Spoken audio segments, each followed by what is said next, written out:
gaining ground right now, and a few stocks are losing quite a considerable amount. IRB Infra, one of them, losing about 5.6%. Astral is losing 4.2%. Chennai Petro is under pressure today, down about 4% as well. Swiggy losing 3%. Star Health, PG Electroplast, Indegene, Aegis Vopak, all seeing cuts of over 2.5% at this moment. What is working is Ola Electric, on the back of an expectation, I would think, of an improvement in demand for EV.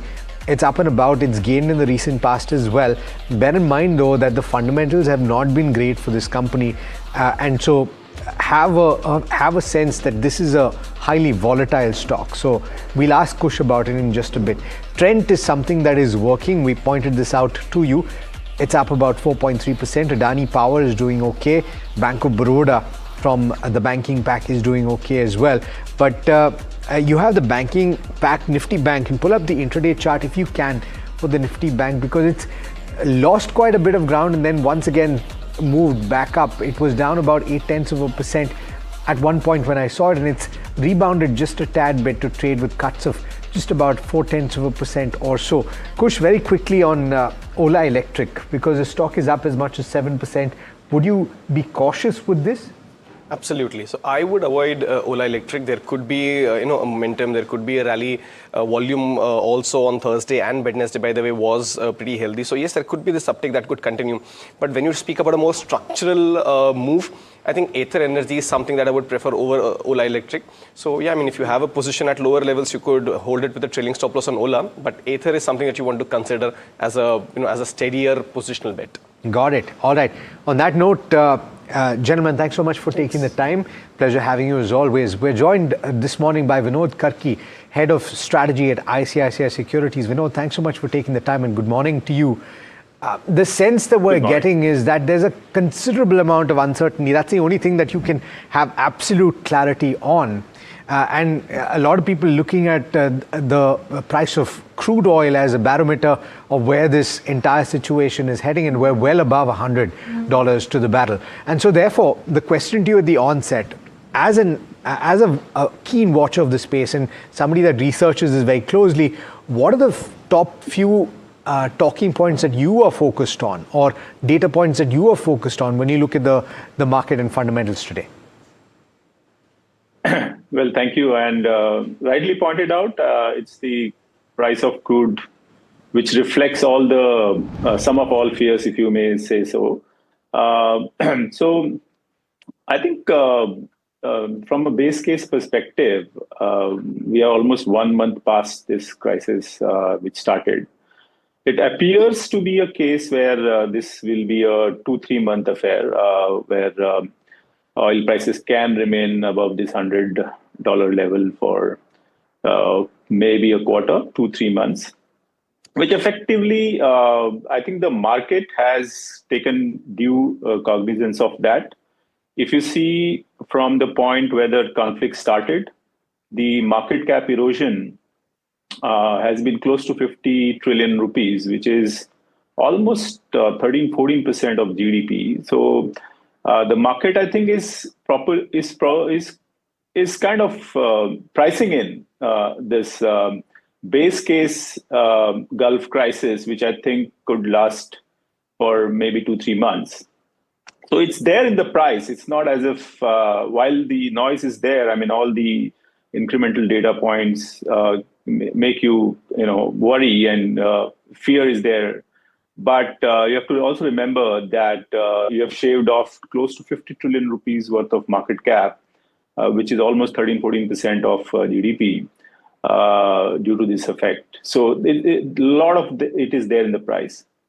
Then from that perspective, Vinod, I think the question that a lot of people are asking is, to tide over this period of elevated uncertainty, what are the few sectors or ideas that are relatively isolated or insulated? What does not get badly affected at this moment? So it's very simple. If you see through what's happening right now, if you look at the Nifty, for example, as a basket of stocks,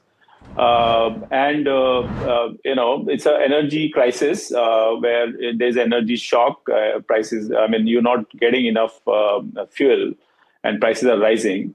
So from that perspective, if you look at the corporates, there are two types basically. One are those supplying energy in the system, and the ones which are consuming. So if you look at the Nifty as a index, as a basket of stocks, one thing great about it is that all the energy suppliers in the Nifty which are listed are all positively benefited, be it Coal India, be it NTPC, Power Grid, and even some of the oil and gas companies which are there in the Nifty are upstream, which actually benefit ONGC and to some extent Reliance. Where the suppliers of energy, they are getting really impacted by either losses rising due to cushioning of prices, or they're not getting enough supplies. The oil and gas OMCs and other companies, they are not there in the Nifty actually. They are outside the Nifty in the other indices. And from a consumers of energy perspective, also, if you observe, almost more than 40% of the weight of the Nifty is in IT, bank, those kind of services sector, which directly don't have an impact. And secondly, some of the large industrial companies which are there. Good thing about India as an economy is that almost 55% of the consumption of energy is driven by coal and electricity, and 45 is from oil and gas. And even within that, if you look at between residential households and industrials rely a lot more on coal and electricity. So I think from that perspective also, if you see the metal companies, for example, they're largely reliant on coal and electricity. Cement is a mix of coal, electricity, oil and gas, petcoke, Right. and all. Yeah. And some of these consumer companies, they have better pricing power. So we've already seen some of them passing on some of the price, But Vinod, having said that, there is an impact and a major one. I mean, macro strategists say that an average of $80 might bring down GDP growth to 6.5 from the estimate of 7. If it's average of 100, it could bring it down to 5.5 as well. We are staring at a slowdown. Are the markets pricing in this slowdown already? Or for that to truly emerge, you need a further correction, 1,015 or 2,000 points on the Nifty? No. So just before you joined in, Nikunj, I just mentioned that from the day this conflict started, the market has given due cognizance to this crisis. The aggregate market cap is down. Vinod, sorry, Neeraj here, and I heard that. But my question is this, that because things are moving so swiftly, if it's an average of $100 per barrel on oil, do you foresee a further downtick of an X number of points? And therefore, should buying decisions be postponed or staggered more? So my take on, sorry, Neeraj. So my take on this is that the market has corrected. The overall market cap has dropped by almost 50 trillion, which is almost 13-14% of GDP since the crisis broke out. So it has given due, what you should say, it is pricing in to large extent this whatever losses we are seeing from a base case perspective. So what is the base case? The base case is that we have almost finished 1 month of crisis. This may continue for 2-3 months or maybe a quarter overall. And we may see oil prices above $100 for a quarter or thereabouts, basically. So this has been priced in. But if this crisis goes one leg above that, we actually start seeing further increase in crude oil. For example, we're just doing the numbers. So far, so much of escalation has happened. The crude oil average price, Brent crude, for this crisis period is around $100. It has moved up and down and all that. So assuming that similar level of crisis continues, we'll see oil prices at around $100 thereabouts for another month or two. So that we have to work on what is this scenarios right now. So the current is that the base case scenario, if you look at the surveys also, there is an expectation that this will get resolved in 3 months, maybe, thereabouts, While the conflict may continue, the oil prices may drop below these elevated levels after 3 months. So the point is, in a scenario of a base case scenario that 3 months we have this crisis, 1 month is gone, the market has absorbed that in terms of a significant market cap erosion of almost 50 trillion rupees, which is almost 13-14% of GDP. So that's the point I'm trying to make. Vinod, hi, Tamanna here. Just wondering how closely are you watching the Q4 updates and the subsequent results that will be announced in the fourth quarter by companies, considering that this is also for a period which was pre-war in that sense. Yeah. Some of those initial numbers looking pretty heartening, but is that giving you enough optimism right now to go out and buy? Well, see, if you look at the macro picture, I consider this to be currently a situation where the demand has not broken. So demand is stable. I'm not saying it's going all out guns, but demand is stable. If you look at the bank credit for March, only for the month of, I'm saying not the full quarter numbers. The business updates were reasonably good from most of the companies. But if you look at the numbers just for March, be it auto numbers or, the PMI number, it was reasonably stable for March. So I think I read it like this, that the demand environment is stable. You have a supply shock so far. What happens when you have stable demand and a supply shock is that prices rise, basically. And which you are seeing across the board wherever there is shortages and things are not flowing through, prices are rising.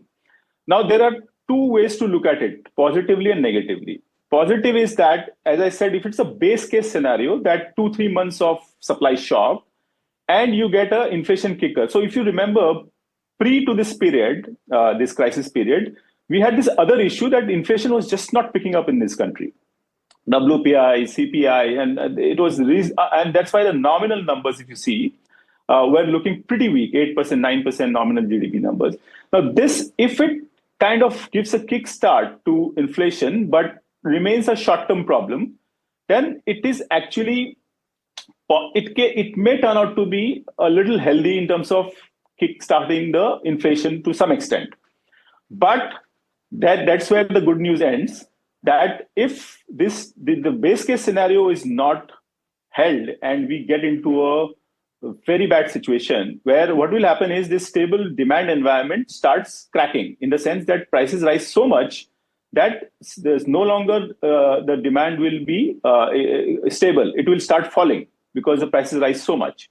So that will be the situation where I think there can be further downside. Okay, it's looking like a iffy situation and quite a tough one at that. Thank you so much, Vinod, for speaking with us. Always a pleasure to have you on. But, talking about business updates, we have to react to what's in front of us. And CSB has reported strong business growth for the fourth quarter, with loans rising 27% and deposits up 20% year on year. Before we speak to the management of CSB on these updates, Piyush joining in to set that conversation up. Piyush, what's the breakdown of the CSB numbers as we see them? Yes, Tamanna, CSB has actually posted a strong set of Q4 provisional figures. The bank's loans are up 27% year on year at 40,364 crore. Deposits are up 20% at 44,246 crore. We know that CSB Bank's almost half of its loan book is into the gold loans, and gold loans, as you know, are doing quite well over the last few quarters. CSB's gold loan have risen 53% year on year to rupees 21,567 crore in Q4. The bank's loan growth is held by the rally that we have seen in the gold prices recently. It is amongst the largest gold loan lender in the industry. It has a strong presence in South India, and the bank stocks are up 15% over the last 1 year. In their Q3 results, the bank's slippages rose materially, particularly because of a few SME accounts which are affected because of the ongoing conflict in the West Asia region. The bank's management said that 10 to 11 accounts have slipped in Q3 FY26, these SME accounts, and 4 to 5 accounts comprise around 40 to 50% of these accounts. 4 to 5 accounts comprising 40 to 50% of these slipped accounts will get upgraded and recovered in the fourth quarter itself, the bank's management had said.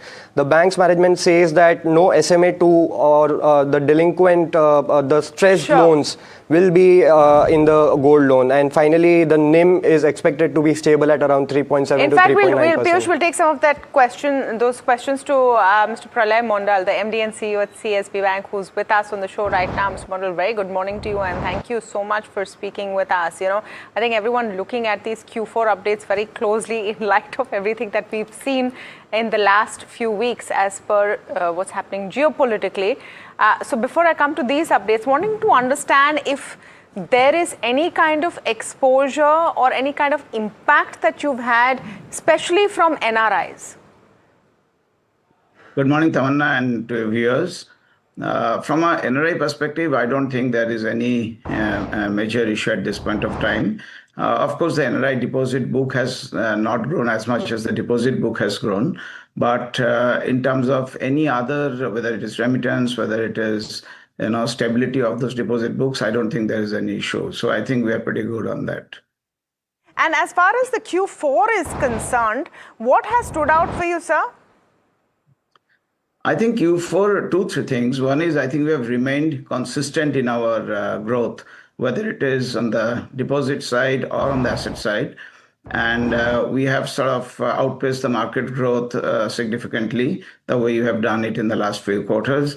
And that is one good thing. The other, of course, is some of the challenges which we faced in third quarter. And my analyst call had said that some of those upgrades will happen, has happened. So to that extent, I think past is past for us from asset quality perspective, which happened in third quarter. Rest we will discuss when we announce our results. And of course, we did well in the gold loans. It's an opportunistic cycle and we must leverage that. We have done that. At the same time, most important is our entire tech transformation journey, which we started in the beginning of this year, has done brilliantly well. And hence all our franchise, whether it is wholesale, retail, SME, and of course gold, we will start building it up. We are going to build the entire CASA franchise now because now we have the systems and the products we are going to launch one by one. So overall, looking very positive. Interesting. Mr. Mondal, good morning, and this is Alex here. I'm just wondering, on the gold loan side, you said that it's an opportunistic moment and you need to leverage that. 50+% rise in gold loans, and this is understandable. The entire system is seeing that. But I'm just wondering about the constitution of your book. It's already quite a sizable chunk. And if this pace of growth continues, then there'll be a pretty large exposure to the gold loan segment as a whole. Is this unlikely to be a long-term trend? Because as I understand it, and in our last conversation as well, you had indicated that it was going to be a more balanced contribution for each segment. Yeah, Alex, absolutely right. So that is exactly the plan. This is, that's why I said that it's tactical in nature. It's not strategic in nature. So from a strategic perspective, in the long run, wholesale, SME and retail will form a very large part of the portfolio by FY 2030. And that plan is intact. And for that, we had to ensure that our systems and processes are in place, whether it is the core system migration, which we did to Oracle, the entire transaction banking systems, the CMS, the supply chain, the trade finance, the OBDX platform, which we're doing on the net banking, mobile banking, digital platforms. All of that is now in place. So we are going to build the bank stage by stage on all sides. Already wholesale has started performing well. I think we have had a fairly good growth in wholesale this year so far, and this quarter it also sustained. We tactically had stepped back a little bit on SME and retail this quarter, but that is something which will pick up next year because I think once we have better clarity on how the ecosystem is performing, I think we're ready to grow that book. And even on gold loan, if you see the overall system growth is around 130%, and we have grown by around 50-odd%, so 53%. So we are taking much lesser risk in that portfolio. Our LTV is very, very comfortable. So we do our sensitivity analysis and see even if gold prices fall significantly from here, our portfolio is safe. So to that extent, I think we are playing a balanced approach and preparing the franchise for future across all the segments of the bank. Okay, interesting. So on the asset quality side as well, there are certain improvements, as you've already pointed out. As I understand it, 4 to 5 accounts are getting upgraded in the fourth quarter. And if I look at SMA2, which, if my viewers do not understand, this is the special mention accounts that have not yet become non-performing. So, Mr. Mondal, what I'm trying to understand is what is the constitution of that SMA2 book, which is 60 to 90 days of not having paid? Is it primarily from the gold loans, and do you anticipate that you will have to utilize collateral in this situation? So first of all, Alex, gold loan, whether it is SMA1, SMA2 or SMA0, it doesn't make any major difference. What makes a difference in gold loan is significant price fluctuation, and that we are playing that risk with a LTV, conservative LTV. But yes, I mean, when we look at the quality of the credit portfolio, I think there are 2-3 components which is generally monitored. One is slippages, one is gross NPA, and of course, net NPA, net of recovery and upgrade. So on all these parameters, beyond this, I cannot say anything right now because we are in a silent period. I think whatever I said in the analyst call, we hold by that. So we are pretty comfortable on that front. Mr. Mondal, good morning, Neeraj here. Do you, a lot of people are believing that there will be a 25 to 50 basis points rate hike in the current fiscal or the current calendar, if you will. Do you believe that to be the case? What does that do to deposits? Does it improve the deposit taking ability of any bank and your bank too? And what is the resultant impact on net interest margins if that were to shape up? So, Neeraj, the way it is working out is if you look at it globally, I mean, Fed didn't change the interest rates. In some parts of Europe, there has been the reverse direction in terms of increasing rates and things like that.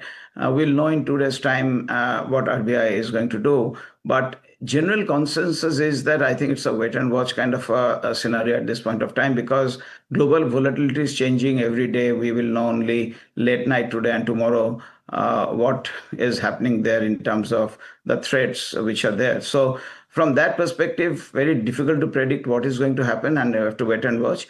In case, hypothetically, there is a rate hike happens, already, if you ask me, the sensitivity of the rate hikes has already moved on because the deposit prices, instead of going down after so much of rate decrease, has actually, we have seen an increase in the last quarter across the segment. You have seen the CD rates have gone up last quarter across all the even the larger banks. So to that extent, the net impact of on the deposit side has already happened. If at all rate hike happens, I'm not sure about it. It will only increase the lending rates, which will not necessarily have a negative impact on the margins of the banks. But at this point of time, on a status quo basis, I think there's a challenge because deposit rates are going up, CD rates are going up, so cost of funds of banks has to be managed judiciously. Mr. Mondal, just very quickly, what is your NIM outlook, all things considered right now, and the possibility that if interest rates do move, they'll move upwards?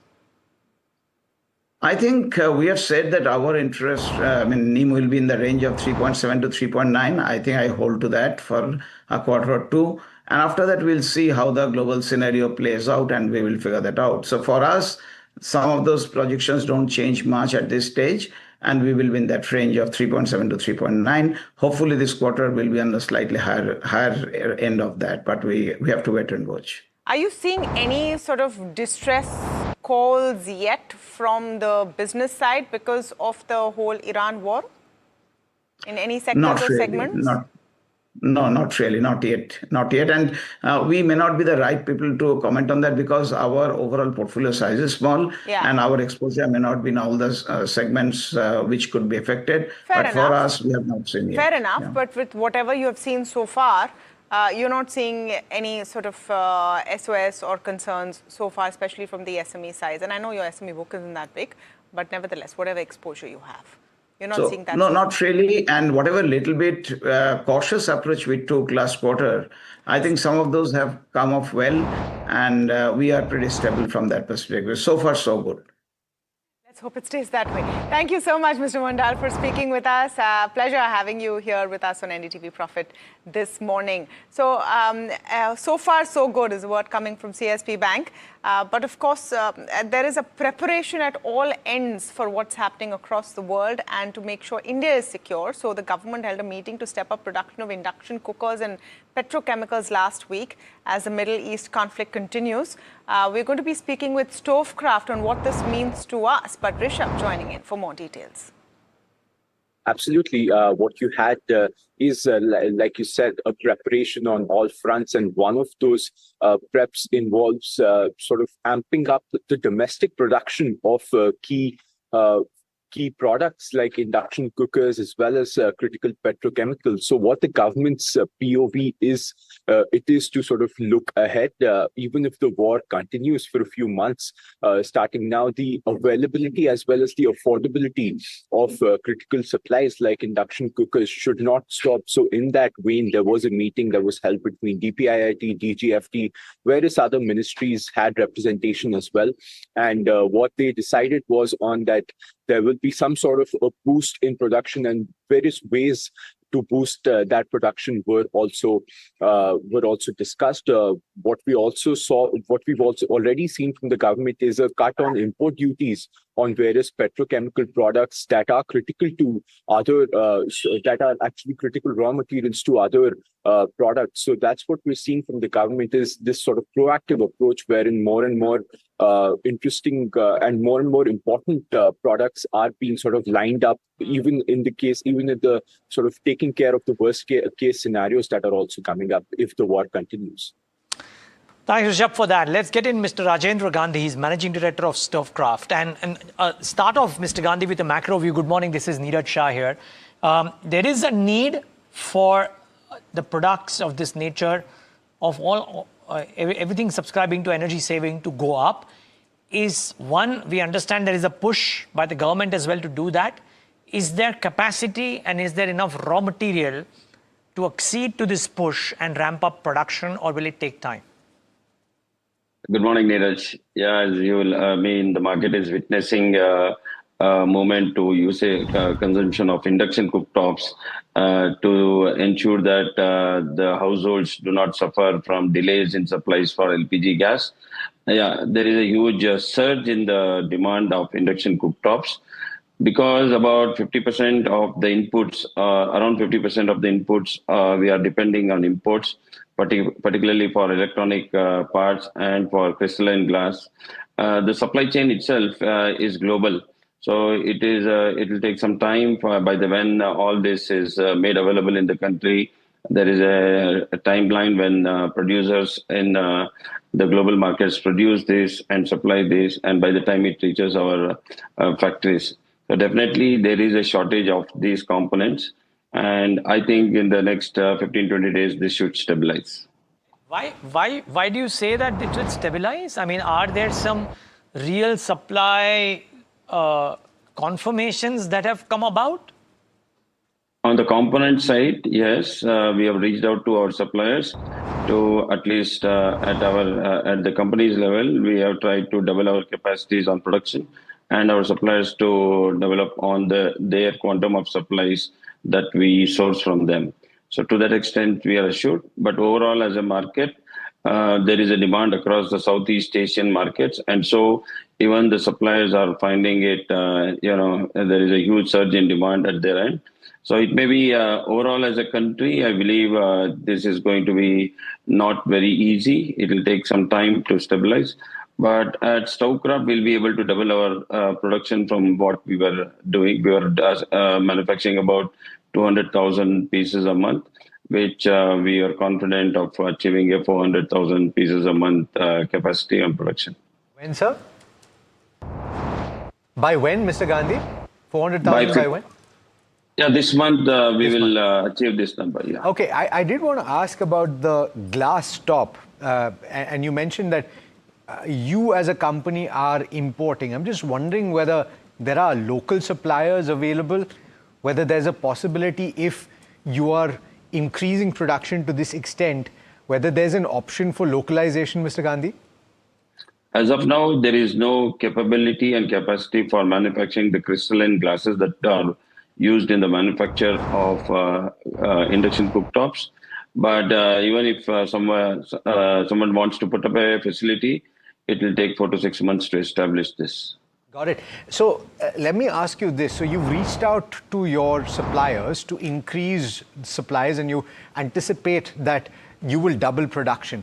But at the same time, considering, as you've already pointed out, Mr. Gandhi, that the demand for induction in Southeast Asia has gone up, are these inputs also becoming costly, and what does that do to your margins? You might see a significant surge in your volumes and your top line, but will it be at the cost of your margins? As a company, we are working on our fair margins that the company wants to be healthy with and pass on if there is any input cost increase. There is a input cost pressure both on domestic and on imported parts. As it is, the rupee is depreciated by almost 15-20% to the CNY. Most of these parts are imported from China. So there is an input cost increase because of the rupee depreciation. Apart from this, because of the huge demand, particularly on the glass side, globally, crystalline glasses have seen huge surge in their cost. There's an input cost increase of about 100% on the crystalline glass. Domestically, there is an input of plastics and some aluminum parts in this induction cooktop. Aluminum has been seeing a continuous rise in the cost, but particularly plastic. Immediately after this war, there is the domestic suppliers or the manufacturers of plastic have increased their prices by 60-70%. Overall, there is a cost increase in the input of induction cooktops to the extent of 15-20% at the output level. All right. Mr. Gandhi, thanks so much for taking the time. Pleasure speaking with you and look forward to speaking to you once the results are out. Thank you. All right, let's talk about the real estate space. And Anarock is flagging early signs of caution in India's housing market as geopolitical tensions weigh on buyer sentiment. Before we listen to what Anarock's executive director Prashant Thakur has to say, let's bring in Varsha to talk about the key numbers and trends. Varsha, what are you picking up? Well, geopolitical tensions have dampened when it comes to the demand for India's or domestic housing market, which led to 7% dip in the quarterly sales volumes. Middle East investors and domestic buyers have hit the pause buttons, I would say. Talking about the average property prices, India's top 7 housing markets have recorded muted 2% year-on-year average property prices in the Jan to March quarter versus last year, and weaker sales, due to negative consumer sentiment has kept in check, according to Anarock. Talking about average housing prices when it comes to 7 major cities, which increased to 9,456 per square feet in Q1 FY26 from rupees 9,260 per square feet in the preceding quarter. And on an yearly basis, if I were to talk about, prices were up 7% year-on-year in the same period last year. Talking about housing sales, well, housing sales across the 7 cities declined 7% in volume and 6% in value during March, which limits price growth. And lastly, top 7 cities housing sales rose 9% year-on-year when it comes to January to March period. Okay, thank you for that, Varsha. In fact, one of the co-authors of that report is with us, Prashant Thakur, Executive Director and Head Research and Advisory at Anarock Group. Mr. Thakur, thank you so much for joining in. So the sum and substance seems to be that there is a very clear impact of the entire Middle East crisis, of the war on real estate right now, and you've already seen a slowdown in sales? Tamanna, I think this geopolitical war that is going on, it impacts every industry, and real estate is just kind of not immune to it. And when we talk about the early signs of, kind of momentum slowing down, we should also keep in mind that we have seen 3 to 4 years of back-to-back high double-digit growth. So anyways, the prices were already at its peak, and even without the war, there were some sign or talks of affordability kind of, reaching unsustainable level. And this war, I think, definitely brings out certain elements which is kind of hampering the affordability. Is number one, the construction costs have shot up because of this supply disruption. The second is the sentiment is also kind of severely hit. And, sentiment is one of the core pillar when you talk about real estate buying, because people bet on the future earnings, or let's say future of their salaries. or the earning. In this scenario, I think everybody goes in kind of cash conservation mode, be it individuals or corporation. That's what we are seeing. Again, having said that, we should also not forget that the developers are sitting at a healthy balance sheet. The industry is stable. I think this turbulence is definitely a time where they will recalibrate their launches. It will limit their capability to pass on the increase in construction cost complete to the buyers. Let's just focus on, no, all of that is there. Can we just focus on this 7% dip in quarterly sales volumes? Where is this largely coming from? Which categories? So I think all the categories have shown some sign of slowdown. Earlier we had seen affordable and mid segment taking a hit, while luxury and upper mid segment were really kind of pulling the market up. This I'm talking before this slowdown in momentum happened. But post, if you look at Jan to March quarter, I think all the segments are kind of witnessing some kind of momentum slowdown, and majorly it is coming from upper segment as well, because the wealth effect has also played out. The stock market is kind of very volatile, and people would like to kind of wait for this turbulence to pass before they make a big ticket purchase. Okay. Prashant, we spoke about this recently when we discussed the micro markets in certain trends that are emerging, right? And the question that I'm asking you this morning is, specifically in Bengaluru or specifically in Pune, in certain other markets that have a significant exposure to IT, is there likely to be an outsized impact there? Definitely, if you talk about the heavily dependent on IT, ITS, they will bear the maximum amount of burn. This AI-led job disruption is now turning out to be a real threat for the IT, ITS sector. If you take into account the recent announcement by Oracle, that was quite significant. Before that, we saw TCS laying off a significant amount of workforce. So the cities like Pune, Hyderabad, and Bangalore that are heavily dependent on IT and ITS, there we will see some kind of turbulence happening. And in fact, we have started seeing some kind of volume slowdown coming primarily from IT, ITS buyers. Prashant, MMR, which is such a large market, good morning, Neeraj here, which is such a large market relative to the all India market too. The conversations have started coming up wherein developers on their own are giving the 2080 schemes, etc., in order to boost sales. Now, is this a sign of an impending large sales slowdown, or are these temporary measures and the demand is strong enough? See, when you talk about MMR, I think that MMR is one of the most balanced and resilient real estate market that we have across top 7 cities. And most of the value growth comes from MMR. Today, MMR accounts for almost 45 to 50% of the entire real estate sold in top 7 cities in terms of value. And if you look at the kind of spread this market has, right, from grade A developers to strong grade B developers, and also the huge pipeline of redevelopment, it provides a long-term resilience. The kind of schemes that are being offered now is effectively to manage this short-term cash flow mismatch crisis that the sector might face. If you talk about the long-term resilience and growth of MMR, I think the story remains intact. Look at the way the infrastructure is kind of opening up new micro market. And if you look at the depth of the economic activity, it's not only dependent on one or two sectors. Unlike other cities like Bangalore and Pune, you have IT, ITS, BFSI, manufacturing. So I think the scheme that you're seeing right now is a way to kind of manage the short-term cash flow mismatch that might be happening, or also just push the buyers thing on the fringe. And this geopolitical tension might be casting a cloud in their mind about the purchase. So I don't think this is a long-term phenomena that will kind of hamper. But again, having said that, we need to acknowledge this uncertainty, and I think everybody, right from the developers to the buyers, Sorry, Prashant, are you seeing? Are you getting ground reports of under construction properties also getting delayed to some extent? Because one raw materials coming down, labor, etc.? Because we have reported that there may be some stalling of under construction properties, and then of course there are RERA deadlines, etc.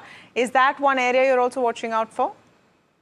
See, right now the constructions are going, as usual. There's no kind of immediate threat to it because the construction materials are procured well in advance, and after COVID, everybody focused on effectively managing the supply chain. But again, having said that, if the war prolongs, I think you might see some slight construction delay in the under construction project, not only because of the supply chain disruption, because of the labor issue that might also come up, because the inflation will kind of start to trouble these workers who are working on site, and this overall ecosystem might kind of slow down. Okay, all right. On that note, Prashant, thanks so much for taking the time. Pleasure speaking with you.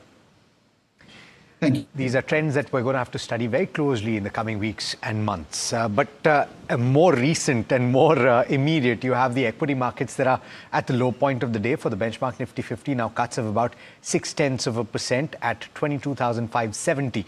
We'll get more details on the other side because all of this hinges on geopolitical tensions, which we will speak about in our regular feature on India Market Open at 10 a.m. Stay tuned.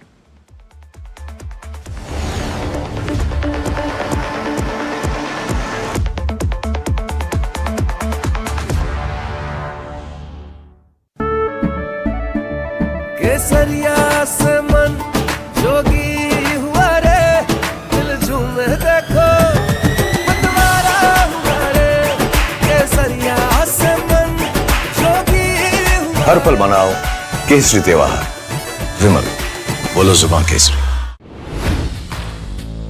Hi, I'm Tamanna Inamdar. Watch me on NDTV Profit, where I break down the day's biggest business stories. What happened, why it matters, and what it means for your money. Hi, I'm Neeraj Shah. Watch me on NDTV Profit for the most incisive market intelligence and meaningful corporate conversation. And I'm Alex Matthew. Markets, mutual funds, insurance, personal finance. I help you cut through the noise and make smarter financial choices. And here's where you can watch us.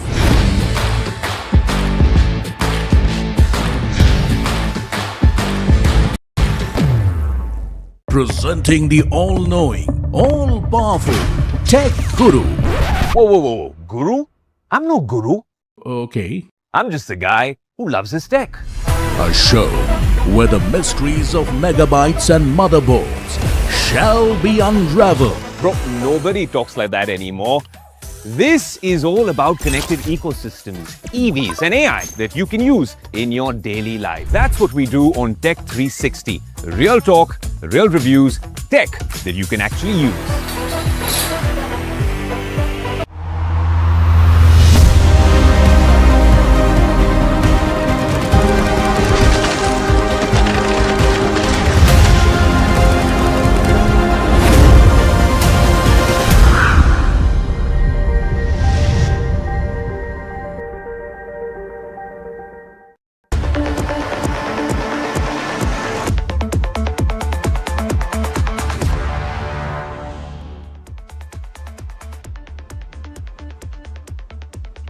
Welcome back. You're watching India Market Open. While markets grapple with business updates on one end, but more importantly, the clouds of war on the other, it's important to understand what really is going on. And we are doing this consistently, where we give you a geopolitical perspective on India Market Open, so you're well informed for whatever investment decisions you want to take. Joining us on this special segment this morning is Professor Gulshan Sachdev. He looks at European studies in JNU, but of course, there's right now the conflict has included pretty much every major country in the world, one way or the other, in terms of impact. Professor Sachdeva, thank you so much for speaking with us here at NDTV Profit. Just a very basic question first, because we're also speaking ahead of a conference and an address by the US President later tonight, India time. We're hearing what we are from the Iranian side. Is there any real sign of a ceasefire, a truce, or this conflict ending that you can glean? Well, thank you for having me. I think at the moment, I think there are escalatory, rhetoric from both sides. This could be strategy from both sides, but at the same time, it doesn't look that you have to have any immediate end to this conflict, at least in the next few days or even few weeks. Because what has really happened is in the last 1 month now, it's becoming clear that war objectives of the US and war objective of Israel differ very, radically. So even if US is more worried about winding up this operation, and they're also worried about impact on the energy markets, on the global economy, Israel has a very different kind of intentions. So unless there are very serious talks happening between US and Iran, which at the moment doesn't seem to be the case. Of course, there are all kind of rumors, there are all kind of talks about happening that, but still you don't see indication of very serious indication of that. So even if United States decides perhaps declaring victory and moving out of this war, but I don't think that Israel and Iran are going to stop this war. They'll continue because Iran is looking for something more serious talk and some kind of assurance that it's not going to be attacked again. And of course, I mean, in one sense, I mean, this is a very unnecessary war because all the thing which US is now asking, whether it was nuclear talk or it was Strait of Hormuz, etc. Those are already open and they were already talking to the US. But anyway, that's history now. So at the moment, it looks like that, the damage is already done to the global economy. So it's not just only even if tomorrow, because, out of 105 million barrels a day, demand of the global economy of the crude, about 20 million comes from this region.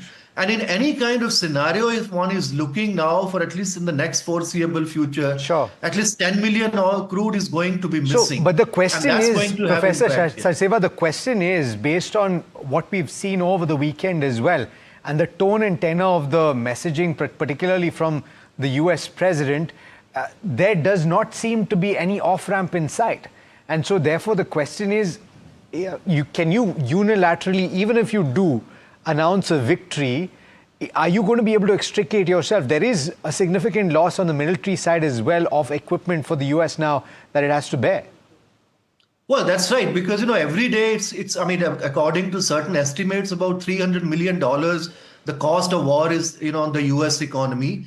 And now already the prices have gone up in the US and it's have its own political impact. And it's also not just only political impact within the US, but also with the transatlantic alliance. There are serious strains there. So US would like to come out and even declaring victory. As I said, even after that, unless there is a serious discussion, serious talk, and serious agreement on this is what Iran would like to see. Because after seeing 1 month, in this war, they have certain appetite to continue for some more time. They are also not really in a hurry, looks like, because, they have already practically controlling the Strait of Hormuz even today. And the US doesn't seem to have appetite to send ground forces there. Even if they move out, I think the situation is still going to be very unstable. And, and if Israel continue to attack, particularly infrastructure, energy infrastructure within Iran, they will continue to attack in the whole Gulf region. And, the instability in this region will continue. Professor Sachdeva, European countries, one by one, are speaking up against the conflict. The conspiracy theory is that they have been allowed, the ships have been allowed the passage. Do you think that becomes a clear and present strategy in that NATO could actually reach a bit of a breaking point? Well, I mean, NATO is already facing very serious difficulties. And the Europeans are very clear because, what they are saying that, the US started this war without consulting Europeans. And now when even the US Navy, the formidable, the military power of the US, if they are not really able to open Strait of Hormuz, even few ships coming from the European countries are not going to make a major difference. And anyway, I think within Europe also there are different opinions. particularly France is very keen that, you can't really forcefully open the Strait of Hormuz. You have to talk to, Iranians. And now, more than, 40 countries, they discussed this issue. Even the Indian Foreign Secretary was also party to that. That issue came to the UNSC, and within the UNSC also, the Chinese have, they said, no, you can't do this thing in force, nothing. Even the vote has been kind of postponed. So what Europeans are really looking first, they may try to come to the, rescue, come to do certain things about the Strait of Hormuz. But first they want a certain kind of hostility to stop and certain institutional mechanism, particularly some legal backing from the UNSC. Then only I think they'll be able to join, and that doesn't look very certain at this point of time. So we are seeing, at least the same kind of thing continue for some more time. What is this some more time becomes a big question.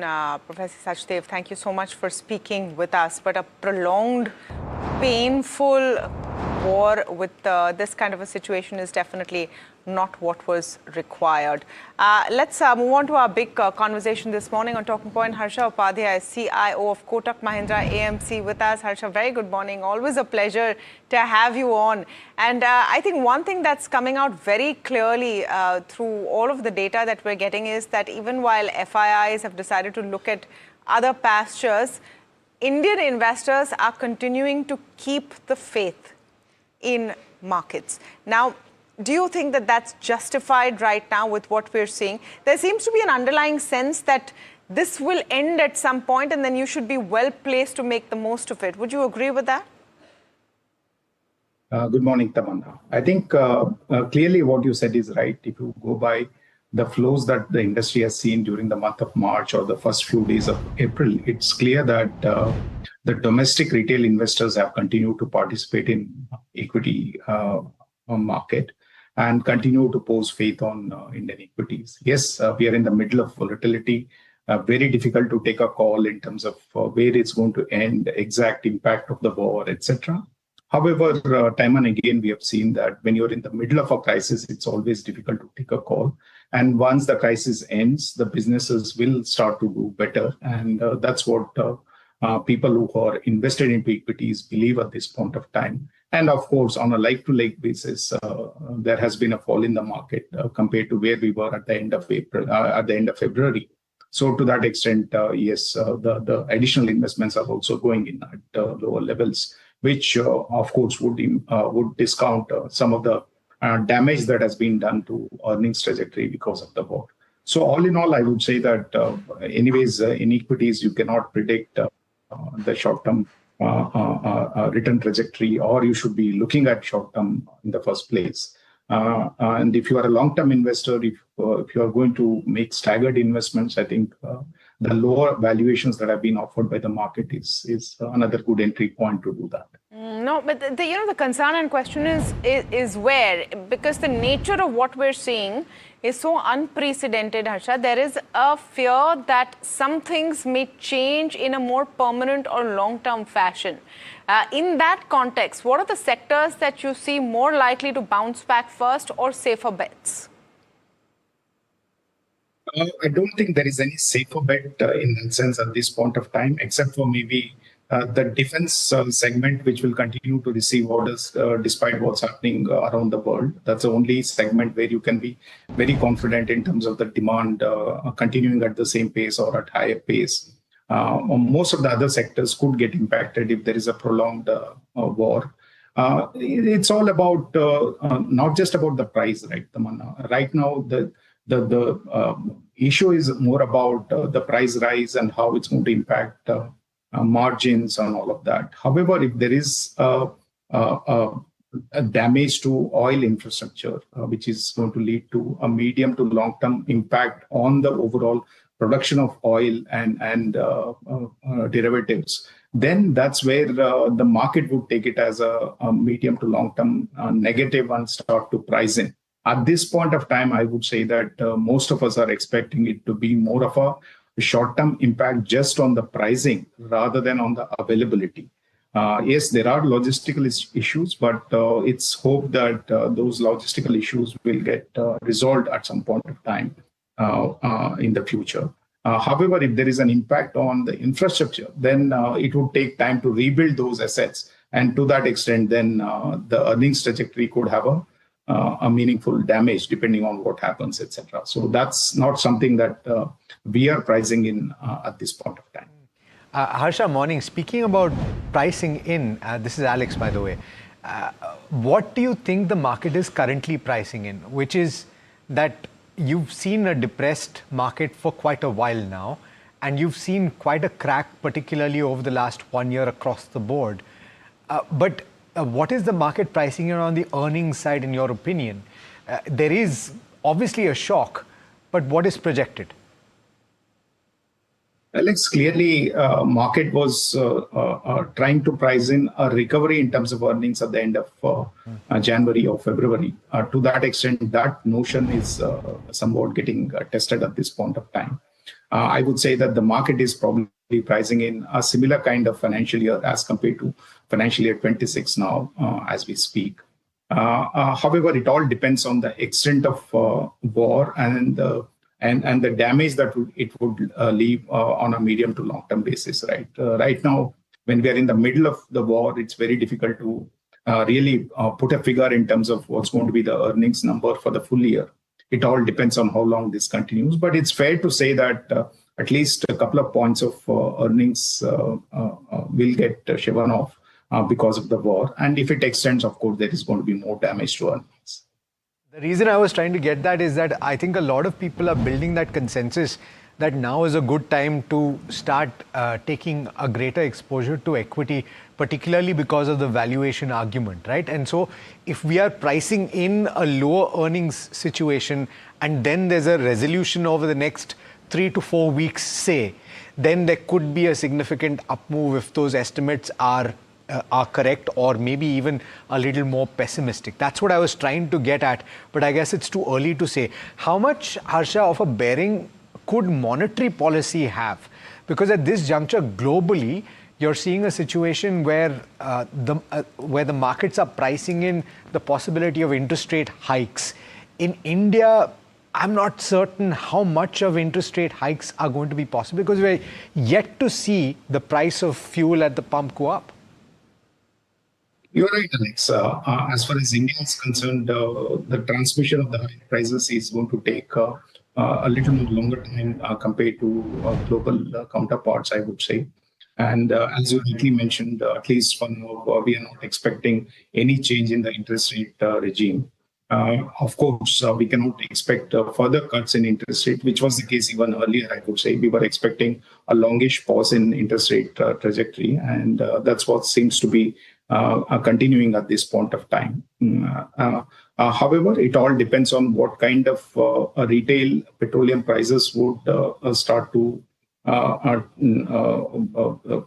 get priced in, and what will be the second order impact of that on other inflation, etc. But at this point of time, I think we are reasonably better placed compared to many of the global economies in terms of handling the inflation. So to that extent, I would say a pause is what one can expect from monetary policy, at least for now. You're not factoring in a hike in order to stem any slide in the rupee or otherwise. You are baking in a pause for the rest of the year, Harsha. That's right, Neeraj. At this point of time, it's more of a pause. However, we need to keep an eye on the war and what is likely to happen on the prices, etc. But for now, we believe that it's going to be a pause. I hear you. Okay, Harsha, the other thing is I'm just trying to hypothesize that, assuming, let's hope for humanity's sake, the conflict ends in a hurry and there is a relief rally, whatever extent, 500,000, 1,500 points, whatever it is, and whatever number on the valuation it reaches. Will the markets have a different bounce and a different trajectory, unlike the previous crashes, simply because this time around, the supply side challenges will come to the fore, as you highlighted as well in your earlier answer, very, very swiftly. A lot of damaged infrastructure will not be turned around at a flip of a switch. It will take time. And therefore, there could be second order challenges which will come back and the markets will start pricing them in once the initial bounce is over? Neeraj, I mean, if we are pricing in kind of an early resolution, which means over the next week, 10 days, etc., then I think market will take it in the stride. Yes, there will be some minor impact to some oil infrastructure, but it's not going to really derail the overall oil market, right? However, if this extends, or even if there is an early resolution, that resolution comes after some serious damage to oil infrastructure, then I think there is a problem.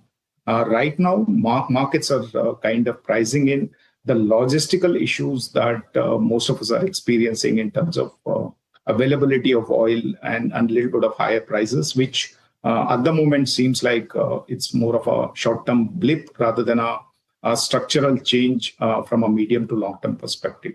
However, if that hypothesis changes, then of course you will have to redo your earnings expectations. You will have to reevaluate your valuation thesis. All of that will become necessary. Okay. And Harsha, where do you how do I say? You could almost divide the market into cohorts, right? There are a set of stocks which have been impacted by the conflict, will probably continue to get impacted, but the valuations have certainly gotten decimated there. Is that the pool that you fish in, or you steer clear of anything that could presumably get impacted by the conflict and the after effects? Because there are enough and more sectors that have also seen a valuation reset because of just the broad nature of the downtick that we've seen in the markets. I mean, I'm just using that as an example so that viewers understand, but Airtel may not get substantially impacted because of the conflict, but even that has seen a valuation downtick. So is that the kind of pool of stocks that you fish in? Neeraj, I think it's better to keep a diversified portfolio in focus.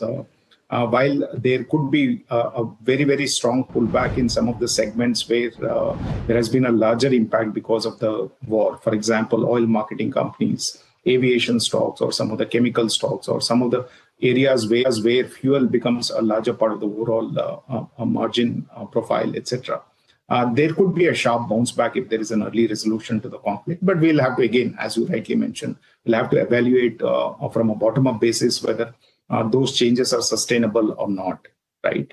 Then there is other basket, which is largely insulated from what's happening. However, because of the negativity in the market, those stocks have also seen correction in valuation. So there are two of these baskets. You need to be in both of those baskets. You can't be extremely focused on one because at this point of time, since it's an evolving situation, it carries more risk. So to that extent, as a portfolio manager, we would prefer to have a diversified focus on almost all of the sectors, and then take a call as situation unfolds. It'll be better to take those calls rather than preempting something at this point. Harsha, thank you so much for joining us on the show. Always a pleasure to have you on.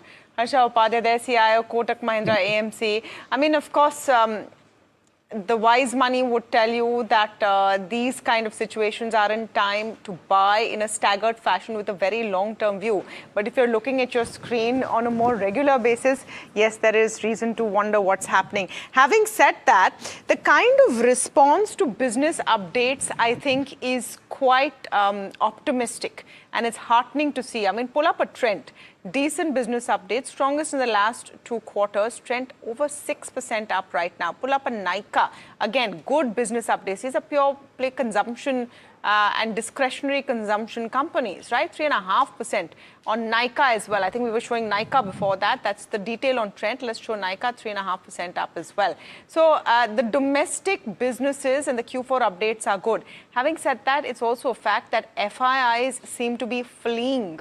I can't even say just selling. They seem to be fleeing in droves from their investments in Indian shores. And Sumit Sarkar joining in to put all that data together. Well, yes, the FII selling has been quite a lot in the month of March. In fact, they have sold close to $12 billion, which is the highest ever that we have seen. Now, if you look at from the peak level that we had seen in September 2024, FIIs have sold close to $45 billion of Indian equities from September 2024 till now. And the sell-off as a percentage of market capitalization of India, if you look at that metric, then that stands at around 0.8%. Now, this metric is even higher than what we had seen during the global financial crisis back in 2009. But this amount of this number of 0.8% is still lower than the sell-off that we had seen back in 2022 when the global tightening cycle was ongoing, and that time also the FII selling was on a spree. Obviously, the quantum is highest that we have seen in the current trend, but as a percentage of market capitalization, the number is still lower at 0.8% because that time it was around 1%.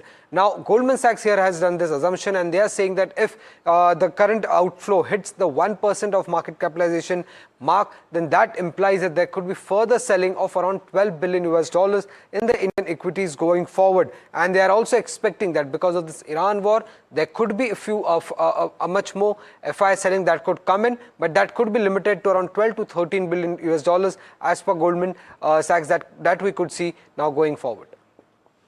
Okay. All right, very interesting. Let's take a look at the kind of recovery that you've seen. Thanks so much, Samit, for that. The recovery that you've seen in the Nifty Bank has not held. We're trading with cuts of about 0.2% now for the Nifty Bank. I'm talking about the Nifty Bank. So the Nifty 50 now trading with cuts of about 0.4% or thereabouts, just about negative for the Nifty Bank. And the Nifty IT as well, seen a little bit of a cool off from the high point of the day. It started off with those tremendous gains, but now with gains just about 0.4%.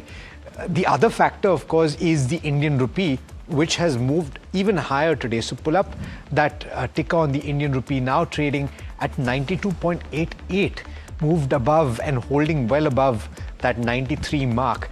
And I guess to a certain extent, this is what is playing out and will be discussed in the RBI monetary policy review on Wednesday as well. Guys, the conversation is going to be, I think, about strategy on rupee and the outlook on inflation. That's certainly a big talking point this week. The monetary policy to some extent, but the problem is that the moving forces and the moving parts of this entire story, one is sitting in Washington, the other in Tehran, and all of us sort of in the middle of it. What continues to astonish is that how Indian markets seem to be worse hit than even US markets. US markets relatively looking more resilient. Yeah, well, their macro is taken care of by a certain V that they acquired called Venezuela, and they're all available there. They have the oil, though I must say that what we have been doing with our reserves and making sure that there's no panic is commendable. It's amazing. And on the little bit of travel I did, I saw that in nations that don't produce their own oil and are heavily dependent on imports, the hit on the streets can already be seen. That's not being seen in India. It's business as usual, so that's a big deal. Yeah, and we have managed that. Social media was saying in Pakistan, for example, petrol is 300 rupees a litre.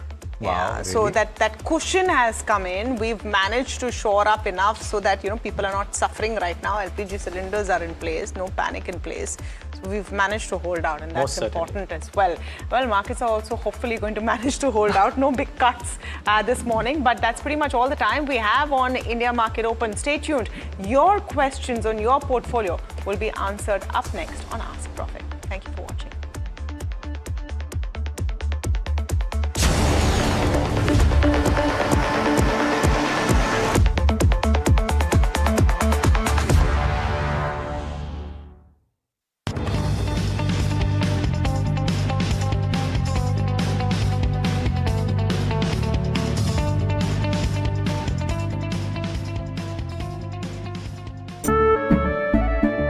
केसरिया से मन जोगी हुआ रे दिल झूमे देखो मतवारा हुआ रे केसरिया से मन जोगी हुआ हर पल मनाओ केसरी त्योहार विमल बोलो जुबान Kesari. Hi, I'm Tamanna Inamdar. Watch me on NDTV Profit, where I break down the day's biggest business stories. What happened, why it matters, and what it means for your money. Hi, I'm Neeraj Shah. Watch me on NDTV Profit for the most incisive market intelligence and meaningful corporate conversations. And I'm Alex Matthew. Markets, mutual funds, insurance, personal finance. I help you cut through the noise and make smarter financial choices. And here's where you can watch us.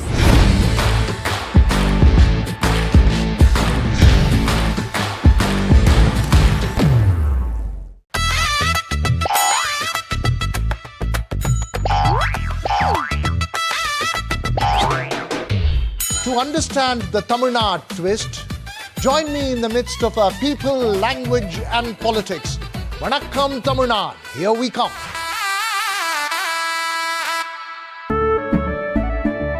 केसरिया से मन जोगी हुआ रे दिल झूमे देखो मतवारा हुआ रे केसरिया से मन जोगी हुआ हर पल मनाओ केसरी त्योहार विमल बोलो जुबान Kesari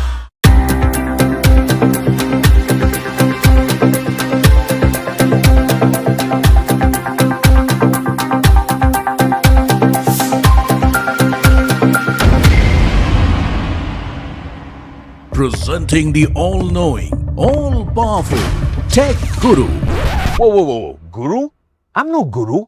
Okay. I'm just a guy who loves his tech. A show where the mysteries of megabytes and motherboards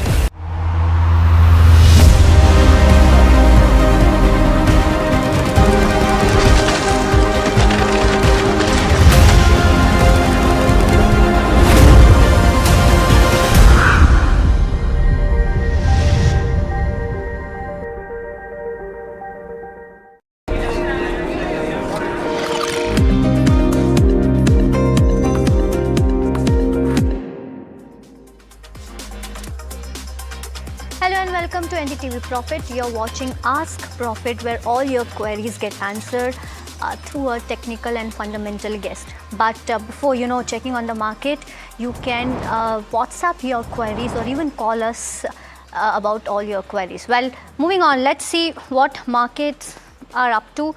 Talking about Nifty 50, let's see what Nifty 50 is doing. It's down almost 0.44%. Let's see the gainers and losers when it comes to benchmark index. On the gainer side though, a lot of stocks are actually gaining on the back of business updates, strong business updates. You do have Trent, you have Bajaj Auto, Coal India and Titan, which are gaining when it comes to, there you go, Trent, Titan, Bajaj Auto, even you have Wipro, Ultratech, Infosys, Eternal, all are gaining when it comes to benchmark indices. On the loser side though, you have Reliance Industries, you have Max Health, Adani Ports, Sun Pharma and Cipla. Even HDFC Bank, a lot of banking names are also on the losing trend. You have Asian Paints, HUL, Geo Finance on the losing trend. Well, let's see sectors, which all sectors are gaining. And overall, if I were to talk about Nifty Realty, Nifty IT, Nifty PSU, Metal, all are up. Nifty Next 50 is also up 0.9%. Well, Nifty Realty, if you see, is up almost 0.5%. Talking about the broader markets, let's see what Nifty Midcap 150 is up to. Well, it's almost down 0.3%. Let's see which are the gainers when it comes to Midcap 150. You have Kalyan Jewelers, you have Nykaa, you have Godrej Properties, you have L&T Finance, which are on the gaining side when it comes to Midcap 150. Nykaa on the strong, business update. Well, on the loser side though, you have IRB Infra, you have Astral, you have UBL and Ipca Labs, which are on the losing trend when it comes to Midcap 150. Let's see what Small Cap 250 is doing. Let's pull up that chart as well. It's down almost 0.2%, mirroring, Midcap 150. Though on the gainer side, let's see which are the stocks which are gaining on the Small Cap 250. You have Sterlite, you have Prince Pipes, you have GE Shipping and RBL Bank, which are gaining when it comes to Small Cap 250. On the losers side though, you have IRB Infra, you have Jai Balaji, you have KNR Constructions and Latent View, which are on the losing trend. But with this, let's also invite our guest. We have Gaurav Sharma, who's Associate VP and Head of Research at Global Capital. We are also joined by Mahesh Oja, who is VP Research Business Development at KC Securities. Welcome, gentlemen, at NDTV Profit. Always pleasure to have you. With this, let's start our first query. This is coming through WhatsApp. This is Sunil from Vishakhapatnam. He has bought AGS Transact Tech 800 shares at 40.4 rupees. Shall I hold or exit? Gaurav, rather Mahesh, coming to you on this, what's your view when it comes to this counter? What should investor do? I think investors should exit from this counter. Counter not looking much good on these levels. So exit could be a good idea. The next query is coming in from Sanjay from Bangalore. Reliance Industries, is it a good buy at current level? Any targets on this, Gaurav? Yes, hi, morning. As far as Reliance is concerned, it is certainly a good buy, but the time frame matters. At least a 2-quarter time frame should be taken. It is not a trading position that is advisable at the current level. The stock can further witness some kind of profit taking towards 1275, 1250 odd levels, and that too should be considered a buying or an accumulate opportunity, keeping a medium to long-term horizon. Right. Next query is from Harshit from Bangalore on Samman Capital. He's bought at an average price of 146 rupees. The quantity that he's holding is 330. He's asking whether he should book profits in the near term. Well, Gaurav, what's your view on that?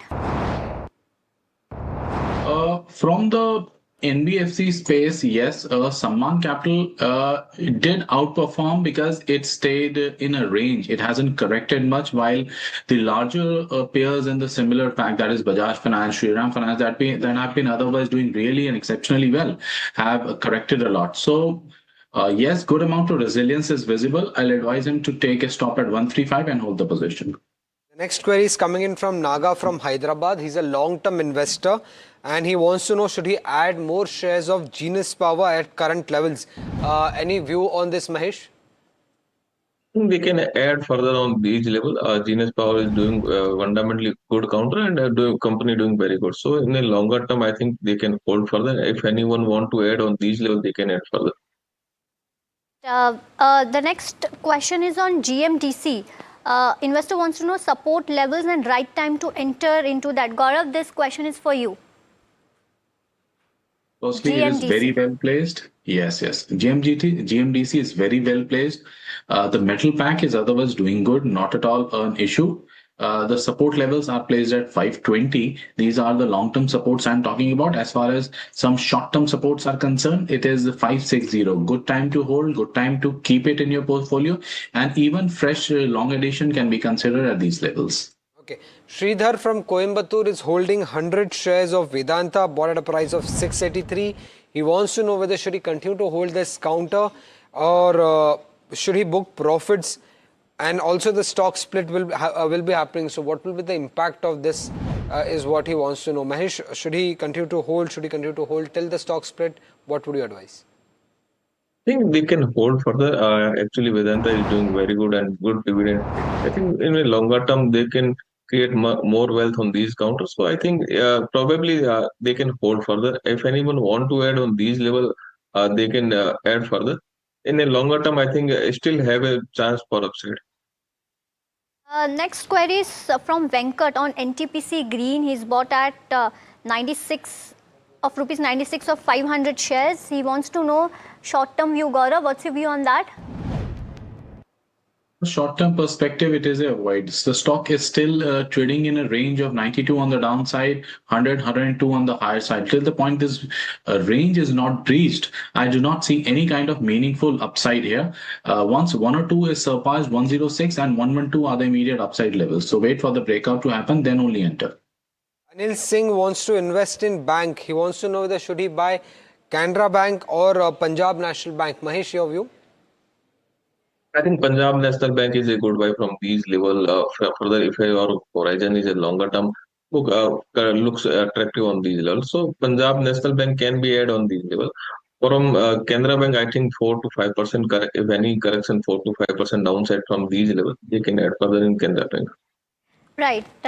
Let's go to our first caller for the day. It's from Reddy from Hyderabad. Hello, Mr. Reddy. Please go ahead with your query. Yeah, ma'am. I'm holding at HLA Limited. Okay.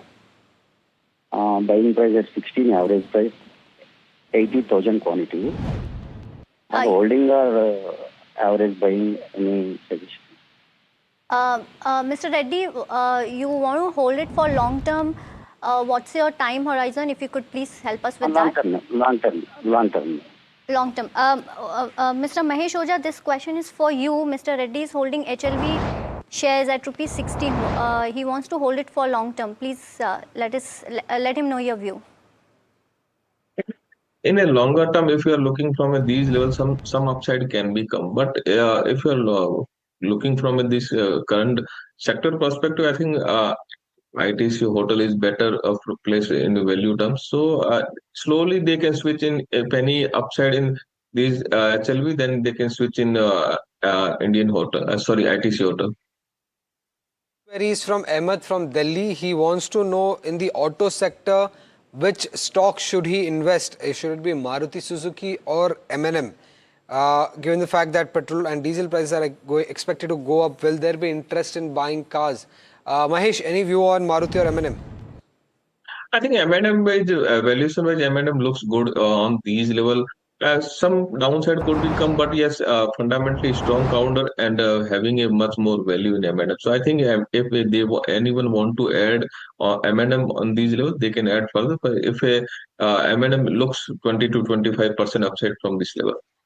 Right. Next question is on Metropolis. Now, Sunil wants to know, he has bought 100 quantity at rupees 428. What is short-term target and stop loss, please? Gaurav, this is for you. As far as Metropolis is concerned, the stock has not done really well. It is struggling around the current levels, still hitting lower lows. I do not find it to be an attractive bet. Some more downside is pretty much possible. 400 is the immediate support level. If the viewer is having a position, then I'll suggest him to hold. Take a stop at 400. Fresh longs are not at all advisable at these levels. One should consider Fortis and Apollo Hospitals against Metropolis.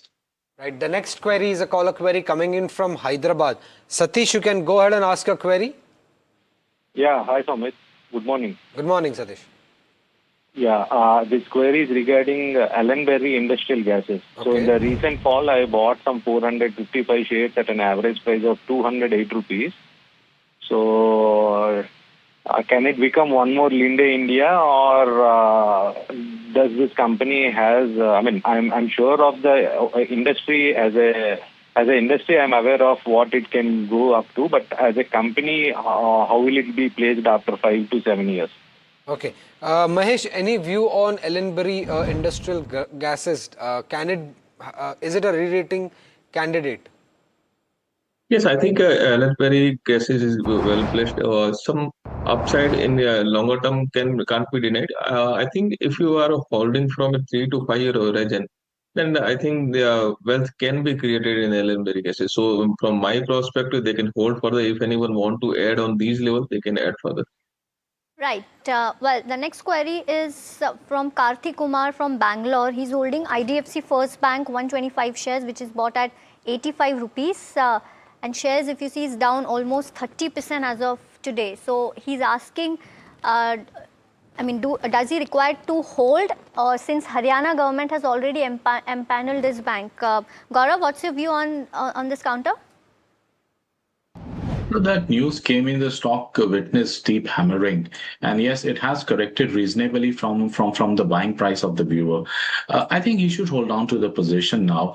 The stock is at 60, and I find the stock should take reasonable supports around 55 and 52 zone. So hold is the advice here.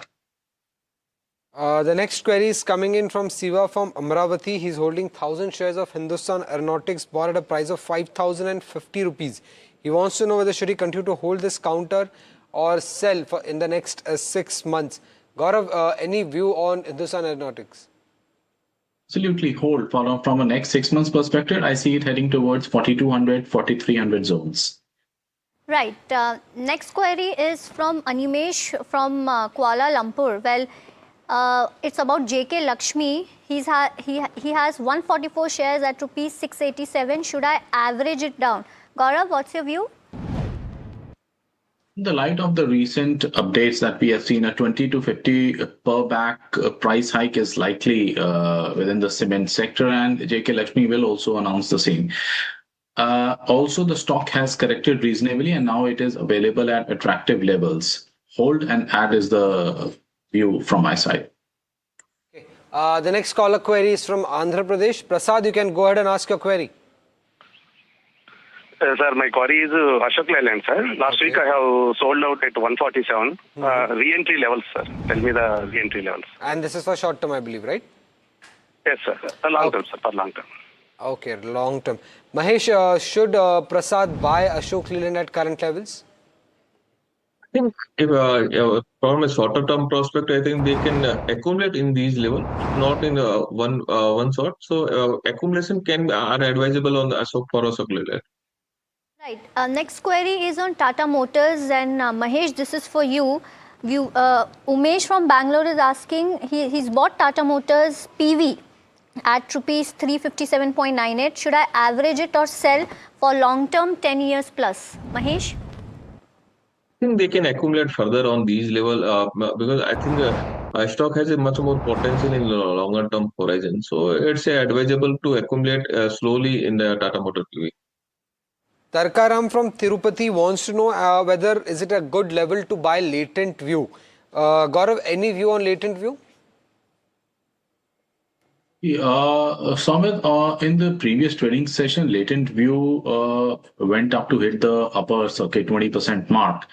It is, a little bit of profit taking is witnessed in today's trading session. I think if the stock is available at 285 today, then only one should consider a fresh entry. Otherwise, it is better to avoid.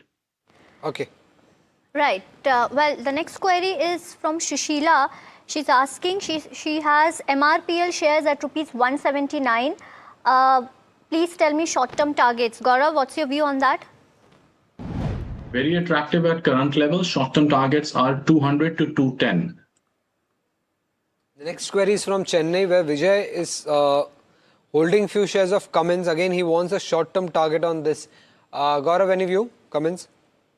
We are positive on the entire capital goods segment. Cummins has performed really well. Currently also it is looking good. A flag and bolt pattern is clearly visible. Results are pretty much upbeat.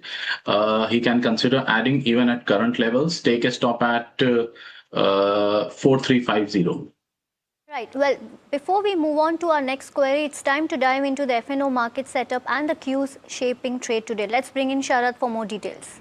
Well, we are getting a mixed signals, but nevertheless, there is a good bounce back coming in from the markets. But from the other hand, Reliance is being a big drag.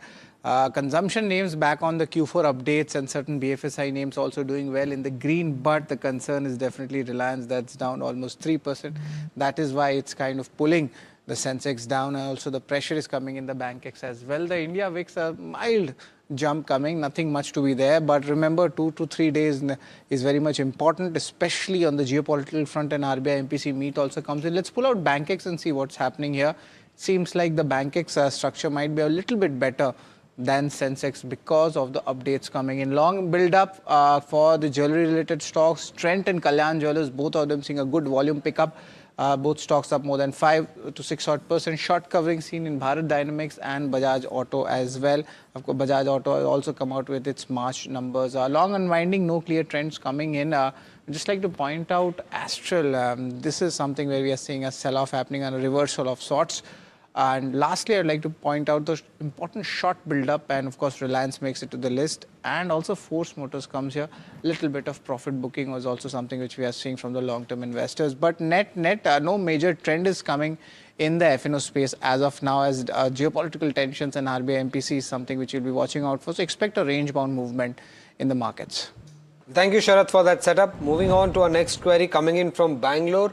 Shankar wants the view on Bharat Coking Coal. It's a recently listed company. Mahesh, any view on this counter? I think if anyone want to add on these level for my longer term perspective, I think longer term perspective more than 2 to 3 years, then they can add further on these levels. I definitely stock can do very well in upcoming time or a longer term horizon. Right. And the next query is on Grow. Usha from Hyderabad is holding 300 shares of Grow at rupees 150. Can she hold or exit? What's your view, Gaurav? I'm at large bullish on the capital market space. Therefore, Grow is a hold. Next query is from V. Murli from Bangalore. He wants to add Ashapura Mine Chem at current levels of 480 for the next 12 to 15 months. Can he expect a 15 to 18% return on this, Mahesh? They can add gradually. I hope 15 to 20% upside can come in this counter. But yes, from adding perspective, slowly add on accumulation can be done in this counter. Right. Well, let's move on to our next caller, who's Gaurav from Gujarat. Hello, Gaurav. Welcome at NDTV Profit. Please go ahead with your query. Hello. So I have 100 shares of Zaggle at 210 price. So what is the technical outlook for 3 to 6 months? Right. Gaurav, this question is for you for next 3 to 6 months on Zaggle. Okay. So from a 3 to 6 months perspective, yes, a counter rally and a bounce back towards 300 is pretty much likely. The viewer should hold his position, taking a closing stop at 210. Look for targets close to 260 to 270. Okay. Okay. The next query is coming in from Gopi Reddy from Hyderabad. He wants to know whether Indigo shares will go up or not from the current levels. I believe it might be for short term. Any view on this, Gaurav? From a short-term perspective, there are a lot of headwinds that I see. Therefore, not advisable. Only a long-term investment is suggestible here. That too should be in excess of an investment horizon more than 1 year. No short-term advisory. Right. The next question is on IDBI Bank. Gaurav, this is for you.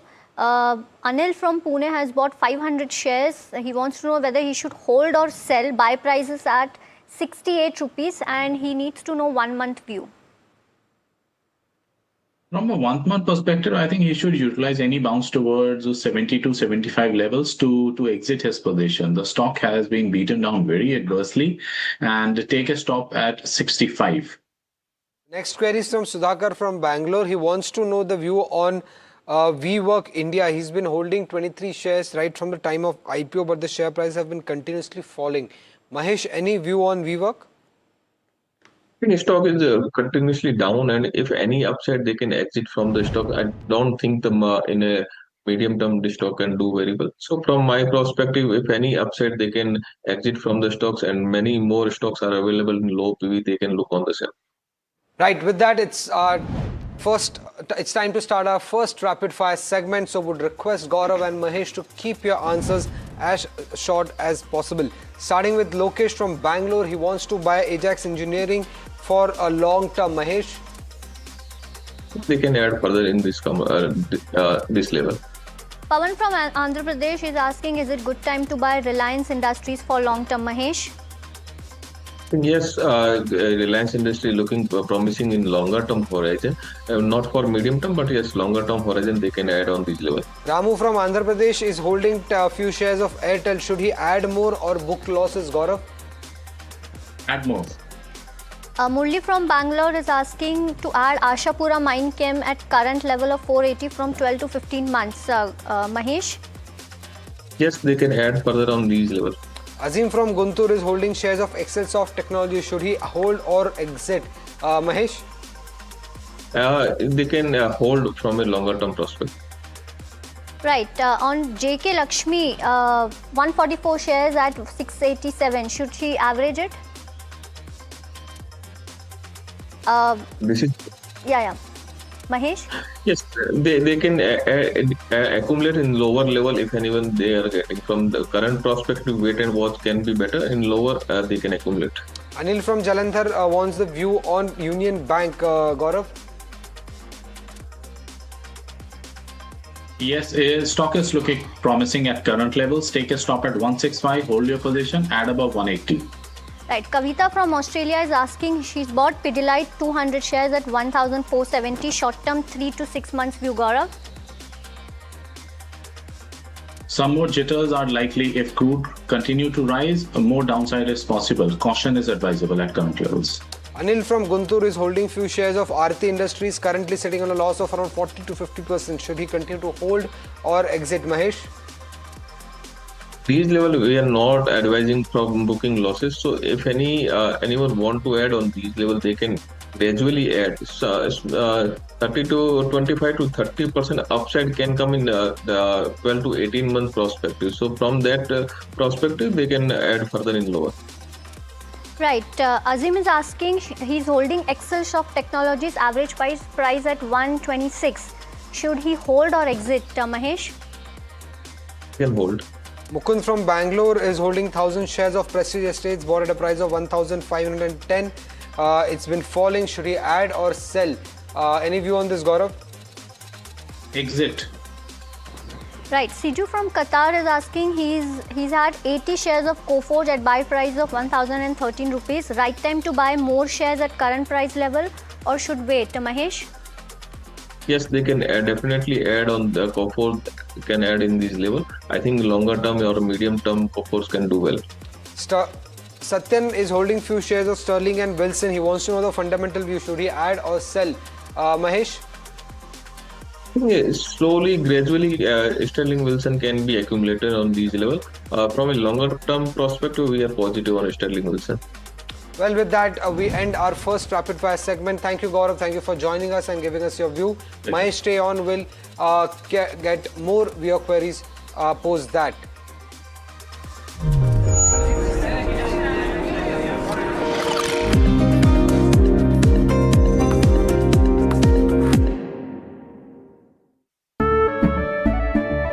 केसरिया से मन जोगी हुआ रे दिल झूमे देखो मतवारा हुआ रे केसरिया से मन जोगी हुआ हर पल मनाओ केसरी त्योहार विमल बोलो जुबान Kesari. Presenting the all-knowing, all-powerful Tech Guru. Whoa. Guru? I'm no guru. Okay.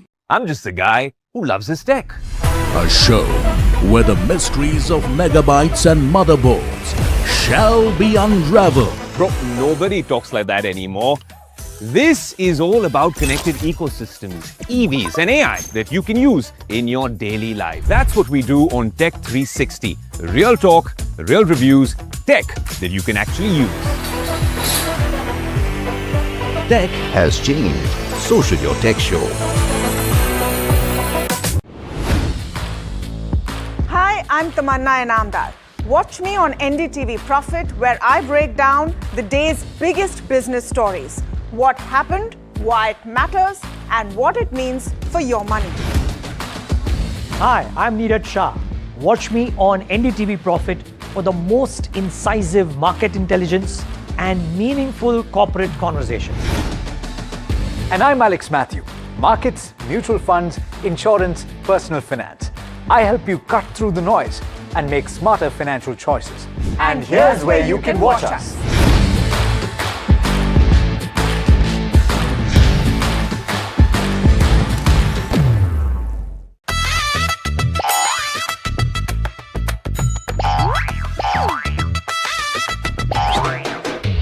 To understand the Tamil Nadu twist, join me in the midst of people, language and politics. Vanakkam Tamil Nadu, here we come.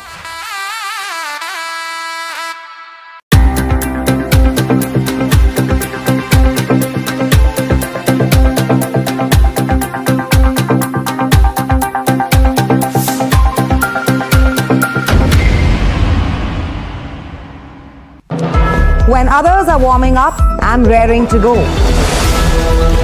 The stories that matter, the stories that shape your life.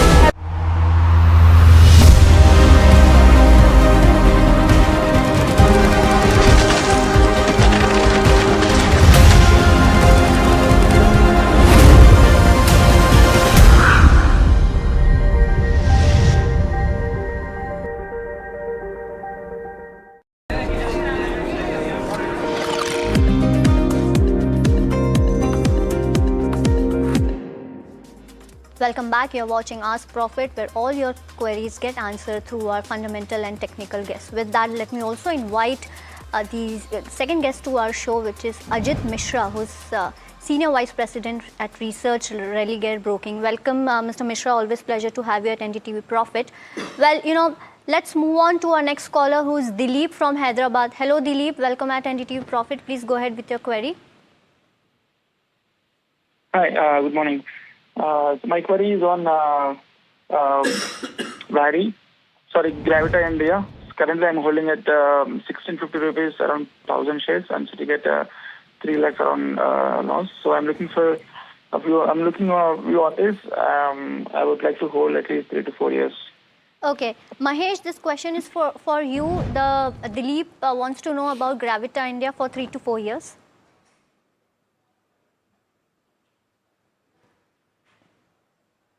Mahesh, I think you're on mute. Ajit, let's have your view on Gravita India. Yeah, hi, good morning.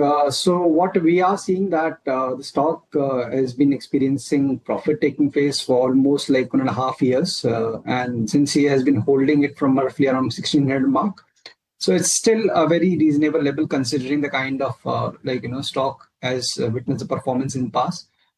We are currently at a very critical juncture. The long-term averages on the weekly charts are aligned close to around 1300, 1320 area. And we are seeing that the stock has been trying to stabilize around this zone. Since its time horizon is 3 to 4 years, in past when the stock has experienced a corrective or a consolidation phase, it lasted for several years and followed by a very decisive trend. This time around also possibly it might further consolidate. So near-term outlook may remain sideways to negative. Means close to around 1600, 1800 is the upper band, and maybe around 1200 to 1000 would be the area where it might find support. So as of now, consolidation is more likely, but since this stock is fundamentally sound, he can continue to hold his position with the long-term time horizon. The next query is coming in from Anwar Basha from Vijayawada. He has bought 236 shares of CDSL at a price of 1,701 rupees. Should he add more or continue to hold what he has? Ajit, any view on CDSL? So Somit, we are seeing that capital market related counters after this declining phase are trying to witness some bit of a stabilization. In fact, BSE has been doing exceptionally well, which is almost on the verge of retesting its record highs. CDSL, after this retest of close to around 1100, 1120 area, the last swing low also coincides with that zone. So yes, he can look for adding more at current levels with 1050 as a stop loss. For fresh momentum, we need a break above 1250 mark. So once we see that, then probably 1350, 1400 is something that the stock might test in the near future. Right. The next query is coming from Sabu from Kerala. He's holding 1100 shares of Texmaco Rail at rupees 170. He's asking whether he should add, hold or exit. Ajit, your view? So Tex Rail means, in fact, the entire railway basket. We have had this, long phase of underperformance, and still there is no decisive sign of reversal. So in between, yes, due to the oversold position, we might continue to see rebound, like what we are seeing, seeing from the last couple of trading sessions. Still, the stock is trading below its short-term averages. So once we, let's say, surpass 92 mark, then probably the stock might attempt rebound towards 100, 102 levels. So if the view is short term, he can continue to stay put with 84 as the stop loss. The next query is coming in from Shashi Kumar from Bangalore, and he wants to know whether is it a good price and time to enter Godfrey Philip for the next 1 year. Mahesh, any view? Godfrey Philip?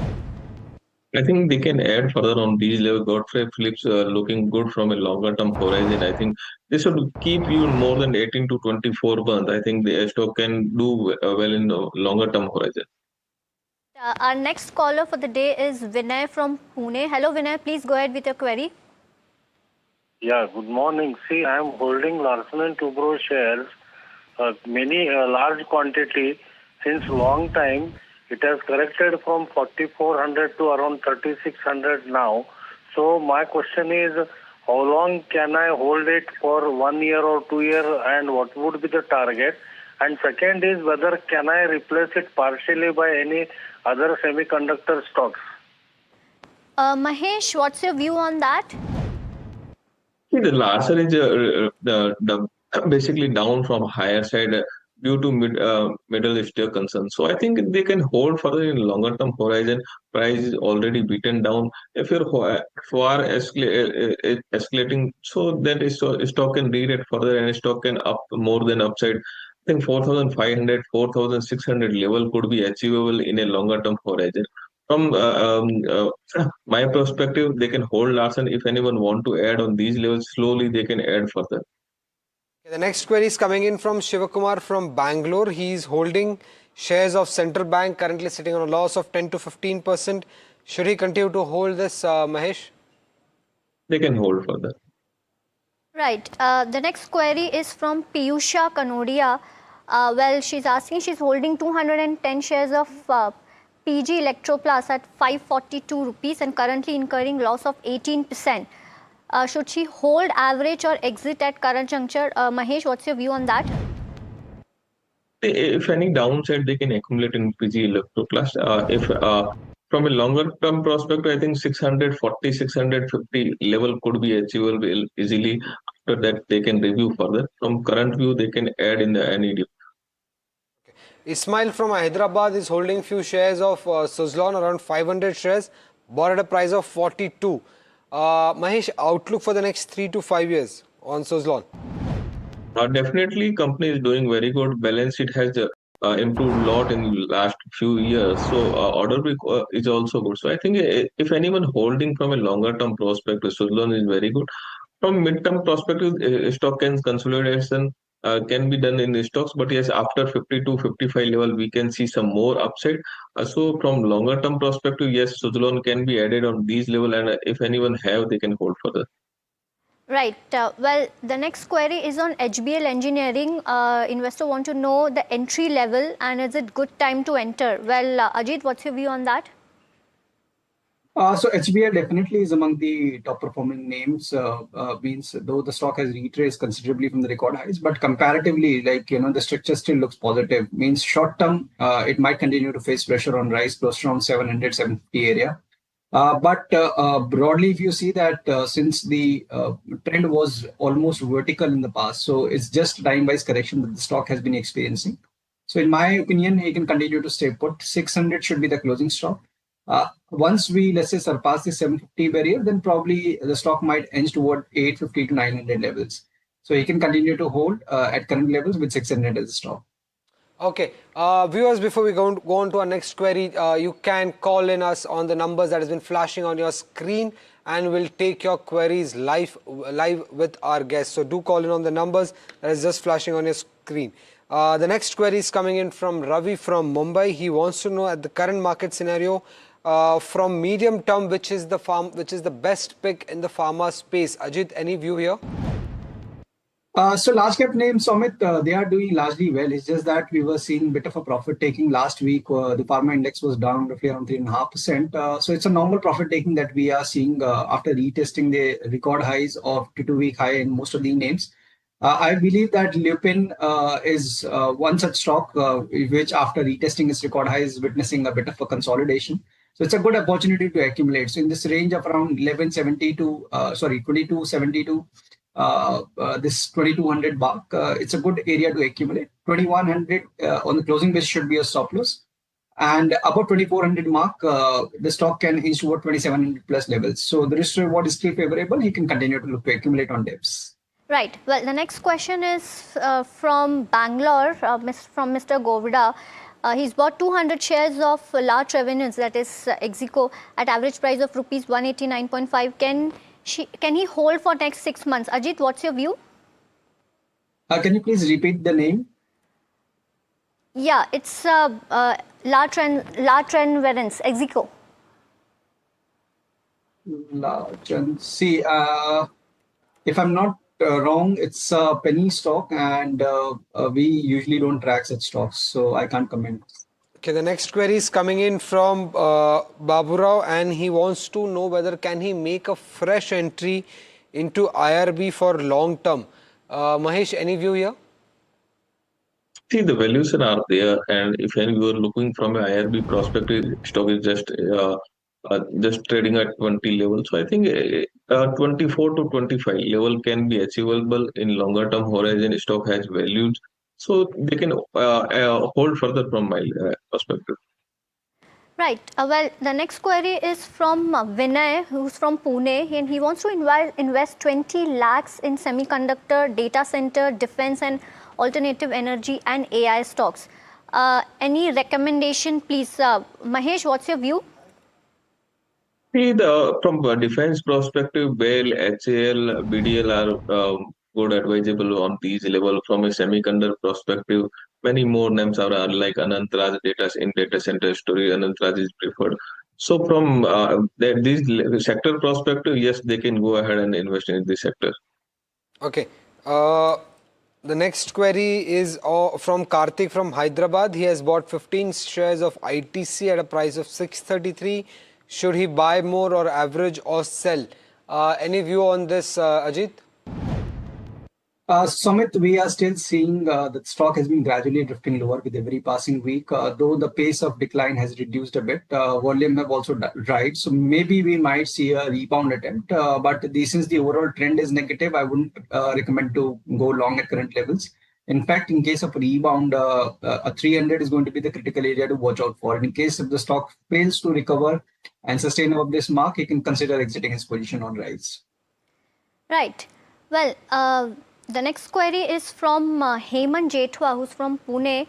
He's had 200 quantity of Ola at rupees 24.76. What's the target and stop loss? Ajit, what's your view?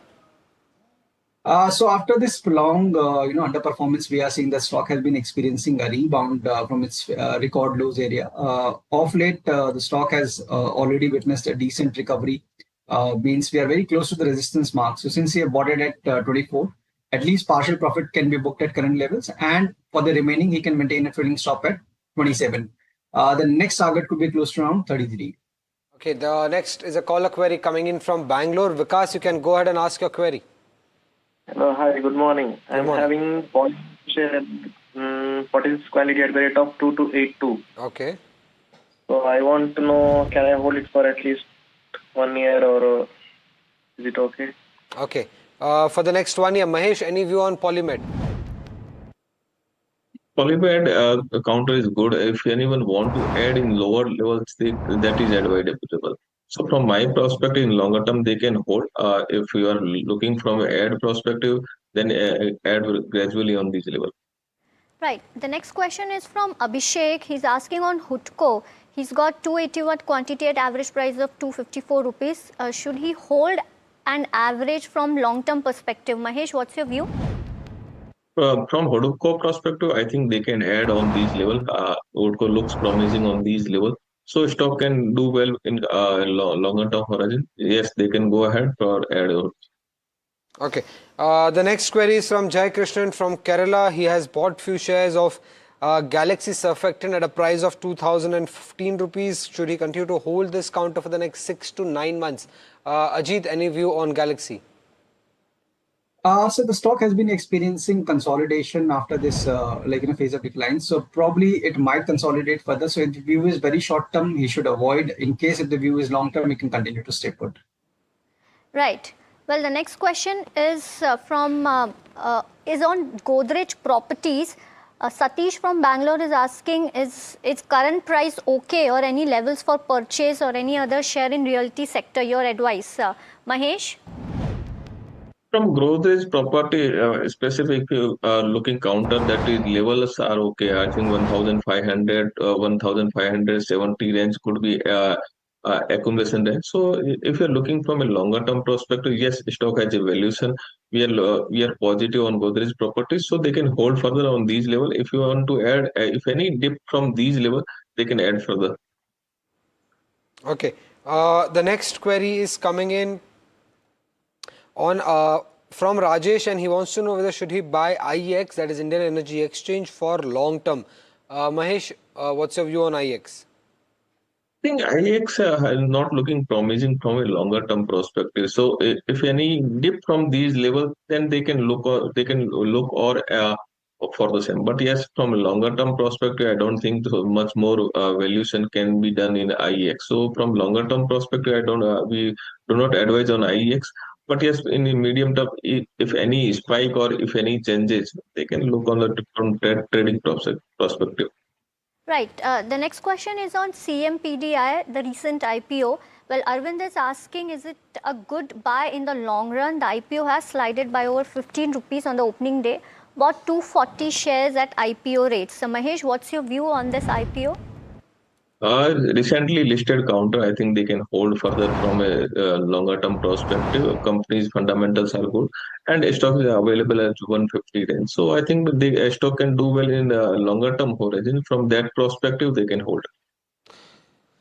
Okay. The next query is from Karthik Murugan, and he's holding 15,000 shares of PC Jewelers at a price of 13 rupees. The stock is now trading around 8 rupees. Should he continue to hold or exit? Any view on this, Mahesh? I think if any upside nearby 10, 11, then they can exit from the stocks and can buy your like counter like Titan.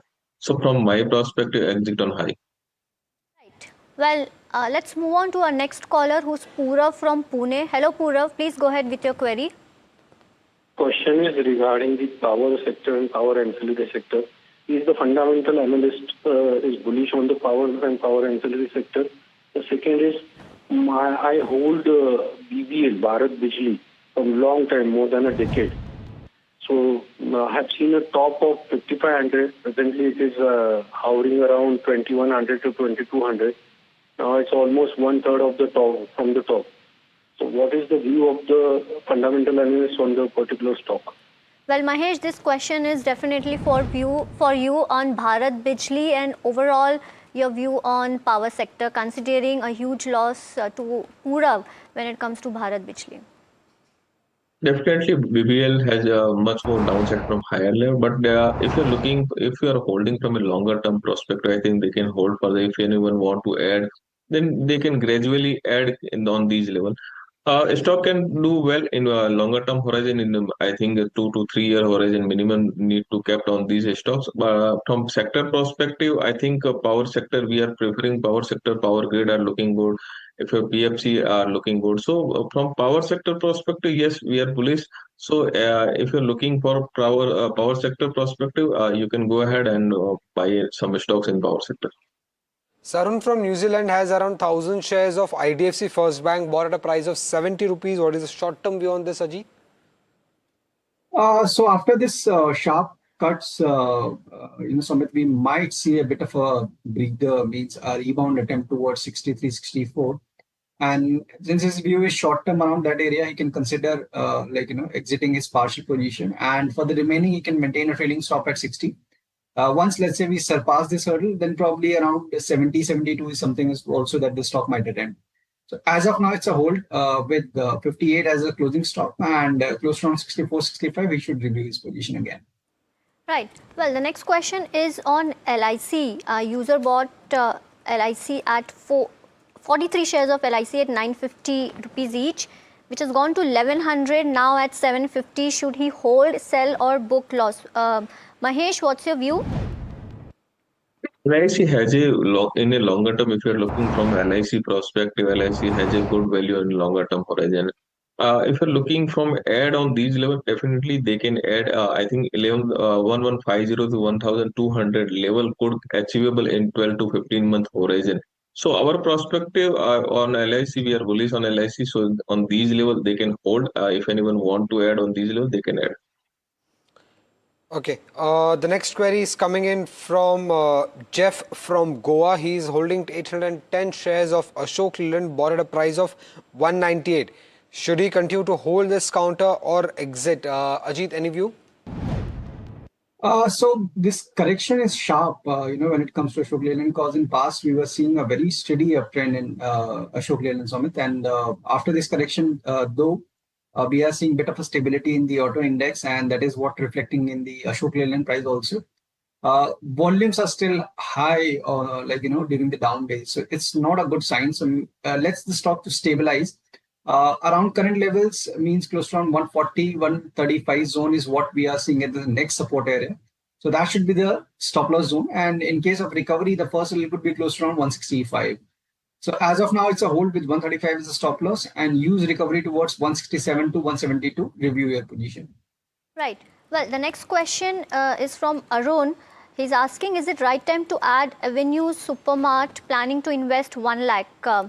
Ajit, what's your view on this? So after this, prolonged corrective phase, means the stock has spent roughly around 5 years in this broader consolidation range, and off late it made a higher low on the weekly charts also, and post that it's a noticeable price action with volumes. So this indicates a potential of a decisive uptrend unfolding, and at least a retest of the previous swing highs close to around 4,800 to 5,200 in the coming weeks. So as of now, yes, it's a hold with 4,200 as a closing stop loss. 4,800 to 5,200 targets.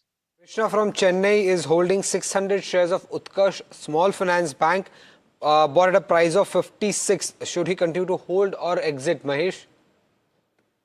On higher level is a good advice in Utkarsh Small Finance Bank. Right. Well, the next question is from Kanan. He's holding 1,000 shares of ITC accumulated over 5 years at an average price of 340. Should he purchase more at current level? Long-term investor. What's your view, Mahesh? I think ITC has a much more valuation from a longer-term perspective. On these level, P is reasonably valued. So from these level perspective, I think ITC can be added on these level. Savant Prashant wants to know whether should he buy SBI for the next 1 year, from the next 1 year perspective. Mahesh, should he? Yes, definitely. SBI balance is much more improved. I think stock can do very well in upcoming time. So from SBI perspective, yes, we are bullish. I think a 1,150, 1,200 level could be achievable easily. So from these level, yes, SBI is preferred. Right. Well, the next question is on SBI. Savant Prashant is asking whether he should buy SBI to... Okay, then let's move on to the next query. I think SBI, we have covered it. Well, Anikesh from Karnataka is asking, is it right time to invest in JK Tyre for long term for 4 years? Mahesh, what's your view? The accumulation can be good idea in JK Tyre from any downside from these level. As the situation are not preferred good for tire company. So any downside they can look on the same. Okay. The next query is coming in from...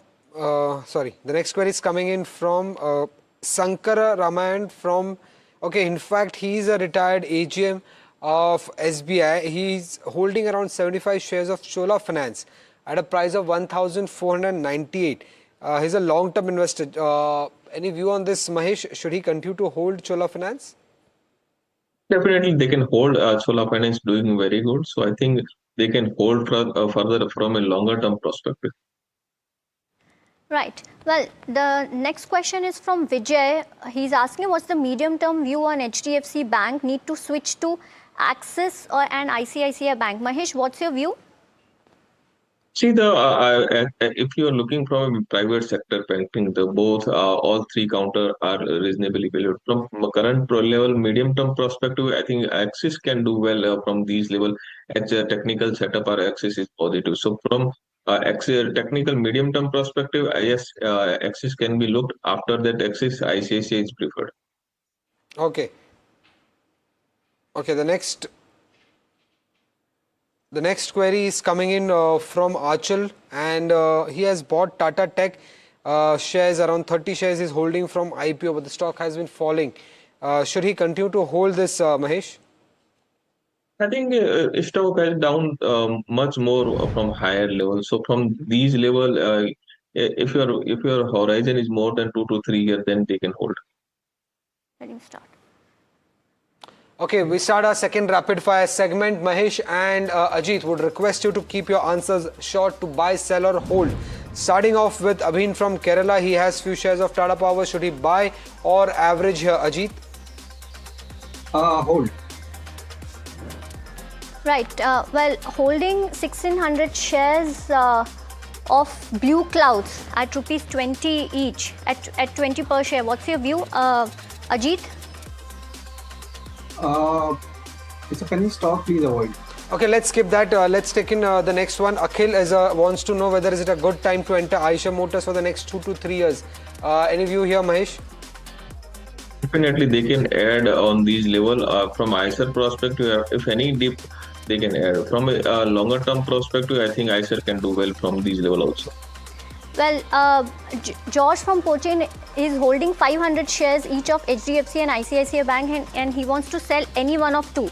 Which one should he sell? Mahesh? All these counter can be hold, but yes, if you're looking from an exit perspective, HDFC chart is slightly weak compared to other counters, so they can exit from HDFC. Nitin is holding 40 shares of IRCTC at a price of 265. Should he add, hold or sell? Ajit? Hold. Right. Vanita Bala from Kuwait is asking HDFC AMC or Nippon India AMC to buy for long term for 5 years. Mahesh? I think Nippon can be added on these level. Nippon, I think really looks good from a technical perspective as well fundamental. So from my perspective, they can add in Nippon AMC. Okay. Simon wants to know whether can he buy Bliss GVS Pharma for long term. Mahesh, should he buy? If any downside, because the stock has done really well from 160 to 230 level. So if any downside nearby 210, 220 range, then they can look on the same from a longer term perspective. I think 270, 285 level could be achievable. Right. Well, Mohit has got 500 shares of restaurant brand Asia. Can he buy more to reduce his purchase cost? Time horizon is 3 years. His purchase cost is 106. Mahesh? Yes, definitely. If any downside, then they can add. Mahalakshmi from Hyderabad is holding 100 shares of Gabriel India. Should she add more for the next 1 year? Ajit? She can add more, but maintain a stop at 780 for the entire position.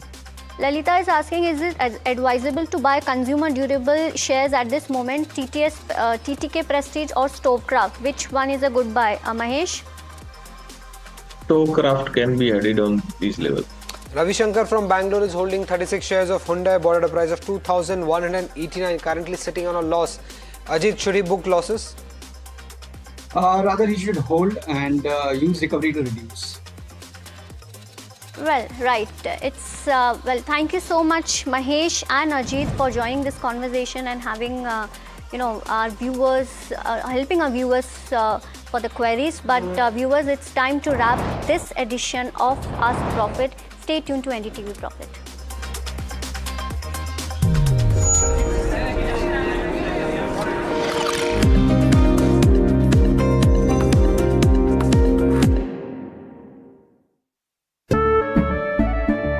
केसरिया से मन जोगी हुआ रे दिल झूमे देखो मतवारा हुआ रे केसरिया से मन जोगी हुआ हर पल मनाओ केसरी त्योहार विमल बोलो जुबान Kesari. Hi, I'm Tamanna Inamdar. Watch me on NDTV Profit, where I break down the day's biggest business stories. What happened, why it matters, and what it means for your money. Hi, I'm Neeraj Shah. Watch me on NDTV Profit for the most incisive market intelligence and meaningful corporate conversations. And I'm Alex Matthew. Markets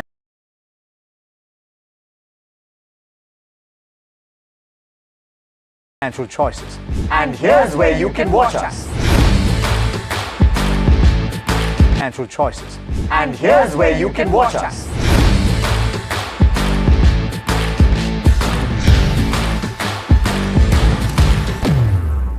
Presenting the all-knowing, all-powerful Tech Guru. Whoa. Guru? I'm no guru. Okay. I'm just a guy who loves his tech. A show where the mysteries of megabytes and motherboards shall be unraveled. Bro, nobody talks like that anymore. This is all about connected ecosystems, EVs and AI that you can use in your daily life. That's what we do on Tech 360. Real talk, real reviews, tech that you can actually use. Tech has changed. So should your tech show.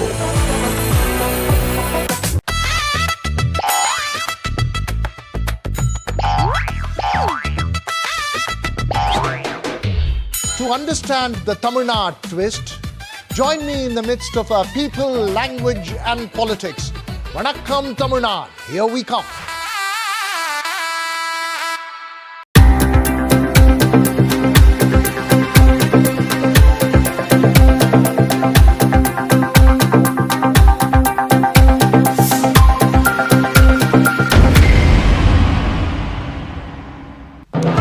When others are warming up, I'm raring to go. The stories that matter, the stories that shape your life. Hello and welcome to watching Prime 5 with me, Ganesha Ecosphere. What's that today? How to The show that sets the prime time agenda. We'll be deep diving into this topic to tell you what's at stake. Join me, Raisha Sehgal, on Prime 5, only on NDTV 24/7.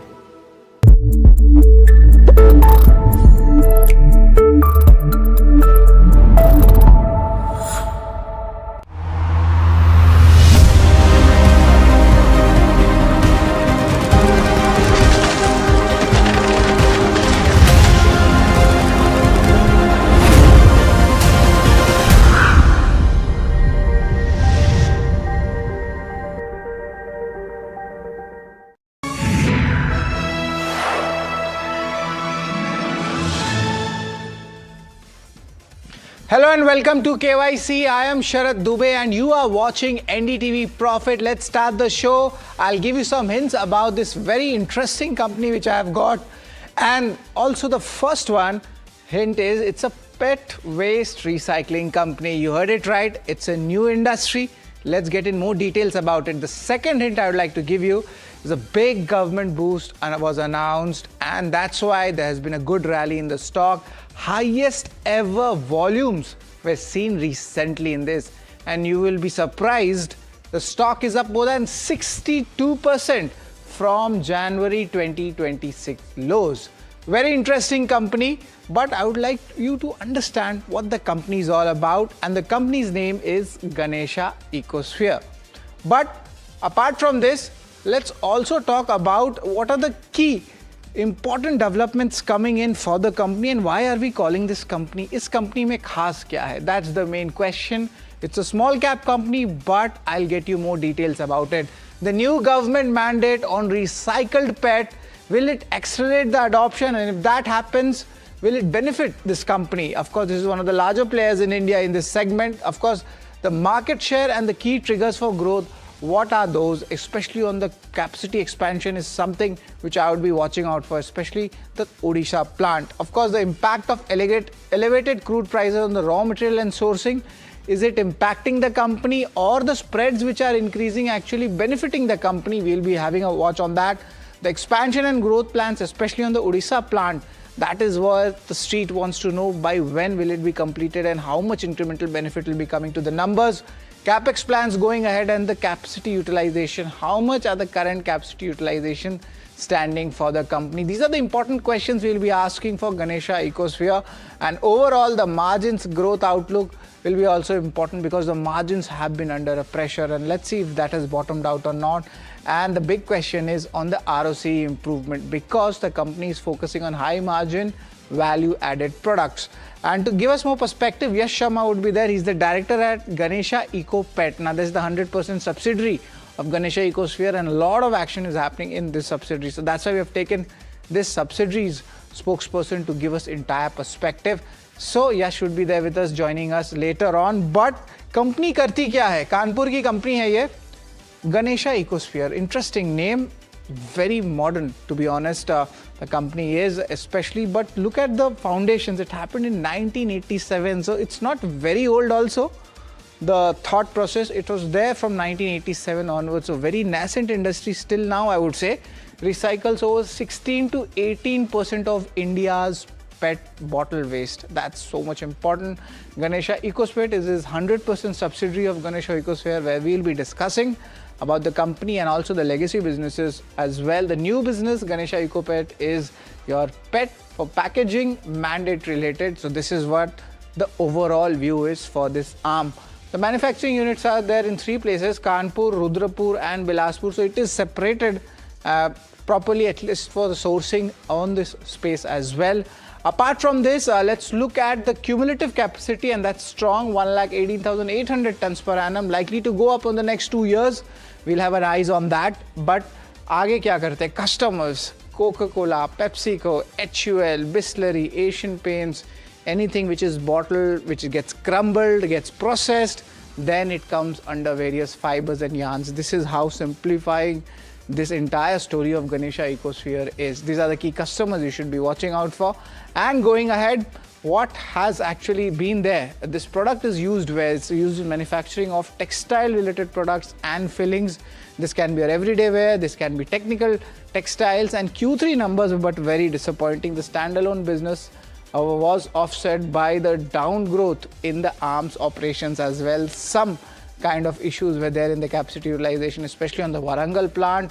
Group's filament yarn recently qualified with a leading global textile brand, and this augurs well. More and more global textile players come with them. This augurs well for the company. So it's a mixed kind of a views coming in the Q3 numbers. Capital utilization of Warangal business, that's where it declined to 50%. Of course, impacting the sales also, and the margins, single digit margins the. Will it change? That's the big question. Sales number also was impacted. So Q3 was not that great. But of course, we'll check the history also of the company, how things are planned out. And the most important thing and the trigger of the stock is the extended producer responsibility. Look at the recycling targets which has come in. These are the 4 segments: plastics, packaging, multi-layer and compostable. Look at the overall headroom which is there going ahead, and this is the FY29 use target coming in. This is for, of course, the reusable components. If you could just show the other key targets also, this also includes the reusable target of 25% for rigid plastics. So जितना ये target बढ़ेगा, जितने segment की मैंने बात की, उतना company को फायदा होगा. This is how simplify you can do that. But is the company in a sweet spot? Yes, it is. First mover advantage in PET recycling, that's what is there. Secondly, the regulations are turning favorable for Ganesha Ecosphere. So this is very much important, benefits a lot from it. Also, the third important reason is the significant volume-based buying was there last week. And you could say this was almost the record level of momentum happening. It has a better integration and expansion plans compared with the peers who are there. Largely, they are in the unorganized space, but nevertheless, important. Valuations remain comforting. इसका भाव 2000 के ऊपर था. Of course, अब जो है 1000 के पास आ गया भाव. So still valuations are comforting. So this is why Ganesha Ecosphere is in a comfortable spot, and maybe from current levels also there might be alpha. But to give it more perspective, we'll have our 8 rating parameters in KYC, जहाँ पे हम आपको बताएंगे आपके income statement, balance sheet, cash flow, how do they work, return ratios, is it good, bad, or will it improve, and also shareholding pattern, how things have changed over the last 3 to 4 years, street cred, how much money has been made, and of course, congratulations to folks who have recently invested in the stock, good up move coming in. Valuations will compare the company with itself. We just want to give an apple to apple conversation and the outlook, especially on the industry tailwinds and what company is doing. So all of these 8 rating parameters will judge Ganesha Ecosphere. The first one is income statement. Let's look at that, and the numbers are pretty decent. FY23 से 25 के 3-year CAGRs देखेंगे तो largely we see 13% revenue growth coming in, but वही EBITDA and PAT has been decent, but there's a little bit of disappointment. Where is the disappointment? That's in the third quarter. That's why we saw a big sell-off happening post the numbers. YOY basis, the revenue, EBITDA, everyone tanking, and the biggest concern for me and for a lot of investors was a single-digit margin, 8.64. And if you just highlight the margin trend also, we'll see that's where the disappointment comes in. हर बार 10 से लेके 15% का एक margin band है. But now that has gone down to 8.6%. Of course, sequentially, there was a little bit of uptick, but has the margins bottomed out? That's the big question we'll be asking. And by when can we get the double-digit margins? That is where the street is concerned about the stock. But net to balance things out, it's a neutral rating when it comes to the income statement. Let's talk about the balance sheet, how important this is. Yes, the borrowings have gone up. Company is going for an expansion. We can understand about that, but net, the debt equity ratio for this company or in the industry is still stable. Cash bank balance is also healthy at 122 odd crore rupees. So net, we could say that the balance sheet is having a neutral rating as of now. So we spoke about income statement, we spoke about balance sheet, but cash flow is very much important as well. There is a little bit of lumpiness involved in this business as well. But net the cash flow from operations and the PAT has been done well. The conversion is decent. And if you look at the net cash flows coming in, remember investing and financing activities is also very much important. So there will be lumpiness if you study a cash flow for a company like this or even an industry like this. But this time it's doing well as of now for the FY25 data. But let's keep it neutral when it comes to the cash flow segment. Now let's move on to the return ratios, and of course the ROC numbers I have taken. Largely in this kind of a business, the legacy business is there, so आपको ज़्यादा ROC मिलेगा नहीं, 10 से 12% का ROC मिलेगा. But as and when we see things moving to the value-added segment, that is where the ROC starts changing. Currently they are 40% value added, they are aiming 65%. Then we can expect a 14 to 15% ROC business. So right now it is decent. Little bit of recovery has come in FY25, but really will it be a 15% ROE business? Only time will tell. So right now it's a neutral rating. Let's talk about shareholding, how much things have moved around, and largely from March 24 onwards, promoters have taken stake, and that's what we have seen, that up move also coming in after that, especially in the mid of January. That is where the stock started going up. Of course, there is a relation with crude also. We'll try to understand spreads mein kya fayda hota hai, but FIs they have sold, but promoters have taken, and the DIs have been pretty much stable. But recently, last week, there was a massive volumes coming in, and guess what? There is some institutional buying coming in, and on that basis, I would like to give a strong thumbs up to shareholding. So interesting names which we have talked about. And let's talk about the street cred, how things have moved. And of course, congratulations to the folks who have entered the stock in the last 2 months. You have made a lot of money. And of course, see, from the January, almost you could say February 26 or January lows, it's up 62%. So congratulations on that. But over the last 1 year itself, despite this up move, the stock is still down 26%. 2,000 rupees share price is something which we had seen earlier, but then there was a big sell-off happening. And the last 5 years, if you talk about it, that is also, stock has given a decent return. It's almost up 90% even after the correction as well. So it's pretty much important to track. And street cred, I would like to give this a neutral rating as well.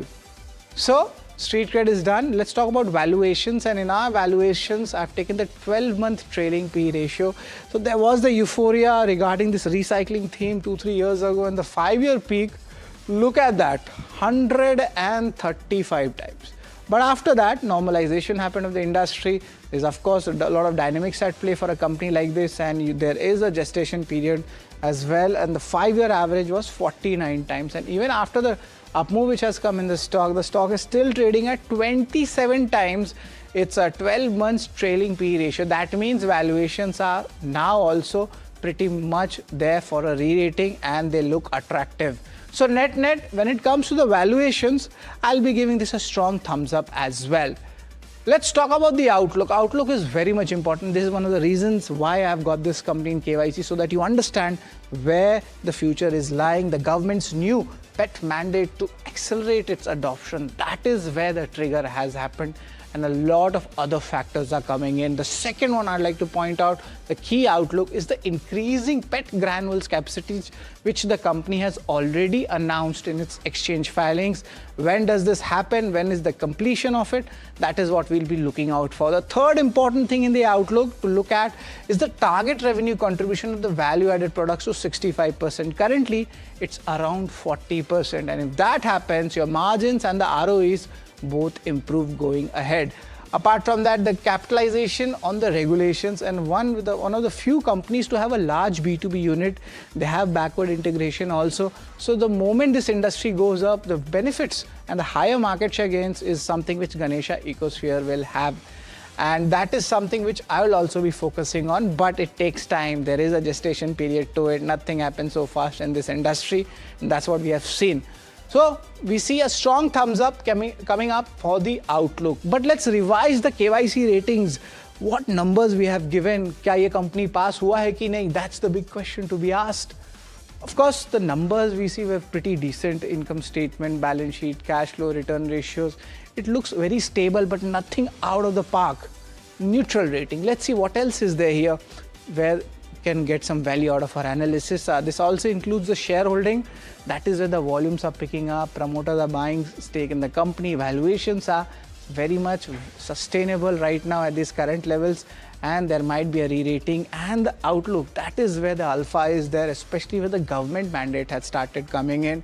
And after the stock, being beaten down, there is a good up move coming in, especially technically. And that is why we have given this company a final rating of 5.5 out of 8. It's largely it's neutral to positive, but it's a very developing story, and we will be judging this company every 6 months to understand what happens and to put everything in perspective. But joining us to give us more flavor of the entire company is Yash Sharma. He's the director at Ganesha Ecosphere. I would like to welcome Yash. Good afternoon, Yash. Always a pleasure to have you. The most important thing why I'm very much interested in Ganesha Ecosphere is the government's central mandate which has come in, where the increase is there of the key products. Just explain us the government's mandate and how much beneficial it is for Ganesha Ecosphere. Hi, thanks. Good morning, everyone. Thanks for having me here. And yes, definitely after the government's new mandate that has come into picture, actually the mandate was in place last year itself to have minimum 30% recycled content in all rigid packaging applications. But there was a lot of confusion. A draft came out in the middle of the year in June, after which the usage of recycled plastic by a lot of converters and brand owners was delayed or stopped. There was a lot of confusion around the mandates of what's the new mandate's going to be. So finally now on 31st of March, the government of India has released a new mandate where it has stated that for 2026 to 2027, 40% recycled PET, recycled plastic has to be used in category 1 applications. And along with that, the last year's requirement of 30% has also been carried forward and is to be covered in the next 3 years by doing minimum 1/3 of every year. So which will be basically going to create an environment for a very high volume demand for the recycled plastics. And it will also obviously help us, Ganesha Ecosphere being the largest in this space currently in India and the biggest organized player in this space. We are already working with so many brands, so we definitely stand to benefit massively from this new mandates. And Yash, just to get in a little bit of numbers, what kind of incremental benefits we can expect for Ganesha Ecosphere and the volume growth outlook? Does this change now, because there was a pressure in your numbers which we have seen in Q3 also, but I don't want to talk about Q3 because it's the past. I'm talking about the future. What is the incremental benefits, and if you can quantify or give me a range, your volume growth outlook or something addition coming in your top line? Surely. So we have a current capacity of about 42,000 metric tons, which is already fully operational and live. Now, last year, what happened is that more or less from April to December, we have been able to operate that capacity on around 50 to 55 to 60% utilizations on and off throughout the year. That was because there was so much confusion and the demand offtake for the recyclate was not very clear. So this capacity utilization, which was at about 50 to 55% for the good part of the last year, will now be operating at north of around 90% levels because of the good, strong demand that is now there in the market. Also, what we're benefiting right now is, since the virgin plastic prices, because of this Iran war, the plastic prices of virgin has increased by about 30 to 60% based on plastic to plastic. In case of PET, there's an increase of about 45%. But in case of our recycled plastic, which is recycled PET, the price increase was around between 10 to 15% range. So it has also benefited us economically and has led to a big demand creation in the last 1 to 2 months. We think that going forward with the mandate in place, we will be able to operate our existing 42,000 tons capacity at very, very optimum levels of 90% approximately. Right. And the new... Yeah.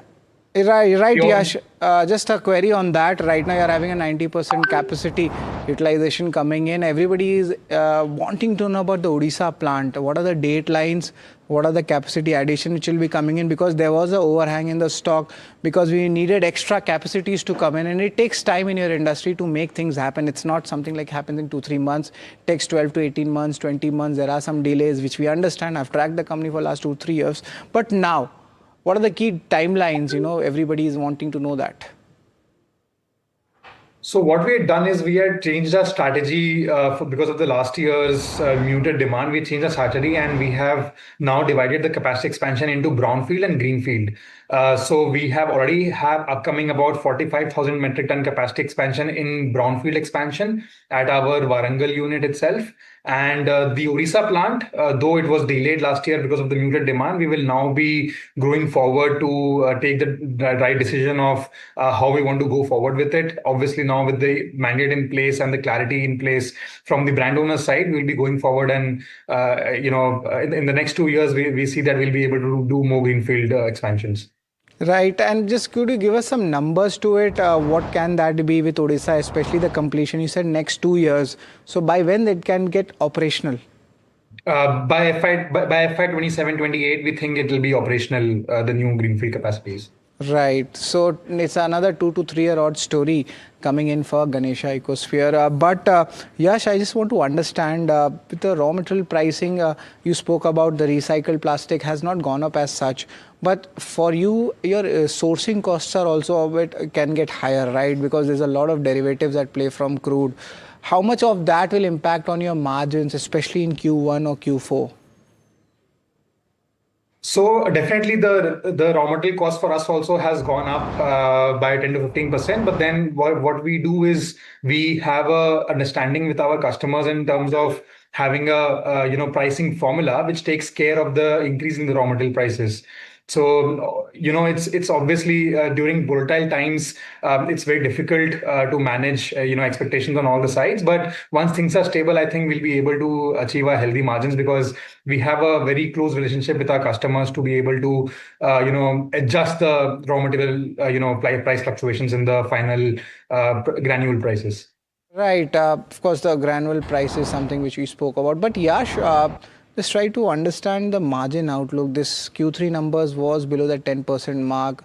Your company has double-digit margin history all throughout, and now the dip is coming in. And there was a slight bottoming out if you compare Q2 and Q3.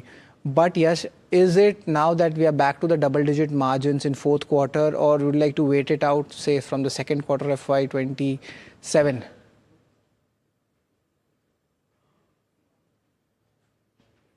Yash, well, I think we asked, yes, I will definitely come to the management, but yes, the margin outlook is something if you'd like to pull up, that is where the concern has happened and stock is down, if you could say almost 9%. Earlier, this was on 10 to 14%. So definitely it's going to take some time. And Yash is back with us. Yash, hi. I just wanted to ask the margins. Will they bottom out in the fourth quarter or will it take some more time? Because there's a lot of uncertainty and there is a pricing pressure across the board. Yeah, so I think that we should be able to see incremental improvements in the margin profiles going forward with the new demand. Q4 also, I think we should be able to be slightly do better than Q3. Hopefully, it's still under preparation as we speak. But I think we should be, the volume profile and the offtake was definitely on the positive side. Going forward also, we think that we should be able to reach our optimum, standard margin levels, which we were targeting earlier as the time progresses. Obviously, currently there is a lot of volatility in the markets and we have to adjust that. But going forward, we think we should be able to perform better from here on for sure. Right. And what was your target which you have set for the short term for the margins, Yash? We're looking at the stabilization of the margins in the next 2 quarters. Right. So stabilization over the next 2 quarters, that's an important take as well. Coming in. But apart from that, any capex plans you have earmarked for this year over the next 2 years? I'm sure there is expansion plan at play. There is a little bit of debt also on the higher side, which I see is there on the balance sheet. So if the expansion plans are coming in, there must be some kind of a capex. And yes, how will you be funding that? And any debt reduction plans right now or keep it elevated?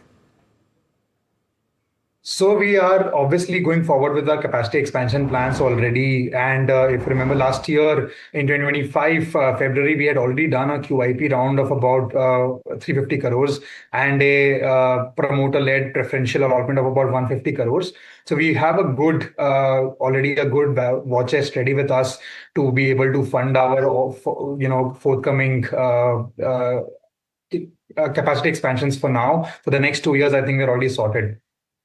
Okay, so you are sorted for the next 2 years. That's pretty much interesting, Yash. But the important question is the value-added products. So now you have claimed that from 40% is going to become 65%. I'm not going to get the margins in because we have discussed that.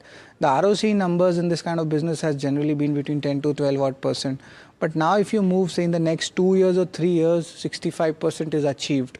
What happens to the ROC numbers? And if you could just give us that feel about your value-added products, how are you increasing the contribution in your total revenue? Yash. So with the value-added products, we definitely look at achieving of close to about north of 15% ROC numbers in the new value-added products and the high-performance products that we've launched in the recent years.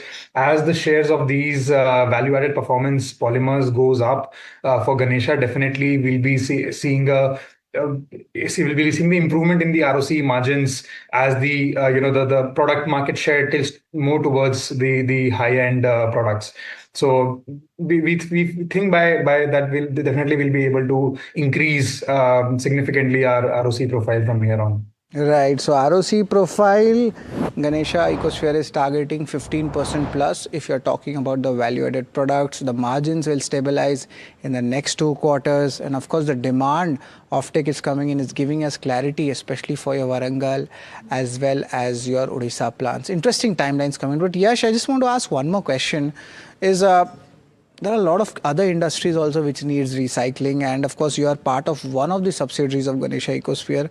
I just wanted to understand other subsidiaries of Ganesha Ecosphere apart from Ganesha EcoPad. What are the strategic growth outlook looking like for them? Any legacy businesses also you have? What are the outlook for that? Viewers definitely want to know what else is happening in Ganesha Ecosphere apart from Ganesha EcoPad. So if you could just give us a little bit of light on that. Sure. So we have a couple of subsidiaries focusing on different, business diversification or geographies or product profile in that, for that matter. For instance, Ganesha EcoPet has launched a lot of value-added products in both packaging as well as textile space. We've launched products which are performance products used for very high-end industrial applications in the Ganesha EcoPet portfolio. Similarly, Ganesha Overseas, another subsidiary of Ganesha, does operations outside of our domestic of India, basically. So we are currently operational in the Nepal country as of today, but we are also trying to find out and secure other avenues where we could potentially expand and create a supply chain for the recycled polymer. So yeah, definitely, I think we are working on a lot of fronts. If you look at from the point of view of PET polymer, from the other plastics point of view. Right, yes. We are coming short of time. It's a very interesting take coming in from you and clearing a lot of doubts about the company. Of course, the future holds bright for the industry and your company. It's always a pleasure to talk with you, Yash, and we'll track your company's growth very closely. So that's the company I'm talking about, Ganesha Ecosphere, and they make 16 to 18% of PET bottle recycling, and government mandate has put the stock in focus, and promoter buying is also something which we saw. But nevertheless, these are the interesting companies we get for you in KYC. So stay tuned to NDTV Profit for this show.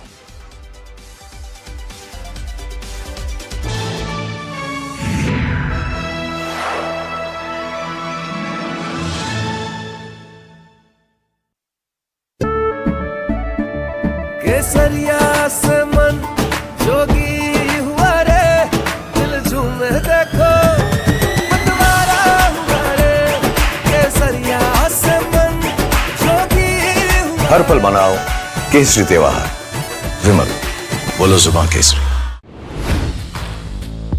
Hi, I'm Tamanna Inamdar. Watch me on NDTV Profit, where I break down the day's biggest business stories. What happened, why it matters, and what it means for your money. Hi, I'm Neeraj Shah. Watch me on NDTV Profit for the most incisive market intelligence and meaningful corporate conversations. And I'm Alex Matthew. Markets, mutual funds, insurance, personal finance. I help you cut through the noise and make smarter financial choices. And here's where you can watch us.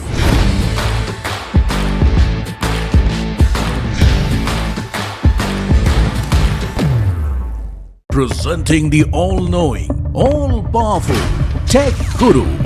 Whoa. Guru? I'm no guru. Okay. I'm just a guy who loves his tech. A show where the mysteries of megabytes and motherboards shall be unraveled. Bro, nobody talks like that anymore. This is all about connected ecosystems, EVs and AI that you can use in your daily life. That's what we do on Tech 360. Real talk, real reviews, tech that you can actually use. Tech has changed. So should your tech show.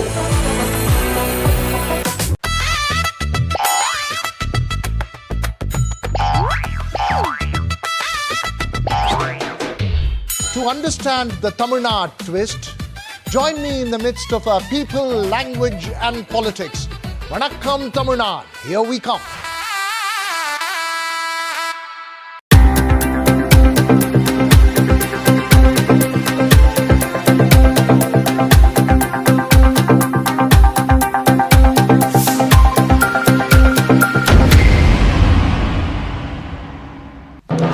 When others are warming up, I'm raring to go. The stories that matter, the stories that shape your life. Hello and welcome to watching Prime 5 with me, Ganesha Ecosphere. What's happening? How to win? The show that sets the prime time agenda.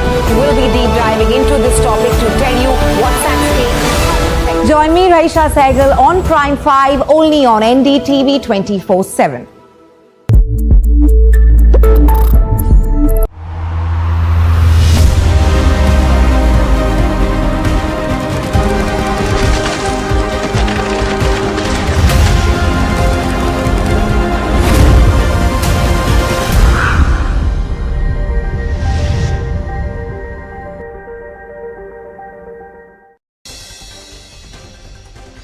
It was a tepid day of trade on the Lal Street. Nifty lost more than 40 points, while Sensex shed over 190 points.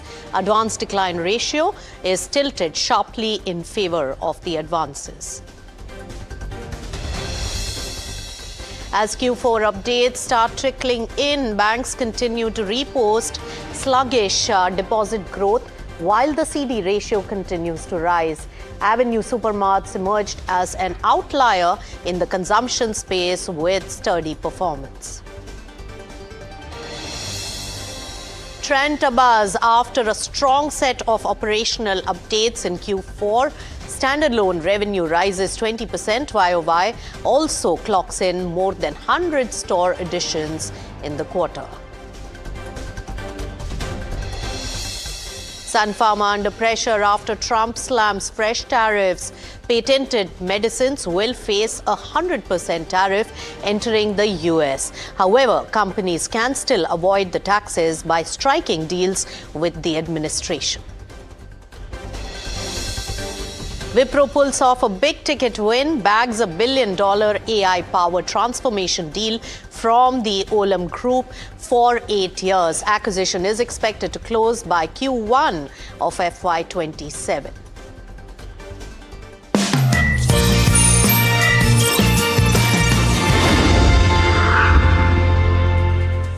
Hello and welcome. You tuned into Markets at 12. I'm Nisha Poddar. A quick look at the markets at this particular hour. And yes, 22,680 odd points on Nifty 50. So yes, it is down, but only marginally down. In fact, the real picture is in the contribution chart of Nifty 50. Take a look at that. Big boy Reliance Industries is the biggest dragger, losing over 70 points for Nifty 50, and minus Reliance Industries' sluggish move or or weakness and loss on that, Nifty 50 would have been in a positive zone. So looking at some of the other components in the contribution, well, HDFC Bank as well as Axis Bank are the ones really taking the lead in terms of contributing. Trent tightened from the consumption space with the overall outlook looking good, is also performing well. Reliance Industries, biggest dragger, losing about 77 points, while Bharti Airtel, M&M, SBI are also on the losing side. When we talk about the sectoral performance, well, it's also remember the crude prices which are really impacting the overall market sentiment as well. And oil and gas space is the one which is the biggest dragger in trade, while defense, a momentum play, a more sentimental play as the war situation really continues, that is the one which is gaining the most. Pharma, of course, because of the new tariff threat really coming in, is also a dampener. Let's take it straight across to Sachin Jasuja, who's the head of equities and founding partner at Century City Wealth Tech. Sachin, pleasure welcoming you on NDTV Profit. How do you read into the market movement where it has been fairly volatile because of various factors globally as well? And last week we saw a fair amount of volatility coming in. This today there is weakness, but with evidence of buying being seen in the market. Thank you, Nisha, for having me. Yes, we remain constructive on the markets, and we have seen that in last 4-5 trading sessions also, some kind of reshuffling across, you can say, rotation among sectors is already happening. And even if you bake the scenario that earnings may get a hit for forthcoming quarters, or the GDP growth we were projecting at around 7.4% can come down to 6.6, 6.7% looking at the Middle East crisis.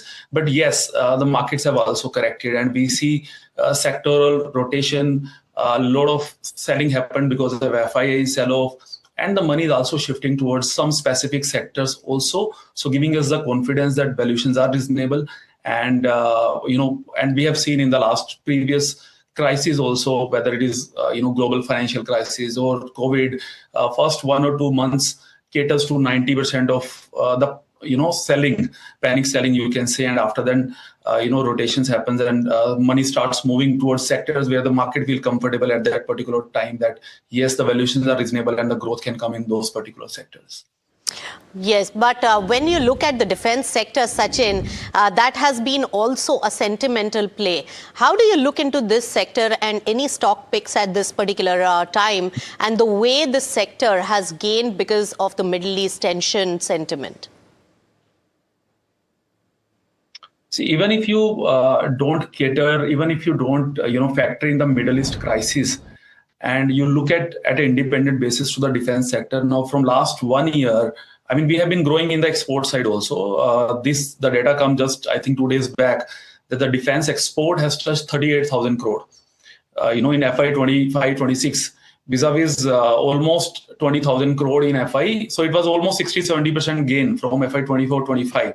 So we have been growing, we have been building our capabilities, especially even if you remove the larger names like HAL or BDL, even the other names like Data Patterns, Amta Tech or Bharat Dynamics, those kind of companies have gained huge order books. And yes, crisis supports these kind of names because they give you the structural picture. And one, strong point about defense, that where the euphoria was there in the valuations 1 year back, now the valuations have also corrected. Even though they have grown in terms of profitability, but still, you talk about HA, Hindustan Aeronautics or BDL, so these companies have corrected by more than 30% from the peak, almost 25-30% from the peak. And but yes, the kind of wars which are happening now and in future, I think a lot of electronic usage will be there. The missiles will be different, heavy laden with tech. So the scenario will change, and there will be some companies who will be taking lead into the overall pack. But overall, at a sectoral point of view, I think India can emerge as a very strong play on the export side also, which will make it a very constructive long-term growth play in the defense sector. All right. And any particular stocks you want to mention which are more favored for an investment? Yeah, I think some of the companies which are pro-technology and on the electronics management side. So you can say data patterns or even solar industries have emerged as a very diversified play into the defense segment. So we feel more comfortable into such place rather than the traditional large companies of defense. Right. But Sachin, if you really take a look at the market today, Nifty 50 would have been in the green zone, would have been gaining if it were not for Reliance Industries, which is seeing a heavy selling. And it has also touched its 10-month low levels with almost 4% drag on Reliance Industries. How do you really assess this particular counter? Now, overall, see, Reliance, so there are many moving parts for Reliance Industries specifically. I think it is just the way that sometimes FII money flows in such a way. Reliance specifically has been very strong in this crisis. Again, a lot of reasons. Geotelecom IPO will be coming maybe in 1 year. You may see Reliance Retail IPO in next 2 years. And these independent company can become 10 to 15 lakh crore company. Right. So Reliance itself is hardly 15 to 20 lakh crore company at this point of time, where majority of the business comes from petrochemical business. Right. So on a various front, Reliance has been a strong stock. But yes, in this kind of a market scenario where the buying is also happening into stocks where there has been huge correction, and they need some stocks where even FIA sell and can start buying in some other stocks. So I think it's a market activity. I don't want to comment specifically on the stock side, but yes, it keeps on happening. But overall, I think we remain constructive on the companies like Reliance Industries, Bharti also. And overall market, there are some segments where the valuations are comfortable, and market will see some pickup of activity over there also. All right. But Sachin, as you rightly mentioned, there are many aspects that are impacting Reliance apart from it being a heavyweight and that trade-off that is really taking place. But of course, the Geo IPO is another, and oil and gas impact and crude level impacts are another. But before leaving, Sachin, any particular sectors which are looking at good valuations for investment and an investment strategy view from your end, given that the markets have been volatile? Yes, I think one or two sectors which used to be cyclical, but now they have become long-term structural stories. You can say every country has realized that energy security is something that you can't get away with. You have to have your energy security. So on that theme, I think the companies who have got power assets or the full value chain of energy side, the transition of energy, so the renewable sector will also play a very key role over there. And I think one segment where India is playing a huge role, it is a data center infra play. So indirectly, you will move towards semiconductor play, where we have already started, making semiconductor chips built up in India. And I think 2026, 27, we'll see a lot of companies coming into this field. The names like CG Power, or Keynes, or even BEL, kind of companies who are working into this theme. And I think 70 to 80% of the semiconductor demand from India will be catered by these companies. So it can emerge as a huge sector which has already corrected by 40 to 50% and has come down in terms of valuation from maybe 70, 80 multiples to now 40, 50 multiples, but still looks at a very long runway of growth in coming years. Right. So those are some of the sectors of choice. Thank you so much, Sachin, for joining us on NDTV Profit. All right, let's move our focus to the banking sector, and which has been also gaining the momentum with HDFC Bank and Axis Bank really taking a lead in the market today. So as the business updates really start trickling in, well, my colleague Piyush is here to tell us how the key banks performed this quarter before we get you the word coming in from the management of Suryod Small Finance Bank. Tell us, Piyush. Yes, Nisha, that's right. Banks have posted a strong set of numbers for Q4, which is technically the most busy season for banks. Leading banks have reported double-digit rise in both their loans and deposit book, although the pace of deposit growth remains to be slower than the pace of credit growth, which is also leading for banks' CD ratio to go up, and the RBI may not be very content with that ratio moving up. Bankers tell us that the retail, agriculture and MSME segment has really done well for PSU banks, whereas private lenders have seen a spurt in their gold loans, unsecured personal loans as well in Q4. Bankers say that MSMEs could see a hit if the Middle East conflict continues for a month or two more. In Q1, banks expect a slight uptick in stress in the SME segment. Number-wise, Axis Bank and Kotak Bank posted really saw a strong set of loan growth numbers, whereas HDFC Bank's loans were up 12% and deposits were up 14% in line with the management commentary. Fitch Rating expects Indian banks' margin to fall by 20 to 30 bips in the next financial year, as they see limited flexibility for the RBI to put durable liquidity into the system after the recent efforts that they took in to defend the Indian rupee. Back to you, Nisha. All right. Thank you so much, Piyush, for getting us all those details coming in on the banking sector and the business outlook. And yes, deposit growth still remains a constraint. But with market fall, looks like that thing may be something to watch out for going forward, because market has been attracting a large part of the savings of the common man. But let's focus on one particular management, Suryod Small Finance Bank, which delivered a steady Q4 update. Loan growth remains strong for this particular bank, and deposits are building momentum, and CASA traction continues to improve, signaling better funding stability. Well, the focus now shifts on how this balance sheet expansion really translates into margins and asset quality going forward. Let's take it across to Bhaskar Babu Ramachandran, who's the MD and CEO of Suryod Small Finance Bank, for more insights. Mr. Bhaskar Babu Ramachandran, thank you so much for joining us, and thanks so much for patiently waiting by while we were talking about the overall business outlook. But looking at your business outlook, there has been a sustained growth and gross advances are up 29%.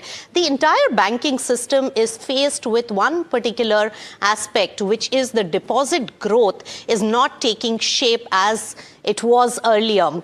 How is this particular aspect really turning out for your bank and from your part of the industry? Yeah, I think at the small finance bank level, overall, the growth has been comfortable in terms of deposits. And specifically for us, given that the base is around just 14,000 crores, in terms of deposits, we did not have much of a challenge as far as term deposits are concerned. CASA has continued to be a challenge, but however, we have grown on that front as well. We are grown by around 150, 200 basis points compared to last year at around 22, 23. We are looking that while at our size, deposit mobilization is not seeming to be a challenge, the pricing does cease. It has really gone up. We have increased our pricing to around 8.1% on the 30-month deposit bucket to focus on the retail liabilities. All right. So that's what to focus on the retail liabilities. But I'll request you to just hold on. There's an important news development. Sources tell NDTV Profit that government may be opting for fresh bids for IDBI Bank. Cabinet Secretary meeting is underway on the decision regarding IDBI Bank. And Shrimi, our colleague, is here with the exclusive details. Tell us, Shrimi. Yeah, so Nisha, government may be head for a reset for the IDBI Bank disinvestment, and we've been reporting about it. Now, what we are learning at this point that they are going for a fresh bidding, and that emerging as a strong possibility. A key meeting chaired by Cabinet Secretary TV Somnathan is currently underway to take a call on the way forward. And in fact, this is the second such meeting in just past 1 week, with officials from DPAM and banking division, Department of Financial Services, and other concerned department are the part of the discussion. So what we are also picking up that at the heart at this point of time, what they are discussing is the valuation, because sources says that the bid received so far have fallen well short of the government expectation. And in fact, what we are also learning that two potential bidders have quoted 40,000 to 45,000 crore range, which is significantly below the government minimum reserve price. So given this gap, the government is now leaning towards shelving the current bids and starting the process afresh. But do remember that a fresh round of bidding will take some time, as the entire process will have to restart from the scratch. And IDBI Bank, particularly being a sensitive sector, all the due diligence and fit and proper criteria will be applicable. And one more fact is very important and crucial, that for the current financial year, government set the target of 80,000 crore, both for disinvestment as well as asset monetization, and this is way much higher from the previous fiscal year. And that is mostly because they are assuming that IDBI Bank will, take place in this financial year. But we need to see this entire development, because even if the entire process and all the fit and proper and all the due diligence, the kind of RBI takes time. And remember, in the previous bid as well, it takes almost 3 years to come through and to get to this position. So it will take clearly more time. So they need to revisit and maybe reassess the entire target for this financial year, Nisha. That's right. In fact, the part stake sale by the government, which needed a huge amount of cash component in this particular transaction, was one of the stumbling blocks. And take a look at this particular counter. Remember, in anticipation of this transaction, IDBI Bank had gone past 100 rupees per share. But as soon as the timeline that was set by the government of last financial year did not meet, now it has come down to 68 odd levels. From the time that this particular transaction has been in the works, which Shrimi said for 3 years, this is the same level that the transaction really started at. So in 3 years' time, it elevated to a much higher valuation, which made it also much more expensive. And with the cash component, it became even more difficult to really attract good bids coming in. All right, all eyes would be on IDBI Bank, but we have with us patiently waiting Mr. Ramachandran of Suryod Small Finance Bank. Mr. Ramachandran, looking at this particular quarter's, performance, what are we expecting in terms of the business outlook for the company in the coming quarter guidance? So we ended up the last year with around 29% increase in assets, 32% increase in terms of no deposits. The momentum continues. Of course, we'll have to watch out for the war situation as it pans out on our segment, which is a very vulnerable segment, lower end of the income pyramid. So we will have, while we are cautious about it, the growth as we speak continues to be with the same momentum as it was in Q4. There's another aspect to this, Mr. Ramachandran, which is also the RBI's action. And of course, your particular segment caters to the lower income segment. On the other hand, there is also cost pressure when it comes to the interest rates. What are we expecting from the RBI's front? Because the way the rupee has behaved, the way inflation has really come in because of the oil prices and its intermediaries as well, and uncertainty. What is the expectation and what is the requirement of your sector also from the Reserve Bank? So currently we continue to focus on retail. We're at size-wise at 14,000 crores. So we aren't really too much looking at in terms of the RBI's actions and its impact. Anyway, at this point of time, we still pay a marginal higher cost across SFBs, and specifically in terms of, if you look at us in the March, towards the last few days of March, we increased it. What we're really focusing in terms of, can we reduce our cost of acquiring these deposits? Would it still be at around 150, 200 basis points, or can it be done through various other means, including digital, which at least reduces the cost of mobilization? So focus is in terms of, can the landed overall cost be a little lower than what it was in Q4? Right. And also, Mr. Ramachandran, you have been saying on the focus on the digital first aspect as well. How is the company really focusing on this and lowering the acquisition cost of the customers? The digital fixed deposit momentum has picked up. Currently, we have around closer to 35% of our monthly incremental fixed deposits coming into the digital platform. Probably customers are able to use the convenience of digital, book 5 lakhs of deposit across 4 or 5 banks, which probably offer a convenience in terms of little higher pricing. But more importantly is that they don't necessarily need to really walk into a bank branch to fill in the forms. Everything happens digitally. They do the VKYC, and the whole process takes no more than 30 minutes at the max, assuming that they complete all of that together. Otherwise, they still have a day 2 to come and complete the full KYC, which is through the video KYC. We see the profile of the customer is completely retail. It's around no more than 2 lakhs of average deposit. They come and start with a small amount, 5,000. Then they try closing it, wanting to know how quick they can get it back in their bank account. Once they're comfortable, I think the deposit increases from 10,000, 20,000 starting up, testing the platform, so to say, to around 1.5 lakhs at the end of the second month, third month. So it's pretty good. The cost of mobilization is much more cheaper than physical infrastructure. Physical infrastructure branches are required for the customer to get the comfort, just in case, where do I go? So we still require physical branches as trust points, but the transaction platform moves, including in terms of initiating through digital. That's our experience in the last 1 year. And also, Mr. Ramachandran, just doing a status check, the war has continued for more than a month. In the last month gone by, have you seen any discomfort amongst the lower income category of your customers, especially with LPG crisis really impacting many of the businesses in the smaller sectors? How have you seen the momentum, and is there any on-ground impact so far? As of now, no. And that also puts a puzzle in terms of how is it that it isn't really much of an impact. So we're going back and really figuring out, is it as comfortable as we are really seeing it? Because one of the measurements which you look at is in terms of your repayment, on-time repayment, but they may not tell the real full story. It just started. So probably but the restaurant business, smaller ones, have really taken an impact. So to the extent we are going cautiously slow on few segments, which has got high dependence on LPG for a moment in the small business segments. But otherwise, are we really seeing a stress where customers are saying, yeah, can we really look at reschedulement is far off, including expressing in terms of difficulty, not yet.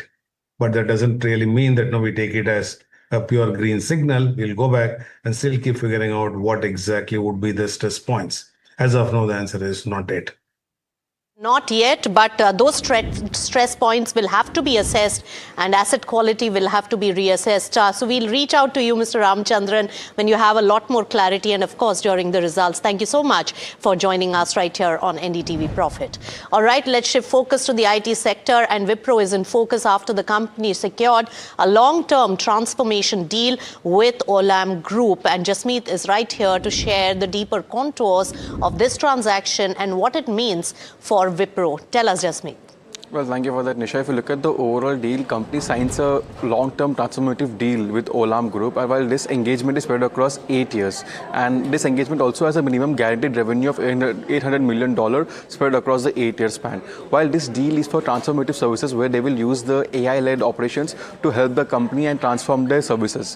While as a part of the deal, Wipro to also acquire the IT arm of the company for nearly $375 million, that's roughly 3,500 odd crores. While if you look at the price to sales ratio paid for this particular deal is about 2.7 times given the FY25 revenue for the Mindsprint. That's the company that have been acquired. With this acquisition, the company will expand their hold onto the food as well as the other segment and increase the niche. So given the IT pack has been doing acquisitions, this will add company going ahead and it will benefit company going ahead. While further, this acquisition is expected to be completed by Q1 of FY27. So all in all, we do see a good deal win as well as a good acquisition for the company to add up. The stock traded 3% above in trade today, and today also it's again in green today. All right. Thank you so much, Jasmeet, for getting us all those details. And while we wrap, remember an important news development here that the Supreme Court has refused to stay Adani Enterprises resolution plan for Jaiprakash Associates. Remember, this IBC bid, which was won by Adani, was challenged by Vedanta in the Supreme Court, and SC has really refused to stay this particular deal. And because of that, Adani Enterprises stock has also risen in trade. It's a big corporate development coming in from the IBC space. Keep an eye out on that. It's a wrap on markets at 12. Thank you so much.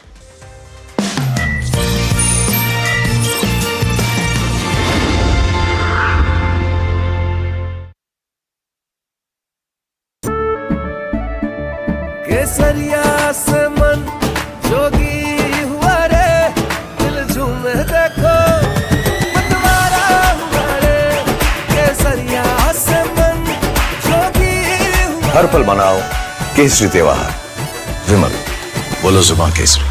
Presenting the all-knowing, all-powerful Tech Guru. Whoa. Guru? I'm no guru. Okay. I'm just a guy who loves his tech. A show where the mysteries of megabytes and motherboards shall be unraveled. Bro, nobody talks like that anymore. This is all about connected ecosystems, EVs and AI that you can use in your daily life. That's what we do on Tech 360. Real talk, real reviews, tech that you can actually use. Tech has changed. So should your tech show.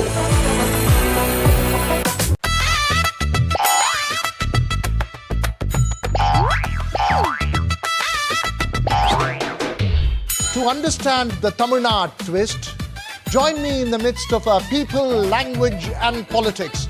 Vanakkam Tamil Nadu, here we come.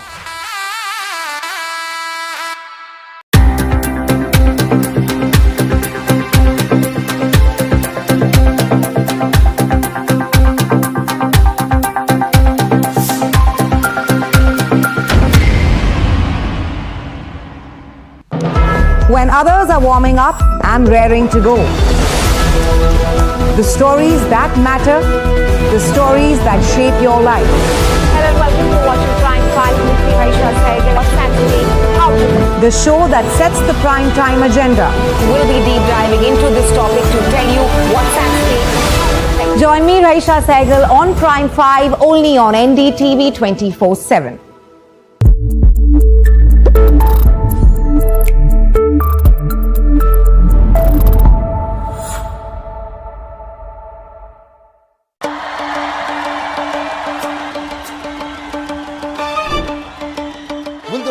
Sun win with a hand in hand? Will the two leaves and lotus bloom? Who will whistle to success in Tamil Nadu? To understand the Tamil Nadu twist, join me in the midst of politics and people. Vanakkam Tamil Nadu, here we come.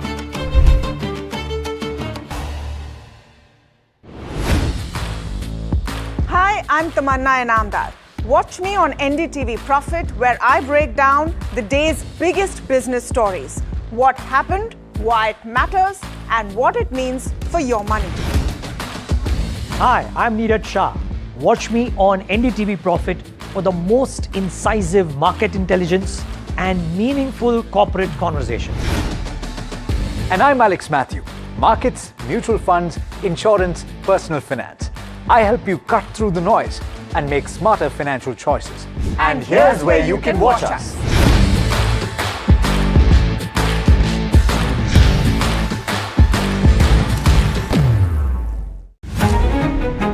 New year, new power panel, India market opening, now in its boldest lineup. This is where the trends get tested and stocks get conviction. I'll recommend a buy call on a stock only when I'm fully convinced on the stock, with a table thumping buy. And when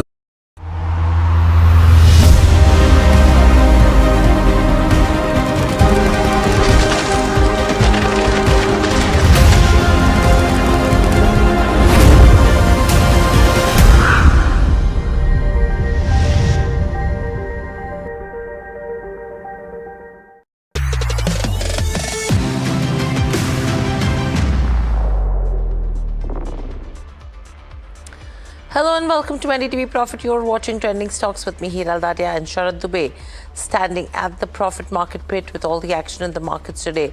Sharad, this is an interesting day of trade. We've come back from a long weekend as well. And I think all eyes are in terms of what's happening because a lot of updates that have come in from the BFSI space, from the consumption space, so a lot of action. Well, thanks a lot for that. Good afternoon, Hiral. And yes, the markets are also showing a lot of volatility. Earlier it was a gap down, there was a fall.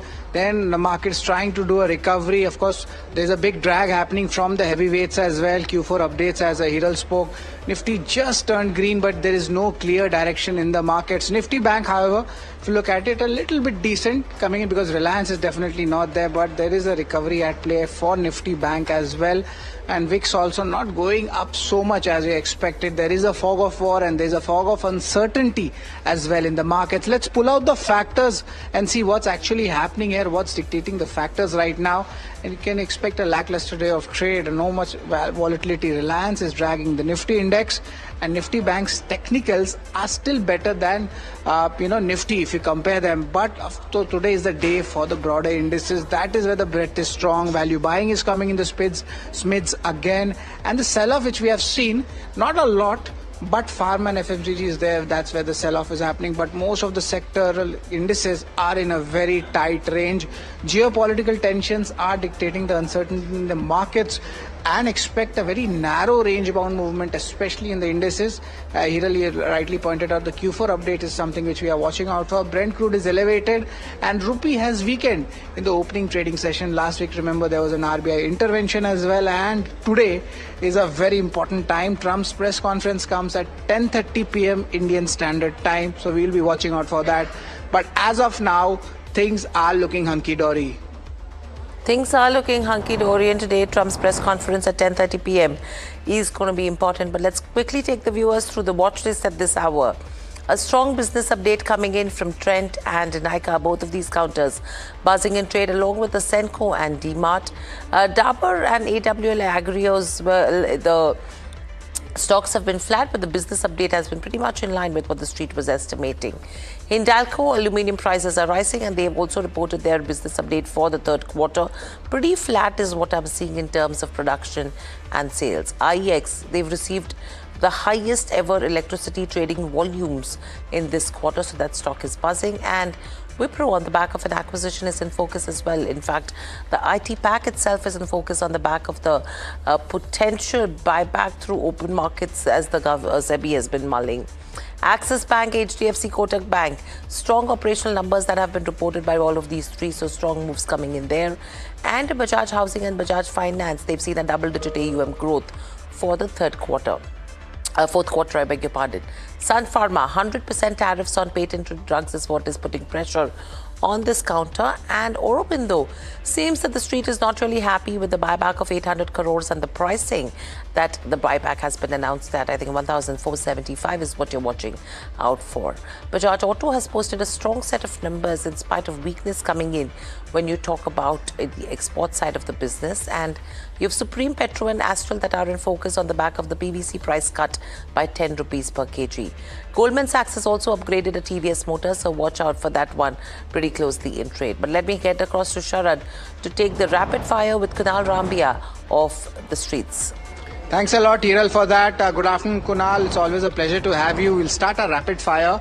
And two stocks on their operational updates, Senco Gold and Avenue Supermart. Strong numbers coming in from them. What are the technical charts suggesting? More up moves here, or is it a good time to do a little bit of profit booking? Good afternoon, Sharad. Thanks for having me on the show. So as far as Senco Gold is concerned, if you look at the last 1.5 year behavior, 1 year behavior, the counter has always made a bottom near 290 and the resistance is near to 380. It has bounced from the support level itself. So yes, there is a more room for upside with the target of around 360. One can think of buying and the stop loss can be 310. And Avenue Supermart, I think this counter is also looking pretty much okay. The strength is really gathering up. The upside can be till 4,800 to 4,900. Right. And Kunal, your views on Bajaj Auto, the March auto sales, they were slightly above the street estimates. That's what the broking community is talking about. But your views, especially on Bajaj Auto, in the levels to watch out for? See, actually, Bajaj Auto has consolidated really well near the lows and the support is near to 8,650. But the breakout is still pending. I think if the counter manages to close about 9,100, then the rooms till 9,500 are open. So for any momentum trader, I would advise to wait for the breakout of 9,100 levels. Right. And Kunal, there's a broking upgrade also coming in from Goldman Sachs on TVS Motors. How do you see this development going ahead? Any kind of more up moves coming in from this counter? Not really. This counter is consolidating well near the lows, but the resistance is strongly placed at around 3,500 and the support is at 3,350.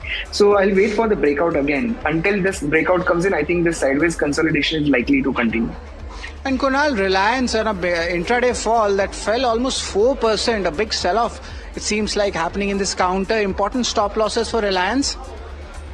On a broader time frame of last 4 years, counter is now reaching near the extreme support level. Reliance is down by around 20% from its all-time high, and right now at 1290. If the counter holds these levels of 1275 zone for a week or two, I think this can be a good bargain buying opportunity. So watch out for 1275 as a strong support and a stop loss for long. Right, and there is a good sell-off happening in Astral and Supreme Supreme Industries as well. Sorry. So these two stocks, do you see more sell-off is there, or that sell-off has exhausted now? more or less seems to be exhausted. And if I look at Supreme Petro, I think counter is doing pretty much okay. Come out of the consolidation, and the breakout was at around 730. So I think this counter has the potential to show us the levels of 850 even in such kind of market. So yes, positive on Supreme Petro as of now. As far as Astral is concerned, I'll be a little cautious for now because there is no clear trend or say reversal sign. So we'll wait for some more development to happen. But I think support can be at around 1450, which should be held on for now. Right. Thanks a lot for this rapid fire. Over to you, Hiral. Thank you so much for that. Let's quickly just take a look at the trending stocks on Google currently, and then we will be joined by the management of Dodla Dairy to help us understand the impact of the war as well. But Trent, obvious reasons why that stock is trending in trade. Bharat Forge, RBL Bank, HCL Info, and Tech Mahindra. A quick view when it comes to Bharat Forge and Tech Mahindra, Kunal? So Bharat Forge, Hiral, I'm very, very bullish because this counter is consolidating well and holding up the supports of 1600 to 1625.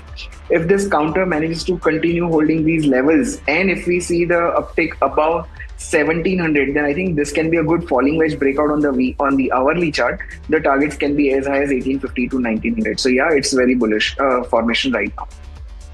Okay, so bullish formation coming in on that one. Thank you, Kunal, so much for joining in. Always a pleasure to speak to you as well. But moving on, Dodla Dairy, that's a stock to focus on in today's session as well.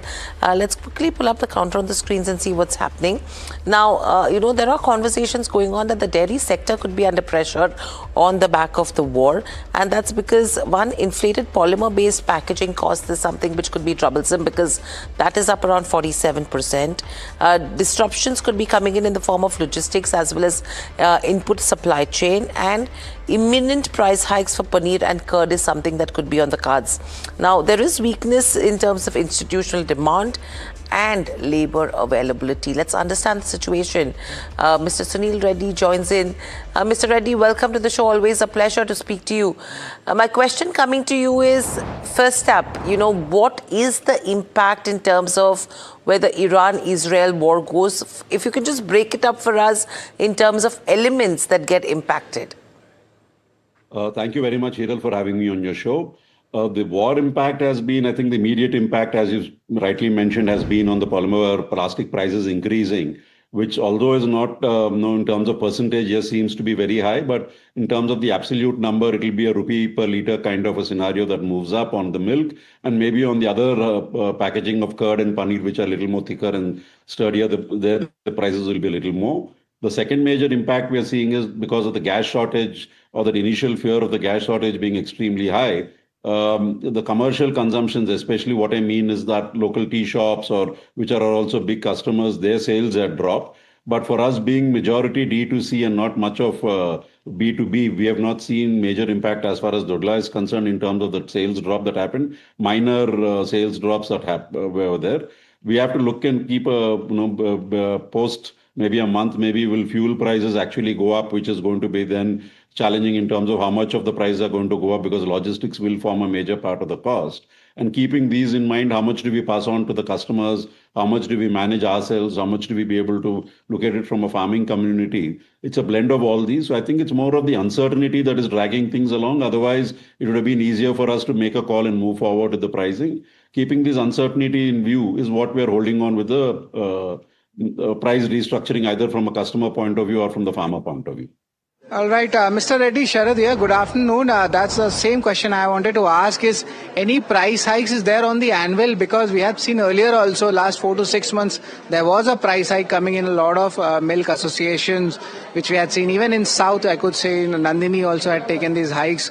Are you looking at the usual hikes, or there would be a little bit of higher hikes other than the usual norms in the month of April, or say in the next coming months?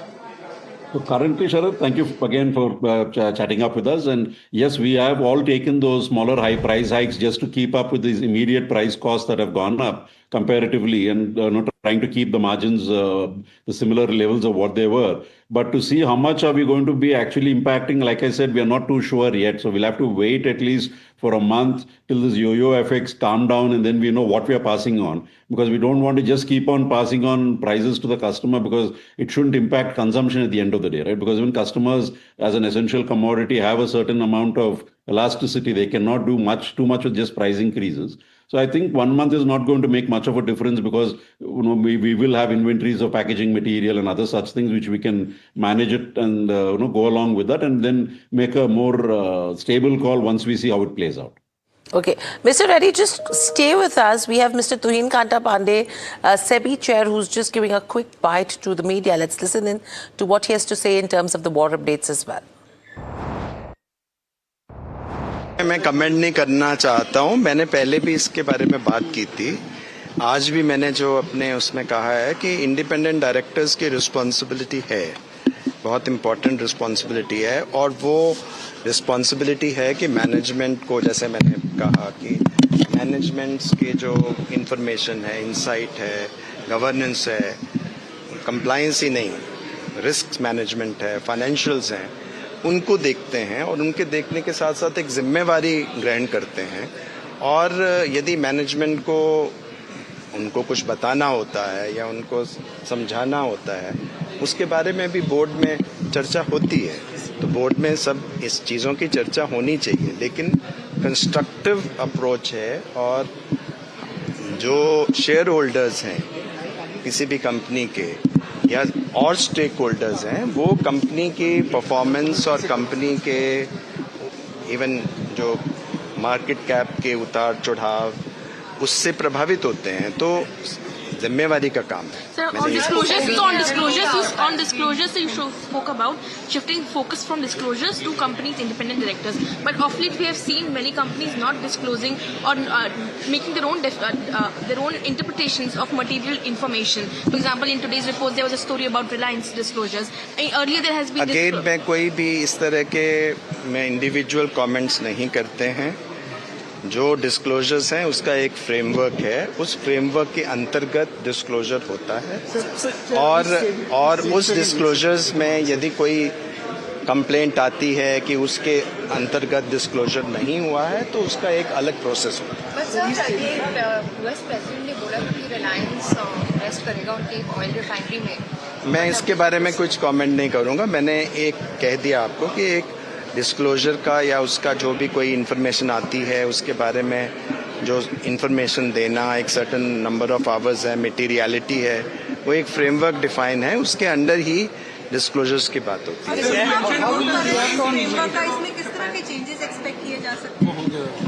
नहीं, इसमें disclosure के framework में जो भी changes वगैरह यदि होंगे या कभी भी होंगे, वो जो भी रिफॉर्म्स आते हैं, यदि हम जैसे LODR का जैसे कॉम्प्रिहेंसिव देख रहे हैं, उसमें उसके हिसाब से क्या क्या चेंजेस आएंगे वो आप जानेंगे जब वो, ये तो लंबी प्रक्रिया है, उसके बारे में जब बातचीत होगी। और लेकिन आज मैंने जो ये बात की है कि हमारा जो कॉर्पोरेट गवर्नेंस है, कॉर्पोरेट गवर्नेंस को सुधारने के लिए एक फ्रेमवर्क की बात होती है, रेगुलेशंस की बात होती है। एक उस फ्रेमवर्क और रेगुलेशन के बीच कार्रवाई की बात होती है। जैसे कि आपने एक डिग्री का प्रोग्राम, एक यूनिवर्सिटी ने एक करिकुलम तय किया, एक प्रोसेस तय किया और उसके बाद एक डिग्री दी जाती है। अब उसकी क्वालिटी कैसी होती है डिग्री की, वो इसमें डिपेंड करता है कि तो उसके एग्जामिनीज कैसे हैं और एग्जामिनर्स कैसे हैं, वो कितनी मेहनत कर रहे हैं। तो कार्रवाई पे फ्रेमवर्क वही है। एक यूनिवर्सिटी के जो डिग्री है उसमें जो निकलते हैं वो बहुत ही वैल्यूएबल प्राइज्ड मानी जाती है। एक पर्टिकुलर यूनिवर्सिटी की डिग्री उतनी नहीं मानी जाती, जबकि वहाँ पे भी VC है, वहाँ पे भी एकेडमिक काउंसिल है, वहाँ पे भी वही चीज़ है, रेगुलेशंस हैं। तो ये भिन्न भिन्न क्यों है? इसका मतलब कैपेबिलिटी जो है वो खाली हर चीज़ रेगुलेशन से डिफाइन नहीं हो सकती। So that's the word coming in terms of disclosure norms when it comes to the independent directors as well. And lots brewing on this front. But let me get back to our conversation with Mr. Sunil Reddy, the Managing Director of Dodla Dairy. Mr. Reddy, thank you for your patience and thank you for staying by as well. My question to you then is, you're talking about not increasing prices time and again because that becomes cumbersome from a consumption perspective as well. But from here on, one, what's the quantum of price hike that has already been taken? And two, because to some extent you will be bearing the price escalations for some settlements to happen, what's the kind of impact you're looking at in terms of business? So basically the price increase is, we have already taken a couple of rupees of price increase, which is not from the war impact, but more from the sales of procurement and pharma price increase that we had to take into consideration. Coming from the war impact, like I said, we still have 45 days or so of inventory with us and we'll be able to utilize our inventory and then we will be making a call on what the increase should be. But I think the impact won't be that much comparatively because whatever we have tried to do, we've already increased our selling price and passed it on to the farmer and trying to maintain our margins to the previous quarter's levels that we are at and keeping those margins going. We also have to wait and watch and see how much of the price increase is going to happen in the other side because the fuel increase will have an overall impact right from purchase to sales and what quantum is there. So we are not too sure how much is it. Is it going to be 30 rupees a litre, 5 rupees a litre? There's all rumors which we are not sure of. So we want to wait and watch before we take that call. And we will pass it on. We will not be holding it on to us. Okay, so you will be passing it on. You will not hold on, but you have some more time to get there. But thank you so much, Mr. Reddy, for joining in. Always a pleasure to speak to you as well. Let's also get in CA Tapan Doshi. Tapan, good afternoon and welcome to the show. Always a pleasure to speak to you. Your views when it comes to a stock like a Dodla Dairy, where we're talking about price increases that they've taken, but if you're talking about the next 45 days, they become crucial as the management was indicating, and if they have to, they will pass it on. Yeah, good afternoon. See, yes, of course, as management told that raw material prices will be impacting the profit margin of the company. But we have to see when they are able to pass it on. As management, we have to wait for 1 month or 2 months. I think they already told that they have an inventory of almost 45 days, so that is not an issue. But still, we don't know how long the war may go on, how the supply disruption will be from here. Now, if you see, even the local competition is coming from the local dairy players also. Again, seasonality effect is also there. Also, if you see the low market, low rural area, you cannot increase the price suddenly in one day. So, but I think management is working on value-added products and that EBITDA margin is at almost 10 to 11%. That is okay. And volume growth, if they are able to maintain 10 to 12%, I think the valuation currently what it is trading around, if it is coming around 7 to 8% down from around 950 or, I think that is a level of one can think about long term. The company is strong, but yes, the current disruption due to the war, I think it will have an impact, but it will be, I think maybe 1 more 2 months. Once it is settling down, I think this stock may perform well. So yes, at lower levels, I recommend to buy at a lower levels. Now let's move on to the Q4 updates which is coming, especially in the consumption part because these consumption numbers are really strong. Trent, standalone revenue up almost 20%. Last 2 quarters that average was around 17% and they added 21 West Side stores and 109 Zudio outlets. And look at Nykaa, very strong growth. Highest coming in the last 12 quarters, the gross merchandise value growth in the late 20s and even the net sales value is expected to be in the higher early 30s as well. So of course both of these counters doing really well. And joining us Tapan, good afternoon Tapan, Sharad here. 2 important consumption stocks, both of them doing well. Do you see this to continue in the Q1 as well? Yeah, good afternoon, Sharad. Yeah, very good update, business update from both the stock, both the company as such. Trent has been struggling a lot from last few quarters. Their Zudio numbers are not coming so great, but I think this time they have shown a little bit sign and stock has already fallen a lot. So of course, if you talk about the valuation wise, I think it is down from the top. So yes, at this level one can hold it, but I'm a little bit more excited about Nykaa has been doing well from last few quarters, and this is one of the company in e-commerce which has been doing well for long, and they are profit making also, and double digit growth, more than double digit growth every time they are showing. Their own house patent cosmetic products are also giving better margins from here, and they are going to focus there. So I'm much more bullish on Nykaa than Trent. I think Nykaa is a stock now at lower levels, one can buy it, and even at this level, because the stock has also fallen from the top. So that's with regards to where Trent, Nykaa go.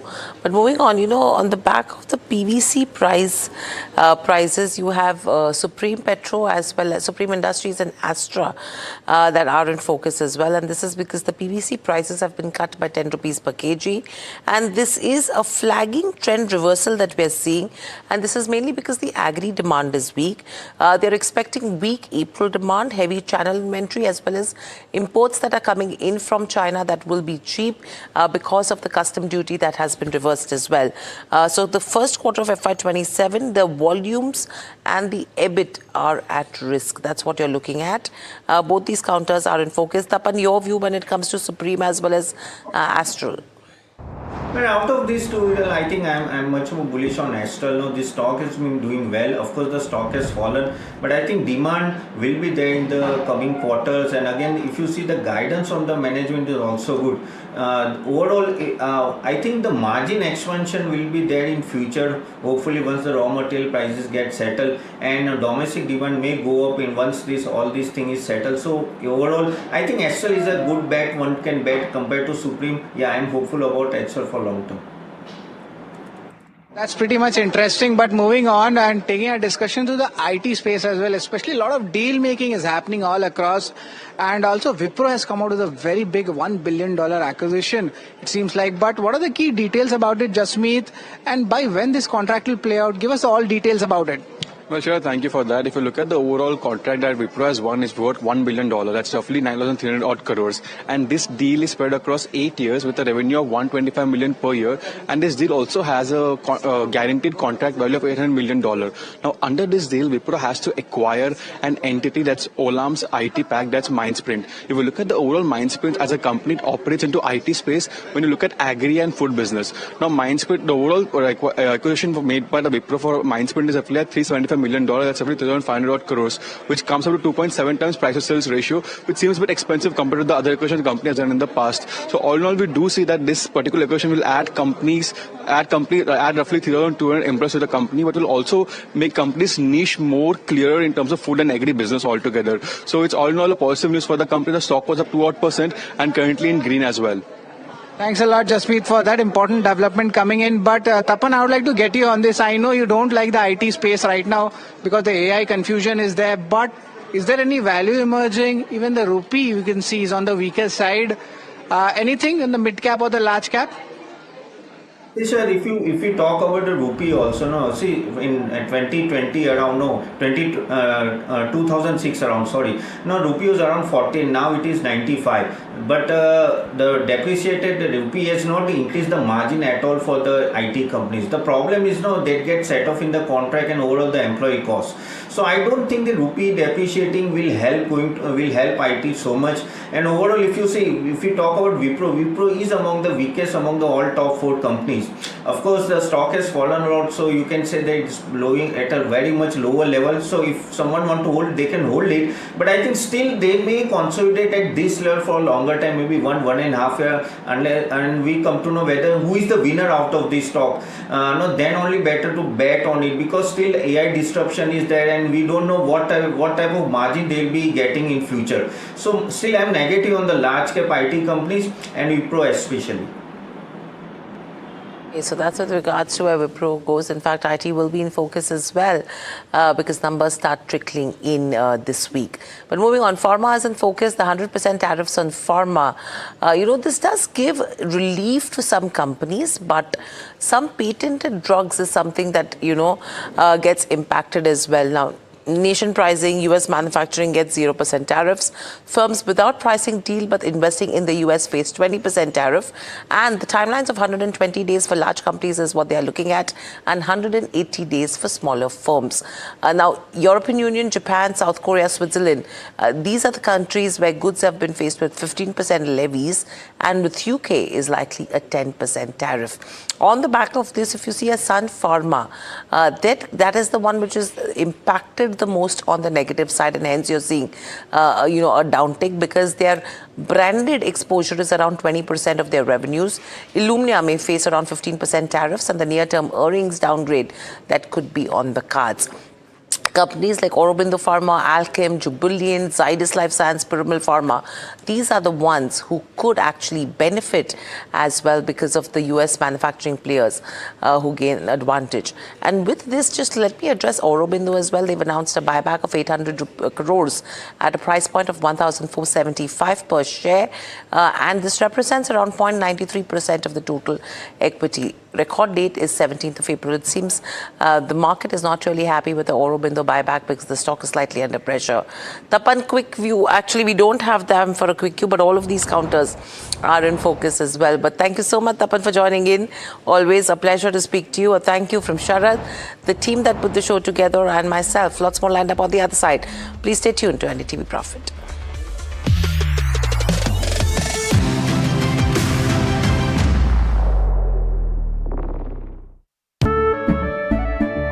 केसरिया से मन जोगी हुआ रे दिल झूमे देखो मतवारा हुआ रे केसरिया से मन जोगी हुआ हर पल मनाओ केसरी त्योहार विमल बोलो जुबान Kesari Presenting the all-knowing, all-powerful Tech Guru.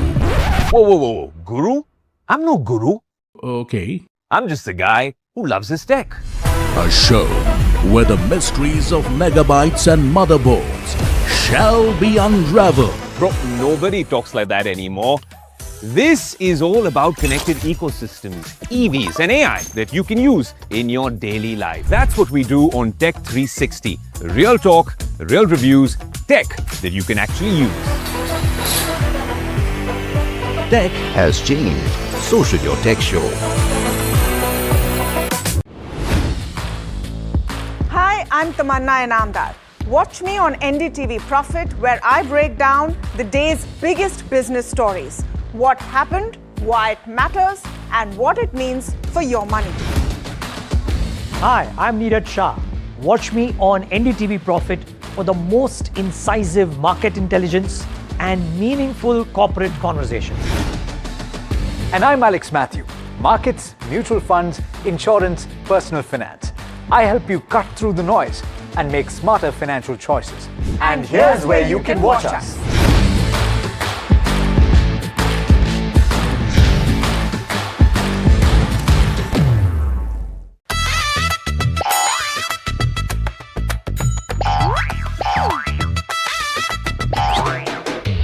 To understand the Tamil Nadu twist, join me in the midst of our people, language and politics. Vanakkam Tamil Nadu, here we come.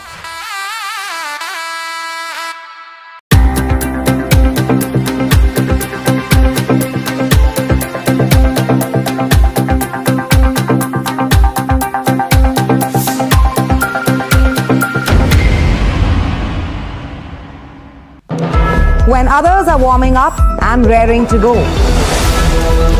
The stories that matter, the stories that shape your life. Hello and welcome to watching Prime 5 with me, Ganesha Ecosphere. What's happening? How to win? The show that sets the prime time agenda. We'll be deep diving into this topic to tell you what's at stake. Join me, Ganesha.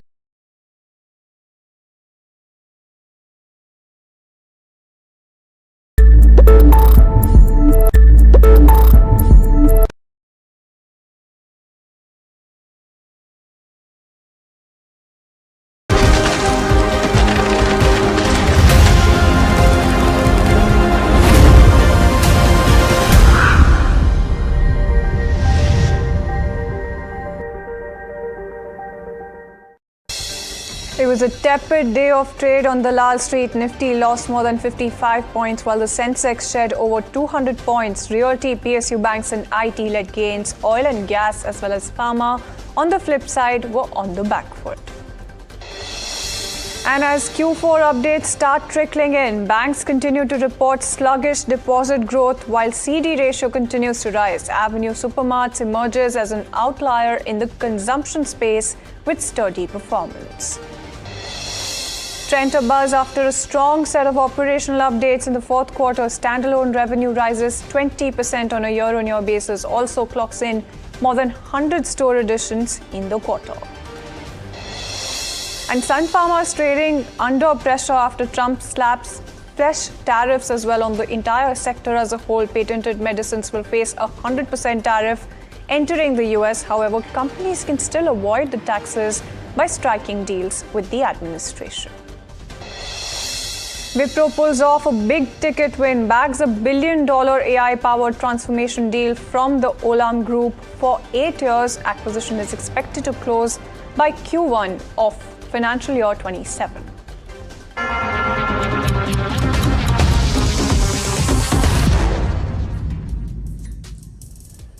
Good afternoon. You're tuned into Lunchtime Trades with me, Shreyanshi Singh, and this is the show that gets you a roundup of everything that is happening in the world of commodities, news and updates as well on the top buzzers at this hour, all while you grab lunch. But before we do that, a very quick look at what the markets are up to right now.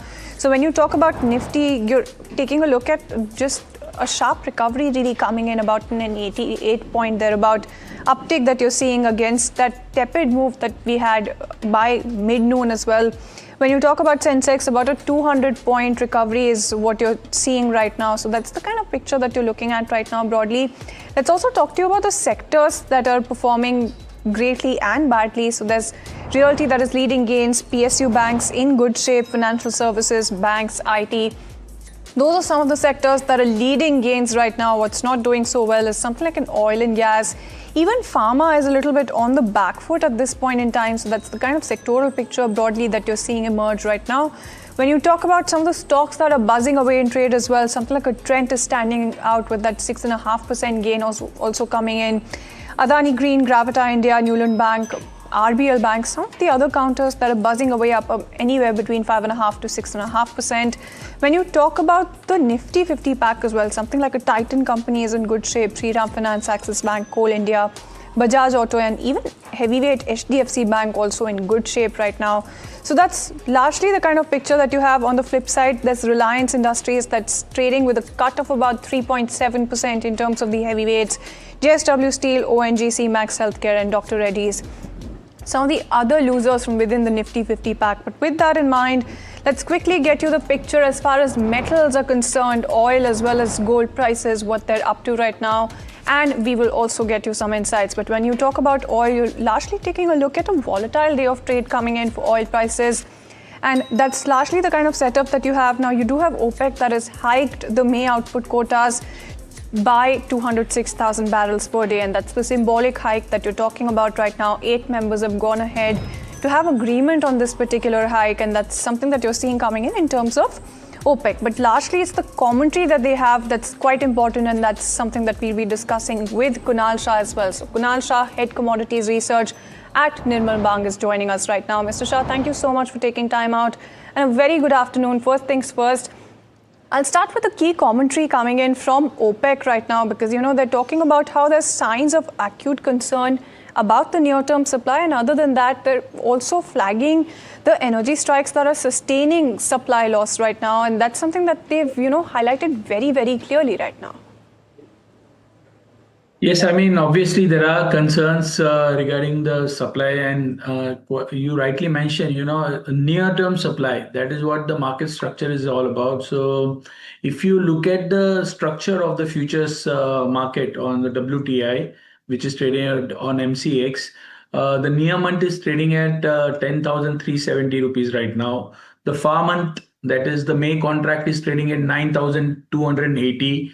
The June contract is trading at 805, and July contract is trading at 8,181. So the difference between the July and April, or virtually we are down by 2,000 rupees. So that if you take it, that clearly shows that whatever supply concerns which are persisting are quite likely to be a shorter term scenario. Going forward, as and when we have a clarity on the front of what is going to happen next, I think the farm contracts are already in a deep discount right now. So I believe that we have entered in a stage where there can be a last possible strike, and then perhaps you can see some resolution coming to this conflict.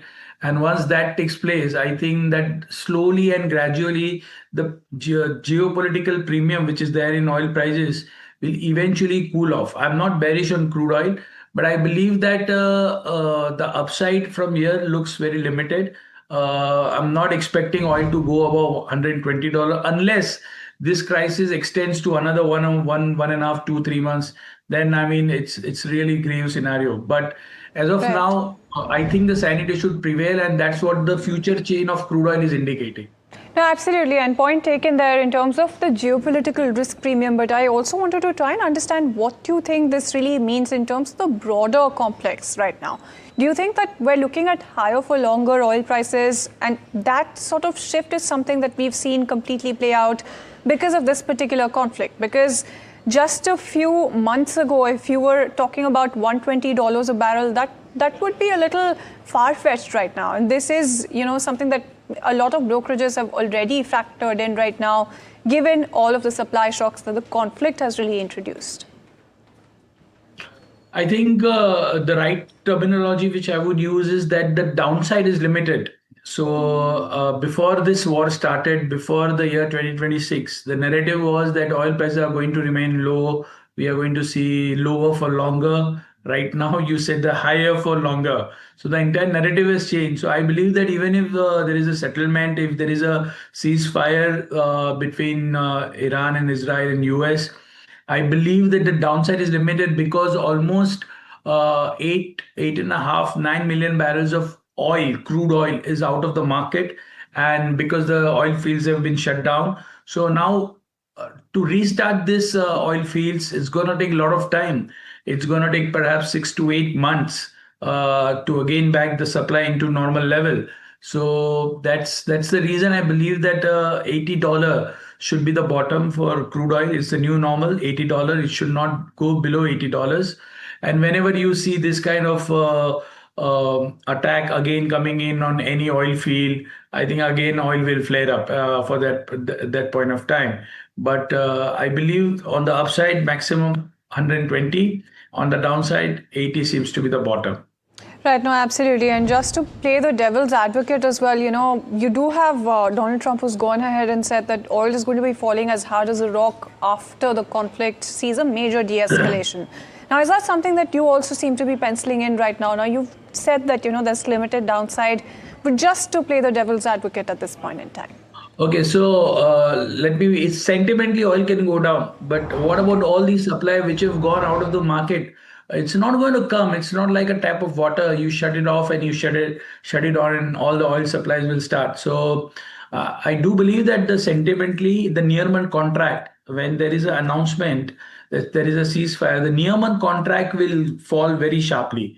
But like I explained at the start of the show, the Pharma contracts are already in a deep discount. So I remember in 2008 when oil prices tested $147, the similar phenomenon happened. I have noted down in my notebook at that time, the near month was trading at $147.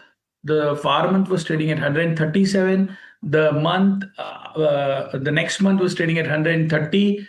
Another month was trading at 120. So if I wanted to short oil at $147, it was just about the near month contract. So only the premium was built in the near month contract.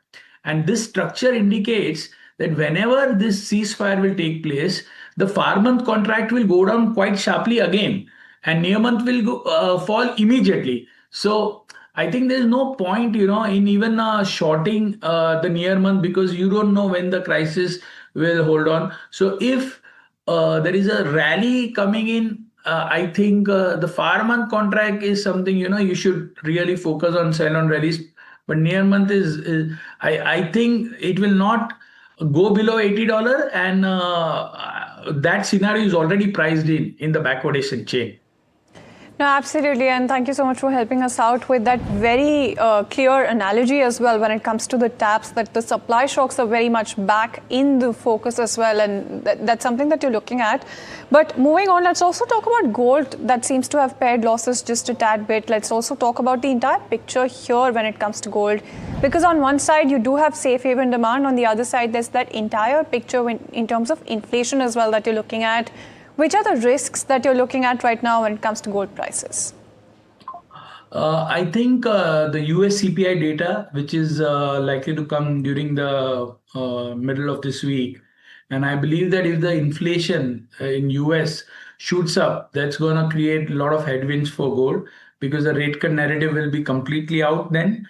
And then we will be talking about whether there is a possibility of rate hike, and that's not positive for gold. So I believe that the upside will be capped on India, 1,55,000, 1,58,000 maximum upside.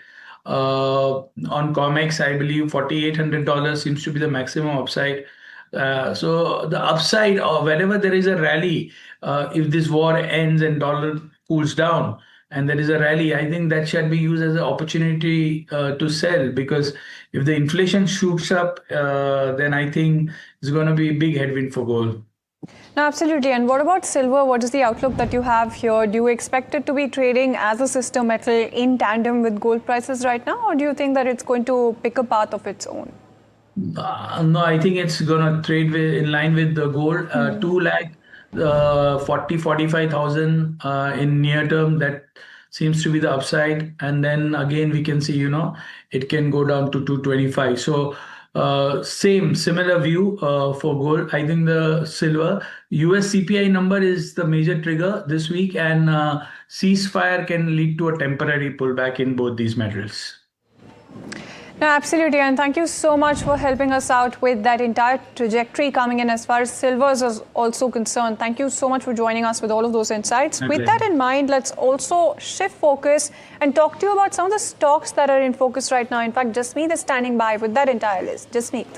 Well, thank you for that. I have three stocks that remain key focus today in trade under my radar. The first one is RBL Bank. While Emirates NBT gets RBI approval to acquire 74% stakes in this particular bank, while post the acquisition, Emirates NBT becomes the promoter of the group, and the RBL Bank will be classified as a foreign-owned bank having the entities in India.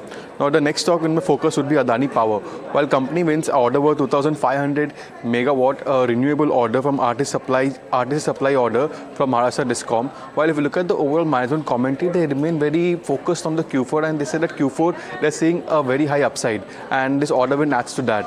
Further, this order is one for the period of 25 years. If we look at the next stock, the last stock in my radar, that would be that's a brokerage note which I have Goldman Sachs on TVS Motor.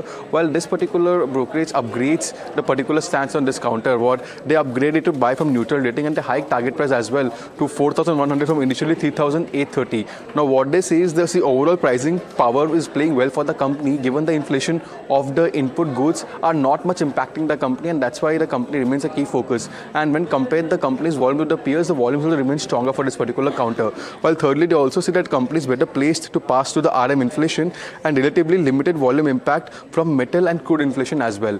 While lastly, they also make a note that the companies see a 35 BPS margin tailwind from the overall PLI scheme. So these are the three reasons why the brokerage upgrades a particular counter and also hikes the target price of 4,100 rupees. No, absolutely. And thank you so much, Jasmeet, for joining us with that entire update coming in as far as, all of the stocks that we're keeping in mind are concerned. Wipro, of course, is also in focus, and that's after the company secured a long-term transformation deal with Ola Group. Let's also talk about that as well, try and understand the contours of this deal, because that stock is buzzing away, about 1.5% uptick coming in as far as Wipro is concerned. Well, as rightly said, company wins a mega deal, a multi-year mega deal for transformative services from the Ola Group. Now, this particular deal is spread across 8 years, and it also has a contract value of $1 billion. That's roughly 9,300 odd crores. Now, if you look at the overall stance of this particular order, it also has a minimum guarantee of revenue of that's roughly $800 million. Now, with this particular deal win, the company, as a part of the deal, the company also acquires the IT arm of the Olam Group for roughly $375 million. That's roughly 3,500 odd crores. If we look at the price to sales ratio paid to this particular acquisition is roughly 2.75 times as compared to the calendar year 25 sales of Mindsprint. Well, that's the entity the company is being acquired. Now, while Mindsprint is a company that generally works, it's an IT company which operates in the food and agri business. With this acquisition, Wipro makes its niche much more stronger when it comes to the food and agri business and also increases the employee count with 3,200, given currently Mindsprint has 3,200 odd employees. So all in all, we do see a good up move in the stock coming up. The stock was up 2 odd % and right now it's up at 1.5 odd %. Absolutely, and thank you so much, Jasmeet, for joining us with all of those details. So there you go, that's Wipro, that's in focus right now, about a 1.5% uptick coming in on that counter. That's one more stock that makes it to his radar. But let's also move on and talk about something like a Tata Motors passenger vehicle, because that business is back in focus right now. You're looking at a weak operational update coming in from JLR, mixed volume trends as well, clouding the outlook. Now, add to that tariff headwinds, China challenges, and the planned wind down of the legacy Jaguar models. And FY26 is shaping up to be a year of execution risks rather than easy recovery. But Sharad, you've told us this morning that there is silver lining. Let's also talk about that, but also about the weak operation. Exactly. The silver lining is why the stock is at the day's high level right now. There is a little bit of recovery. And Shreyanshi, look at the sequential numbers. That is where an improvement is coming. Why? Because, of course, last year was impacted by the cybersecurity incident. But after that, the production numbers and even the retail numbers have started recovering post the cyber incident. And this is the sequential numbers I'm talking about. Still, year-on-year basis, there is a degrowth. But markets are forward looking, and look at that. That's up 16% retail sales. This is what I'm talking about. And let's just pull out overall wholesale sales. That's down. That's down 14.5% on a year-on-year basis, but up 61% on a sequential basis as well. Now, if you look at the entire wholesales volume, that's lower than expectations in most of the markets, but the European markets has seen a 4.1 growth. So that's the second silver lining as I was talking about. So definitely sell-off is coming in. The impact globally still persists. China market challenges are there. Full year volumes are still down on the global tariffs front. And of course, the cybersecurity incident is there. So of course, the sequential basis is definitely there, but there is some kind of silver lining which we discussed, and that's why the stock is in the green. Absolutely, and you've given viewers a heads up bright and early in the morning about this. Sharad, stock, like he mentioned, is trading close to the day's high. Thank you so much for joining us with that entire update coming in as far as JLR is concerned. And Tata Motors PV is one counter that you should be keeping in mind on the back of this particular update. But let's also get you the update coming in as far as the pharma sector is concerned. Now, pharma sector is set to swallow a bitter pill as Trump readies another tariff blow on them. You're looking at patented medicines that are going to be facing a 100% tariff entering the US, but companies can still avoid the taxes by striking deals with the administration. In fact, Varsha is joining in with all of those details in terms of what the impact is really going to look like. And Varsha, a whole host of counters that are trading with some pressure right now in terms of the entire pharma pack. Let's go through this update. Yeah, absolutely. So 100% tariff has been imposed on branded and patented drug, while generics are exempted when it comes to Trump tariffs, and biosimilars are also exempted from tariffs. Now, what's the reason for this? Of course, the focus is on national security and supply chain control, and there's Trump wants the push for domestic manufacturing in US, and $400 billion investment commitment has already been driven, and API reserves and local production push is ongoing. How this is going to impact on global pharma, where big pharma will see pricing pressure, supply chain may shift to US manufacturing, and CDMO may face uncertainty because of this push. Now, impact on Indian generic pharma, no tariffs currently. Near term is positive when it comes to generic pharma. Hence, biosimilar is also fully exempted. But there will be a little impact on Sun Pharma, considering its high branded exposure of around 20%. Illumia, which comes under the specialty portfolio, will see 15% of tariff, and EBITDA impact is expected at 1 to 2%. Who can benefit though? The companies who have US manufacturing setup. You have Aurobindo Pharma, Alchem Lab, Jubilant Pharmova, Zydus Life Sciences, and Piramal Pharma, which will have benefit, or which will be gaining, considering their US manufacturing setup that they have. Absolutely, and Varsha, that's something that you're looking at when it comes to the entire pharma pack that is in focus. Let's also talk about some of these counters that Varsha has also spoken about, and the counters that are in focus right now. So you're looking at a decline of about 12 counters when you talk about the entire pharma pack as well. About 8 counters are advancing. So Ipca Labs is on the back foot, Alchem Labs, Piramal Pharma, Ajanta Pharma, and Dr. Reddy's. Those are some of the counters that are on the back foot. Add to that list something like an Aurobindo Pharma. Now you do have a buyback announcement that you're looking at when it comes to this particular counter, and the buyback size is somewhere to the tune of about 800 crore rupees. The price that you're looking at is 1,475 rupees per share, and the shares that are going to be bought, you're looking at 54.2 lakh when you talk about this particular number as well. So that represents close to 0.93% of the total equity. When you talk about the record date as well, that's set for April 17th, and that's something that you're looking at. When you talk about the structure of the buyback, that's a tender offer that you're looking at, and that's very important to take note of. Aurobindo Pharma right now trading with just a little bit of a negative bias, but let's also shift focus onto what sources are telling your channel, that the government may opt for fresh bids for IDBI Bank. Cabinet Secretary meeting underway on decision regarding IDBI Bank. In fact, Shrimi is joining us with some more details here. Shrimi. Yeah, so, it's all the reset on the IDBI Bank disinvestment, with fresh bidding now emerging as a strong possibility, and a key meeting chaired by Cabinet Secretary TV Somnathan currently underway, and they're going to take a call on the way forward on the stake sale. And this is second such meeting in just past 1 week, where the DPAM and DFS officials are part of that discussion. And the main issue is, of course, valuation, as we've been reporting that bids received so far have fallen well short of the government expectation. And 2 potential bidders are learned to have quoted around 40 to 45,000 crore range, significantly below the government minimum reserve price. Now, this is very crucial from the context that government is now leaning towards shelving the current bids and starting the process afresh. But a fresh round of bidding will take some time, as the entire process will have to restart it from the scratch. And do remember the fact that the current fiscal year, government set the target of 80,000 crore for both disinvestment and asset monetization for this financial year. But we need to wait and watch out the entire decision ahead, because that's actually the entire target will hinges on the IDBI stake sale. And also, the current process almost takes 3 years to arrive at this point and this stage. So we need to keep that as well in the mind if government go ahead with the rebidding. No, absolutely. And thank you so much, Shrimi, for joining us with that entire update coming in. As far as something like an IDBI Bank is concerned, when you talk about that particular counter, it's trading with a cut of about 0.7% at this point in time. But you've seen that little bit of recovery also coming in the last few minutes when you talk about this particular counter. But with that in mind, let's also get you one update that's very close to your kitchen. Actually, let's also talk to you about induction cooktops that are making it to the to-do list of the government. The government, in fact, held a meeting last week to step up the production of induction cookers and petrochemicals last week as the Middle East conflict drags on. Before, let's also go across and listen in to Rishabh in terms of all of these latest details coming in. Rishabh.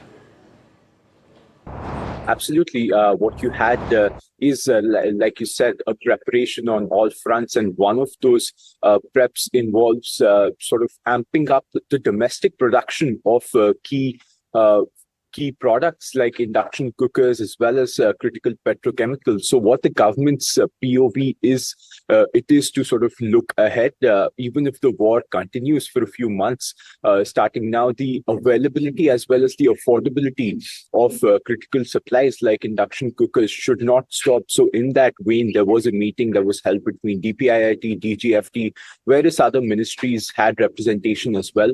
And what they decided was on that there will be some sort of a boost in production, and various ways to boost that production were also discussed.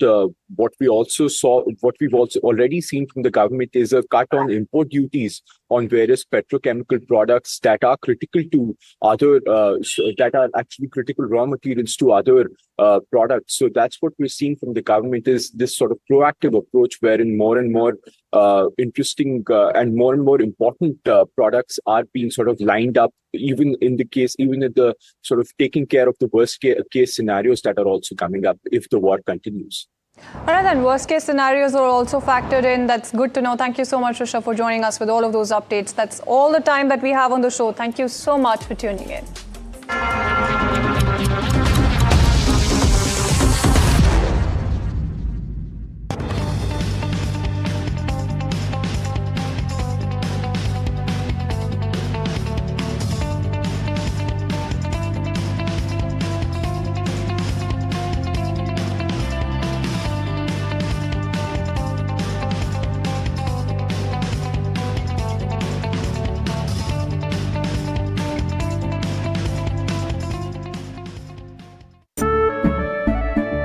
केसरिया से मन जोगी हुआ रे दिल झूमे देखो मतवारा हुआ रे केसरिया से मन जोगी हुआ हर पल मनाओ केसरी त्योहार विमल बोलो जुबान Kesari Hi, I'm Tamanna Inamdar. Watch me on NDTV Profit, where I break down the day's biggest business stories. What happened, why it matters, and what it means for your money. Hi, I'm Neeraj Shah. Watch me on NDTV Profit for the most incisive market intelligence and meaningful corporate conversations. And I'm Alex Matthew. Markets, mutual funds, insurance, personal finance. I help you cut through the noise and make smarter financial choices. And here's where you can watch us.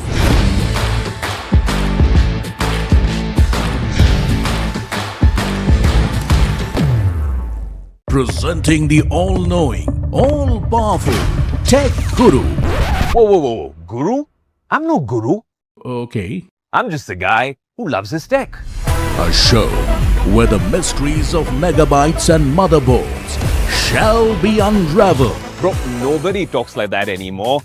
This is all about connected ecosystems, EVs and AI that you can use in your daily life. That's what we do on Tech 360. Real talk, real reviews, tech that you can actually use. Tech has changed. So should your tech show.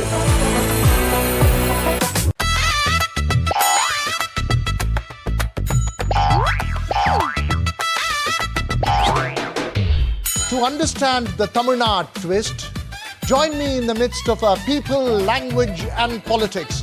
Vanakkam Tamil Nadu. Here we come.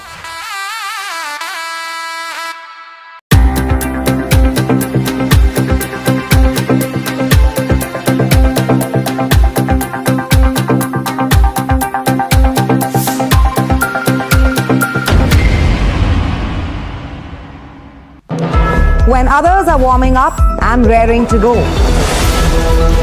The stories that matter, the stories that shape your life. Hello and welcome to watching Prime 5 with me, Ganesha Ecosphere. The show that sets the prime time agenda. We'll be deep diving into this topic to tell you what's at stake. Join me, Raisha Sehgal, on Prime 5 only on NDTV 24/7.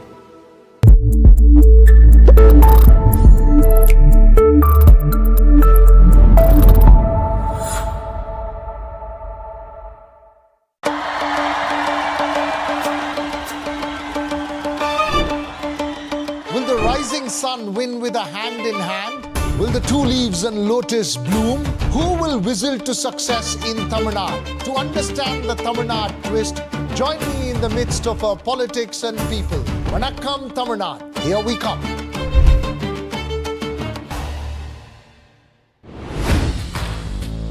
Hi, I'm Tamanna Inamdar.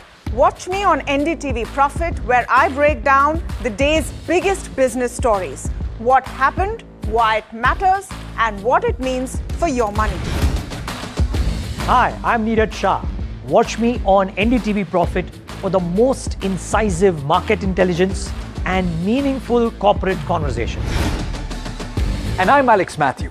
Markets, mutual funds, insurance, personal finance. I help you cut through the noise and make smarter financial choices. And here's where you can watch us.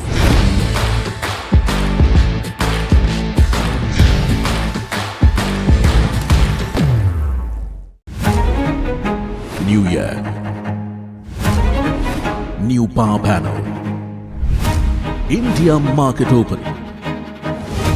now in its boldest lineup. This is where the trends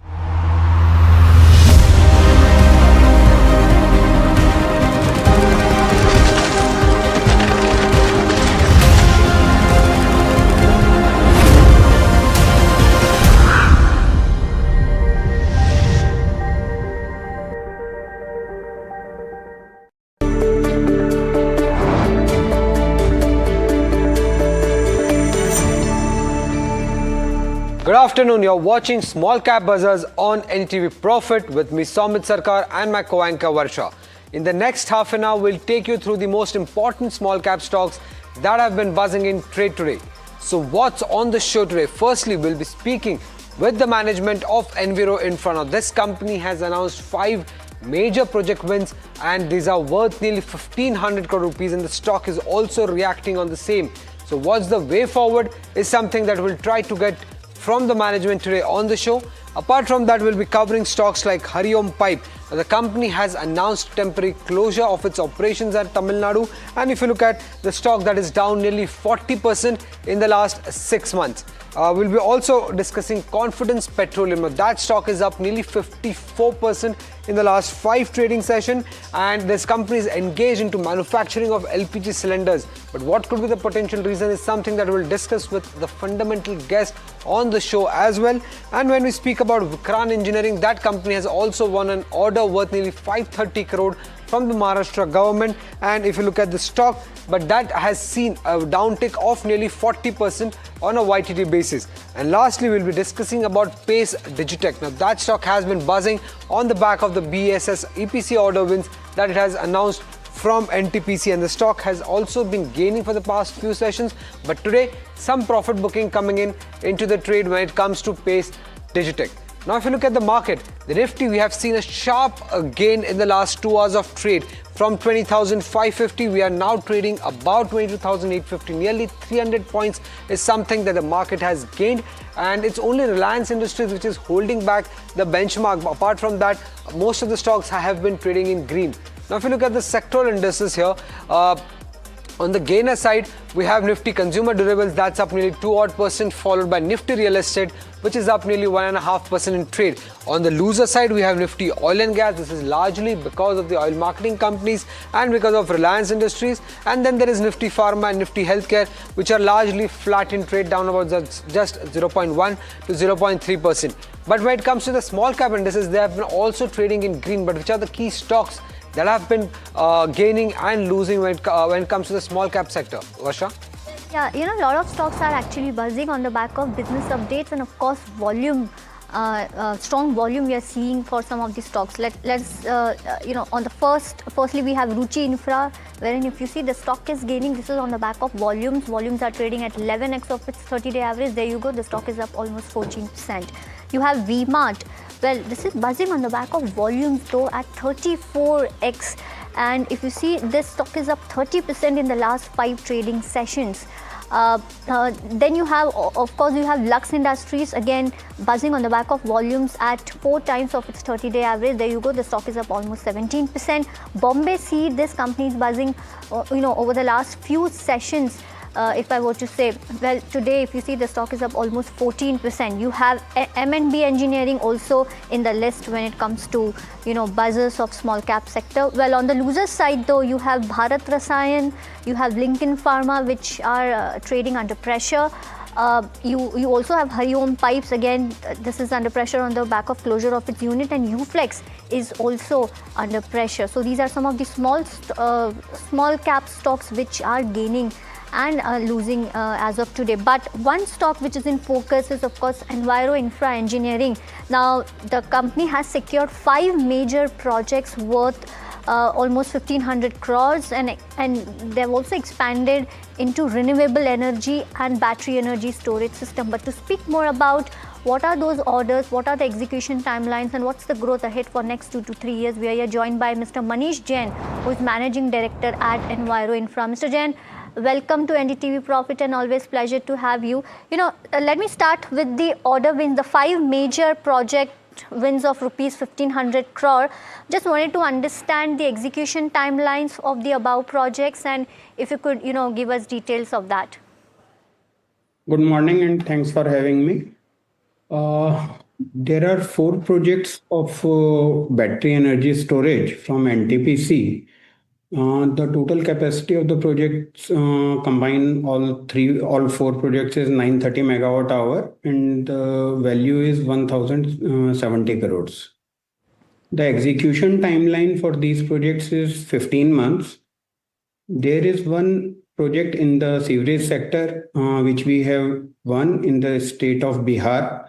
The order value is somewhere around 400 crores, and again the execution timeline is 15 months. So this entire order book of 1500 crore that we have won in March, this entire order book is to be executed in a period of 15 months. Margins would also be in the range of 22 to 24% for all these orders, sir? The margins in the water and wastewater sector, that is in the range of 22 to 24%. The margin in the renewable sector will be somewhere in the range of 15%. So that there will be a mix. Now the growth of the company in the renewable sector, that is complementing the revenues further apart from the revenues what we were getting from the water and wastewater treatment sector. So ultimately the overall revenue and the profitability, that will be good enough for the company. It is a complementing nature of the renewable sector works which we have got, and it will get added to the entire order book revenue and profitability. And like FY27 has started with a good order inflow. Any guidance that you could share for FY27, and also how Q4 has panned out for the company?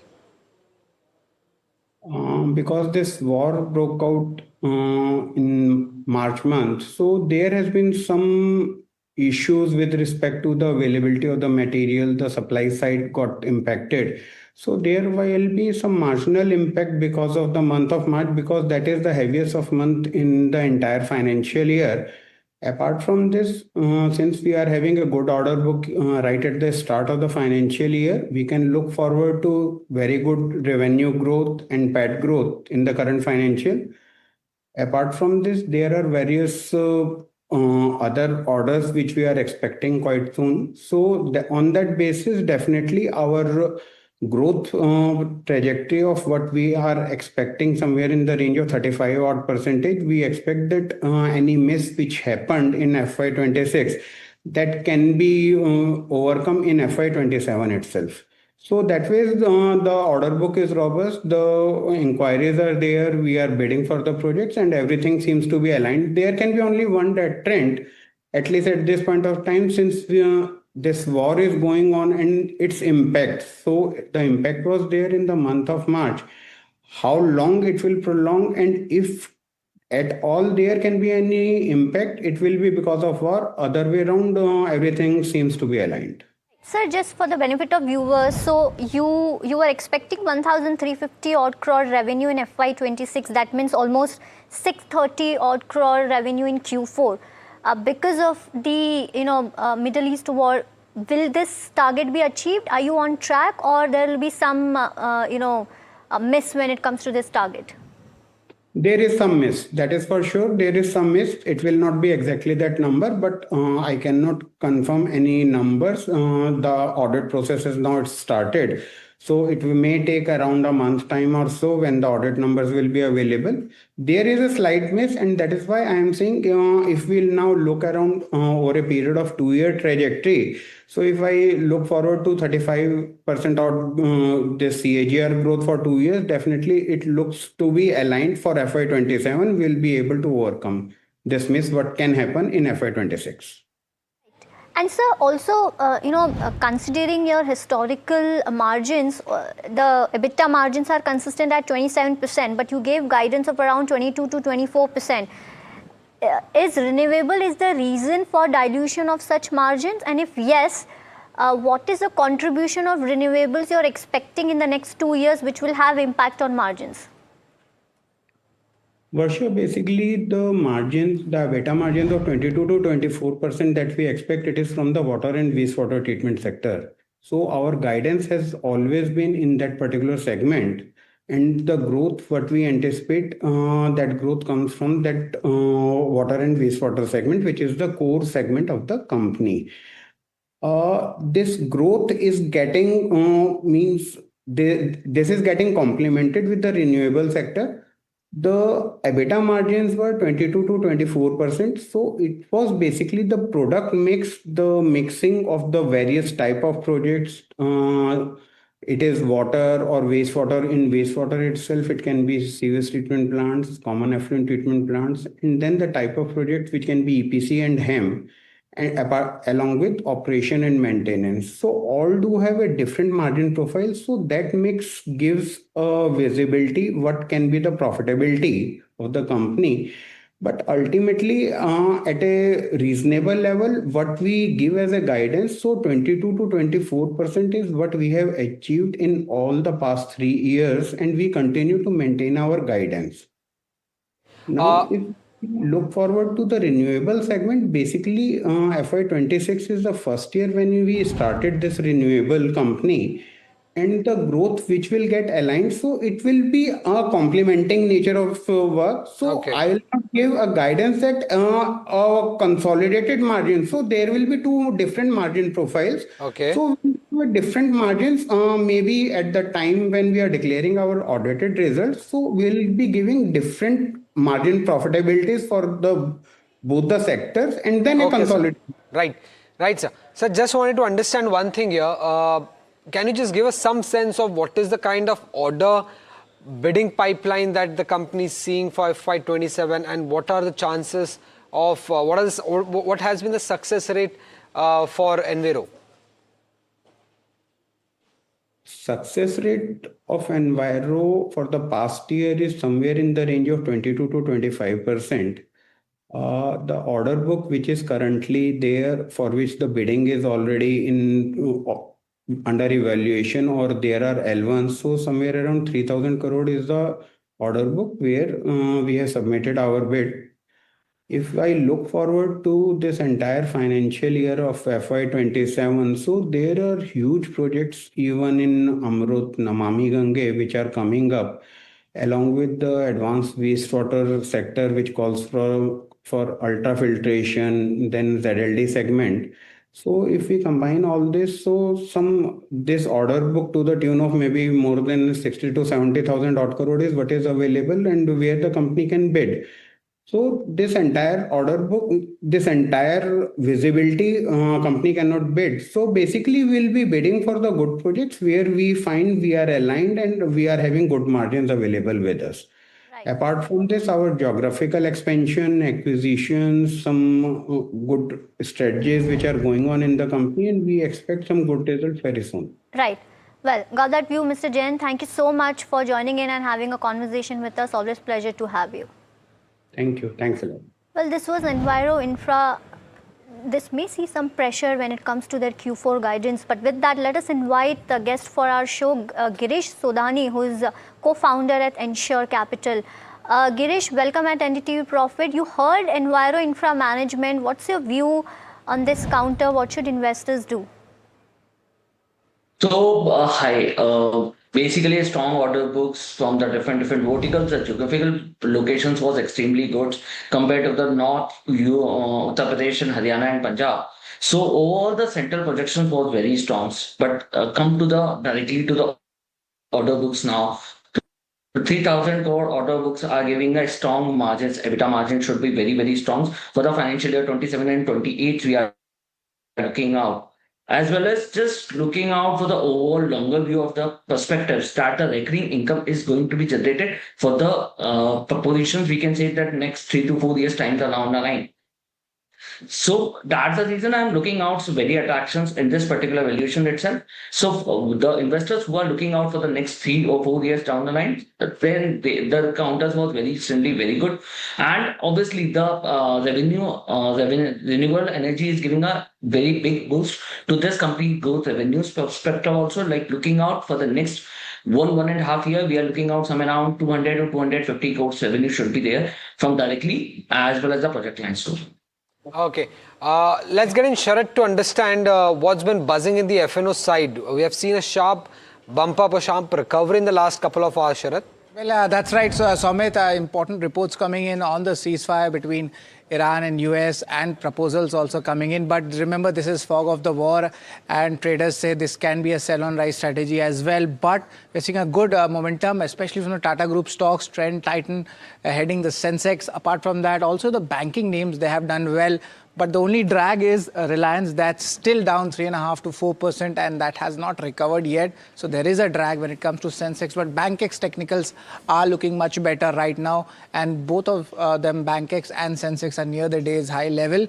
Also, let's look at stock-specific moves where the action is, and Adani group of stocks also make it to the list. Adani Green is up 7%, standard disclosure on that, and Trent also, the stock is doing a significant good job when it comes to good long build-up. Short covering for Keynes Tech and Bharat Dynamics, this was there in our list at 10:45 also, and it hasn't changed yet.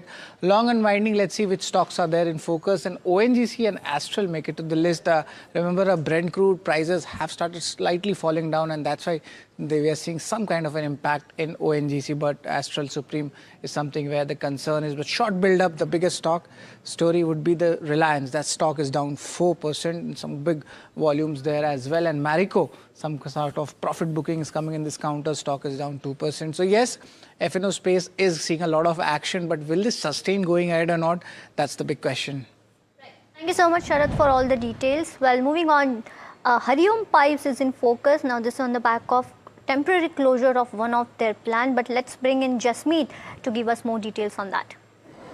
Well, Varsha, thank you for that. Before we get into the recent news why the stock is tying in trade, let's quickly understand a bit background about the company and what the company does. Well, company is a steel pipe and tube manufacturer, and company also operates under the name of Hariom and HPIL and has 900 plus dealers.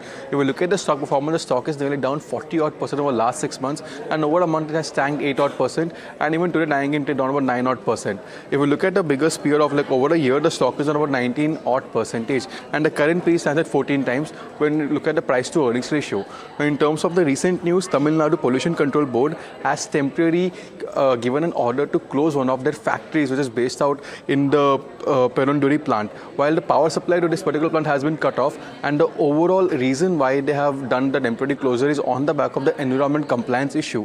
While company is still estimating the impact on the financials so far, but they also say that they have been working with the authorities to find out the middle way and to resolve this issue at the earliest. If we look at the key financials and operation highlight, we do know that the company's over 80% of the revenue comes from the dealers network, while 20% of it comes from directly B2B business.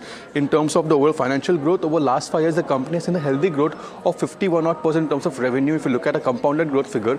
And in terms of the overall EBITDA, that has grown to 51%. If we look at the key metrics, that is the overall production volume of last 5 years, that has seen a growth uptake of 44% on a compounded basis. Now, in terms of the current margins are at 12.9% versus 12% in the previous year. The margin have seen a trend, like it was at 13.2% 5 years ago. Then it saw a downtake of up to until 12%, and now they are again seeing an uptake in FY25. If we look at the 9-month figure, we do know the revenue is an uptake of 21% YY basis, while in terms of the overall sales volume, that has jumped by 21%. So the sales volume and revenue are going hand in hand. While lastly, in terms of the recent development, the management says they have a 60 megawatt of solar project which is still underway, and they expect roughly 35 megawatt of capacity of that to be accomplished in this month, April 2026, and rest to be accomplished in the coming year. And they also expect this plant to start adding the revenue in the coming time. So all in all, we do see strong financials, but the stock is tying in trade today. Thank you so much, Jasmeet, for all the details. Well, Girish, when it comes to Hariom Pipe, there was a time when people were super bullish on this stock, but because of depreciation, we are seeing some pressure on earnings. Just wanted to understand your view when it comes to Hariom Pipes.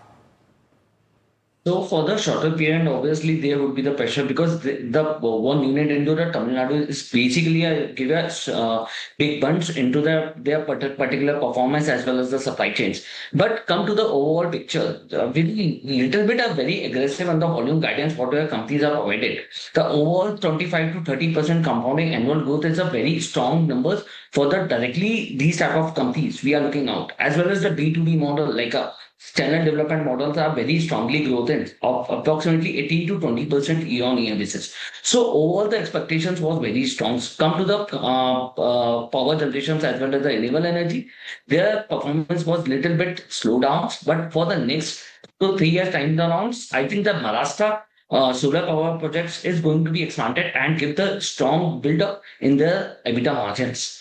Now come to the third one, the launch of the Metal Mart. I think this is a unique idea what they are offering for their channel partners and gives a strong numbers in the revenue generations. Come to the utilizations perspectives, the utilizations are increasing slowly. But come to the direct debt reductions, they are working on their debt reductions too. So completely the whole picture is that for the longer period, the companies are looking out very strongly. But I think this news are giving a little bit shuffles on the particular stocks for the next 2 to 3 months itself only. Okay. Confidence Petroleum is another counter that remains in focus. The stock is up nearly 54% in the last 5 trading session. It has been hitting the upper circuit of 10%. So what does this company do? It has 3 business segments. LPG division, which contributes the most part to the top line. In that segment, they have LPG bulk marketing, they have auto LPG, and they also have a bottling division. In fact, the company is the largest LPG bottler in the private space. And when it comes to the cylinder division, they have LPG cylinder manufacturing, LPG cylinder retail, and CNG retail as well. In fact, their CNG retail brand is known as Go Gas. It's in, I guess, it's in partnership with Gale Gas. Now, this is broadly the business of the company. Now, if you look at the clientele, they have all the 3 oil marketing companies as their major clients coming in, and the company also is looking of. Now, if you look at the debt of the company, that has also increased over the time period. In FY22, it was close to around 97 crore rupees. Now it has gone up to 750 crore rupees. And this is largely on the back of the expansion that the company has been doing. If you look at the compounded revenue growth of the company, it has been around 30% over the last 3 years. But this has not translated into any net profit growth because that has largely been flat for the company. And because of this, if you look at the company's ROC, that has also been on a declining trend. Its peak was in FY22 17%, and now it has nearly halved to around 9%. Now, what is the value? What is the outlook that the management has given for the next 3 years? They plan to add around 500 auto LPG dispensing stations along with 200 CNG stations. They plan to achieve a top line of around 10,000 crore rupees, and they also have plans to expand their LPG bottling plant to around 100 from 68 currently. Now, the top line target that the management has given is seems to be quite steep because if you look at the last 12 months trailing revenue, it stands at close to 4,400 crore rupees, while the management is expecting this to double over the next 3 years. But the key question here will be, will this also translate into a growth on the bottom line front? Let's get in a fundamental guest on this to understand most. Girish, have you tracked this counter Confidence Petroleum? The management has given a strong growth guidance. They're expecting their top line to double over the next 3 years. But do you expect that to also lead to a growth on the bottom line front? So, yes, the managements are giving a very strong build-up lines, just doubling their expansions into the LPGs as well as the CNG stations around the Bangalore and other particular areas. But come to the perspectives of the longer period of time, little bit of strong growth numbers itself. The margin pressures, the profit margin pressures are giving me a little bit concern about this particular counter itself. If we talk about the overall turnovers as well as the growth numbers, the margin pressures is still there, decreasing by 19%. So overall, I think the little bit rising into the confidence. Just go ahead with the net, at least looking out for the next 2 to 3 quarters itself to just accumulate any particular proposition for the longer period. But because current geopolitical situations are still going on, so we are a little bit aware about the things are how the things are going to be converted in the next 2 to 3 months time. Right. Well, moving on, let's pull up the chart for Vikran Engineering. The stock is buzzing on the back of order of rupees 530 crore. Let's bring in Parth for more details.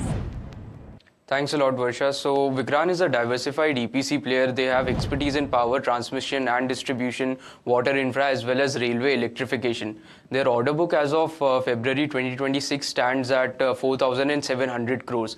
The reason why the stock is buzzing today is because the company received 2 orders from the Maharashtra government for 2 zones, which is Nashik and Kolhapur. The Nashik zone order is valued at around 235 crores, while the Kolhapur zone order is valued at around 295 crores. Both of these orders are expected to be executed in the next 21 months. And if we talk about the stock performance, then yes, the stock has rallied and gained around 8% today. But if we move on to the longer time frame, in the last month the shares have fallen almost 5%. Year to date the stock has fallen almost 40%. So a huge order book and order inflows coming in, but let's see if the management is able to execute them well and see a turnaround. Thank you so much, Parth, for all the details. Well, Girish, what's your view on Vikran Engineering considering 530 crore order win, and what should investors do post this rally? So, investor, not a right time to just jump and buy this particular counter itself for the time frame, like the next 3 to 4 months of time. But if you are getting opportunities to the level of around 45 to 50 levels, I think this counter is looking very, very attractive. Come to the order books as well as the segment shiftings. They are looking out attractions into the solar projects as well as the completely order book of around 4,700 crores. And the future order is also the management expectations was from around 2,000 crores. Potential orders are currently in the pipeline of financial year 27-28. But margin pressures are still there. We are looking out for the next 2 to 3 quarters how the managements are going to be review their margins in the terms of the overall scenario. And come to the fundamental terms, the debt to equity ratio is very, very attractive. It's almost 0.59x. So looking out, the debt is completely almost a kind of these type of companies that we can say that almost a kind of a debt-free type of companies. The ROC and the PE ratios is also looking very attractive. So overall, the fundamental terms are attractive. And for the longer period, yes, I think this is a good counter, but at current levels, I'm not looking out very attractive for fresh buys. Right. Well, thank you so much, Girish, for all the details and having a conversation with us. It was really nice to have you on our show. Well, viewers, this is all the time that we have on this edition of Small Cap Buzzers. Stay tuned to NDTV Profit.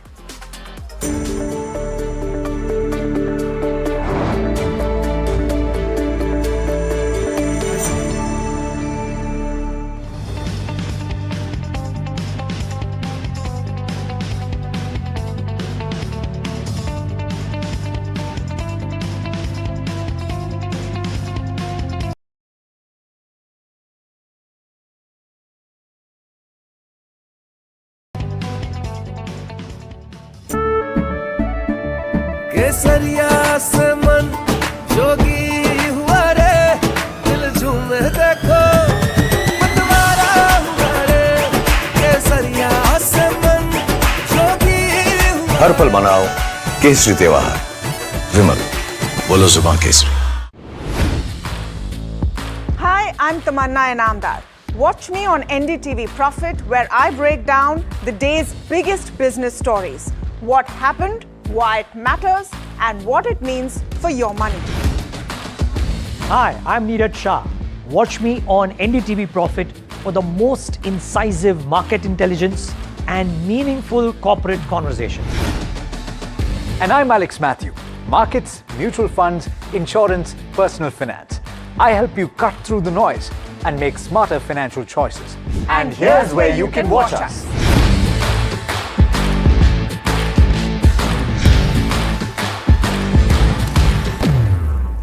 Presenting the all-knowing, all-powerful Tech Guru. Whoa. Guru? I'm no guru. Okay. I'm just a guy who loves his tech. A show where the mysteries of megabytes and motherboards shall be unraveled. Bro, nobody talks like that anymore. This is all about connected ecosystems, EVs and AI that you can use in your daily life. That's what we do on Tech 360. Real talk, real reviews, tech that you can actually use. Tech has changed. So should your tech show.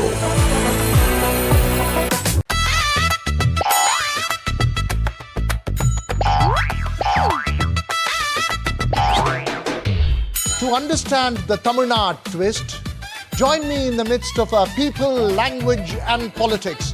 Vanakkam Tamil Nadu, here we come.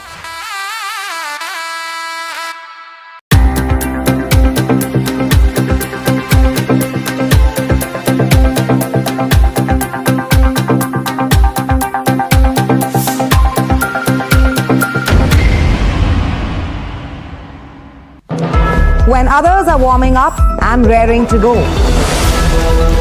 The stories that matter, the stories that shape your life. Hello and welcome to watching Prime 5 with me, Ganesha Ecosphere. What's happening? How to The show that sets the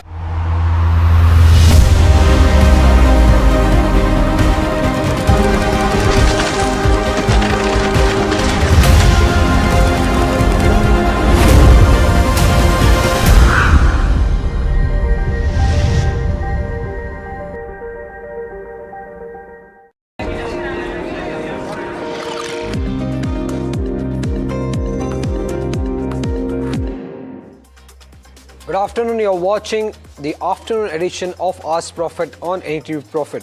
A quick look at the markets. The Nifty has recovered nearly 300 points from the day's lowest point that we had seen at around 11:15 of close to 22,550, and currently we are trading close to 22,870 level. The only culprit or the biggest culprit when it comes to the benchmark index is Reliance Industries. That is pulling down the benchmark by more than 70 points, while all the other major other stocks have been gaining in trade. If you look at the sectoral indices, among the major sectoral indices is the Nifty Real Estate Index, which is up to around 1.7%, followed by the banking indices like the Financial Service, PSU Bank Index and the Private Bank Index, which are up anywhere between 1.5 to 1.6%.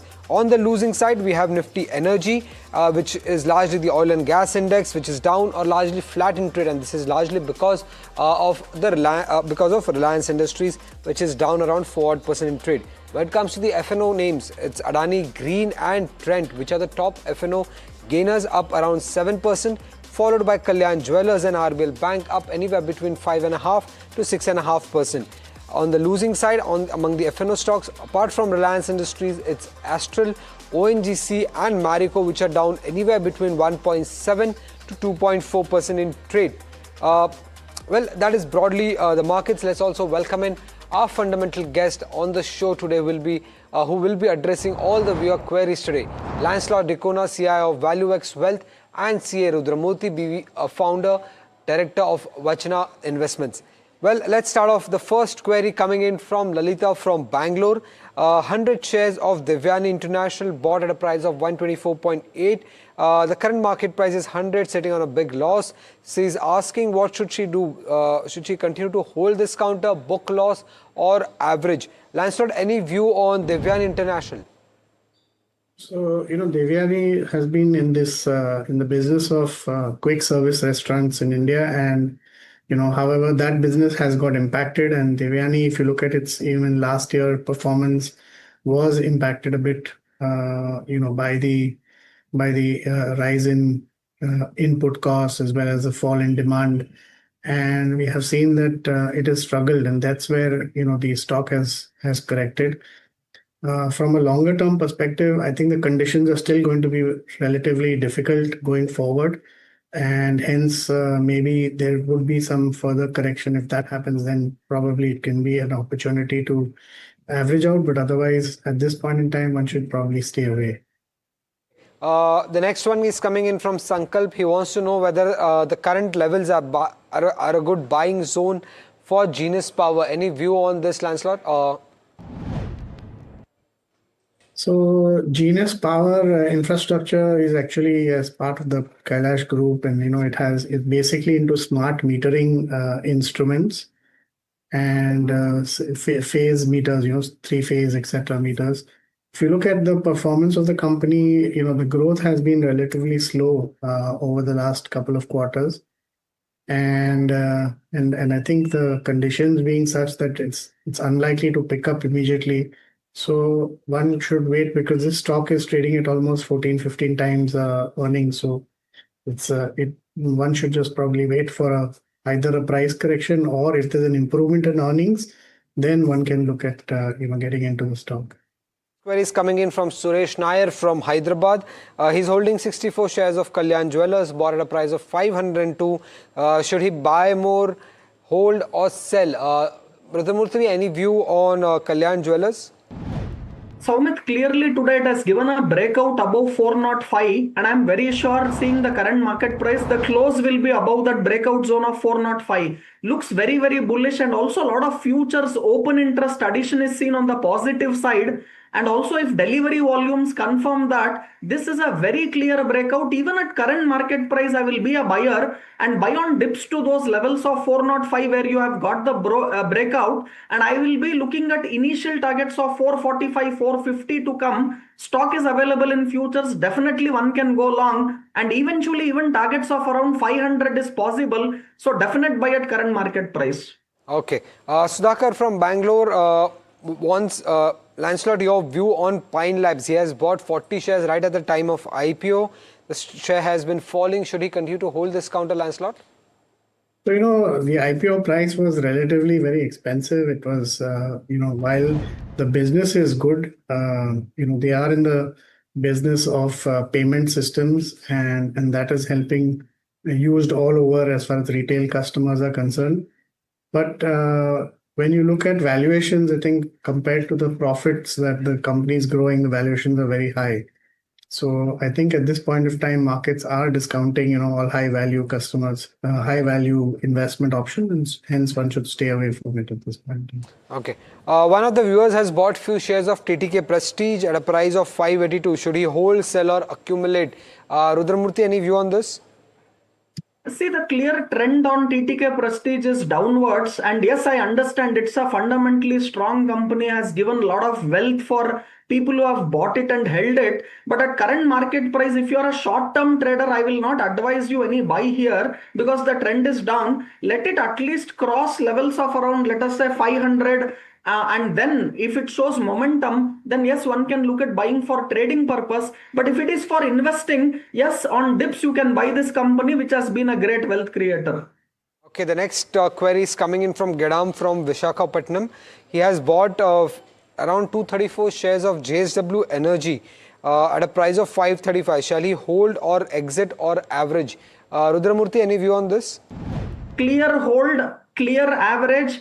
And I feel because crude oil prices have gone up so much, these alternative sources like energy and power themes can do very, very good. In fact, even Coal India is one script which I like a lot at current market price. Risk reward is very favorable, and similar stock and similar theme will be JSW Energy. And if you see charts very clearly, 460, 470 has been a very strong support zone. At current market price, definitely I will be a buyer in JSW Energy. Look at targets of 560 initially on JSW Energy and buy at current market price. Keep a stop loss of around 470 for the long call. Okay, the next query is coming in from Murthy from Vizag. Rupa or Kitex garment, which one should he accumulate now? Lancelot, any view on this? So I think, both are going to struggle going forward.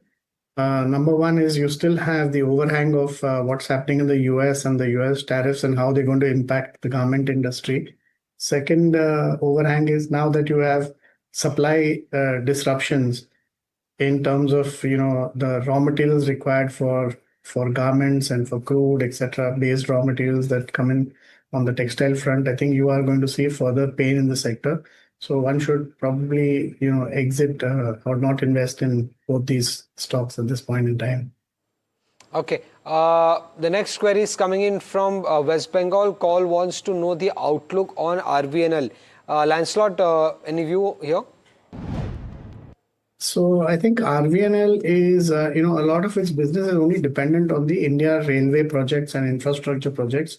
The government has assigned a larger share of projects to RVNL, and you are seeing that since it has increased its allocation, RVNL is benefited. However, when you look at the valuations, it is trading at 47, 48 times earnings. And in order to, justify this kind of valuation, it has to at least grow at 50% year on year, which is not really the case. So the valuation being expensive, one should wait for a correction and then one should buy into the stock. Longer term, the outlook is definitely good. Okay, Siva from Amravati is holding 10,000 shares of Rain Industries, bought at a price of 178. Can he hold for the next 3 months? Rudramurthy, any view on this? See, See, Rain looks a strong stock, and yes, when metals also do good as a sector, this Rain also does along with it very good. So for me, Rain has a strong support at levels closer to 100. So at current market price of around 110, I will be a buyer in Rain and keep buying it on any dips to those levels of 100, which is a good price to accumulate, and keeping a strict stop loss of 90. I will be looking at targets of around 150 to come. So it is a 1:4 kind of a risk reward even at current market price. So buy Rain at current market price, add it on every dips to 100 with a stop loss of 90, look at targets of 150 to come. So definite buy at current market price. Okay. The next query is coming from Santhi, and he's holding. He wants to know whether the current price is a good entry point for Narayana Rudhala. Rudramurthy, any view on Narayana?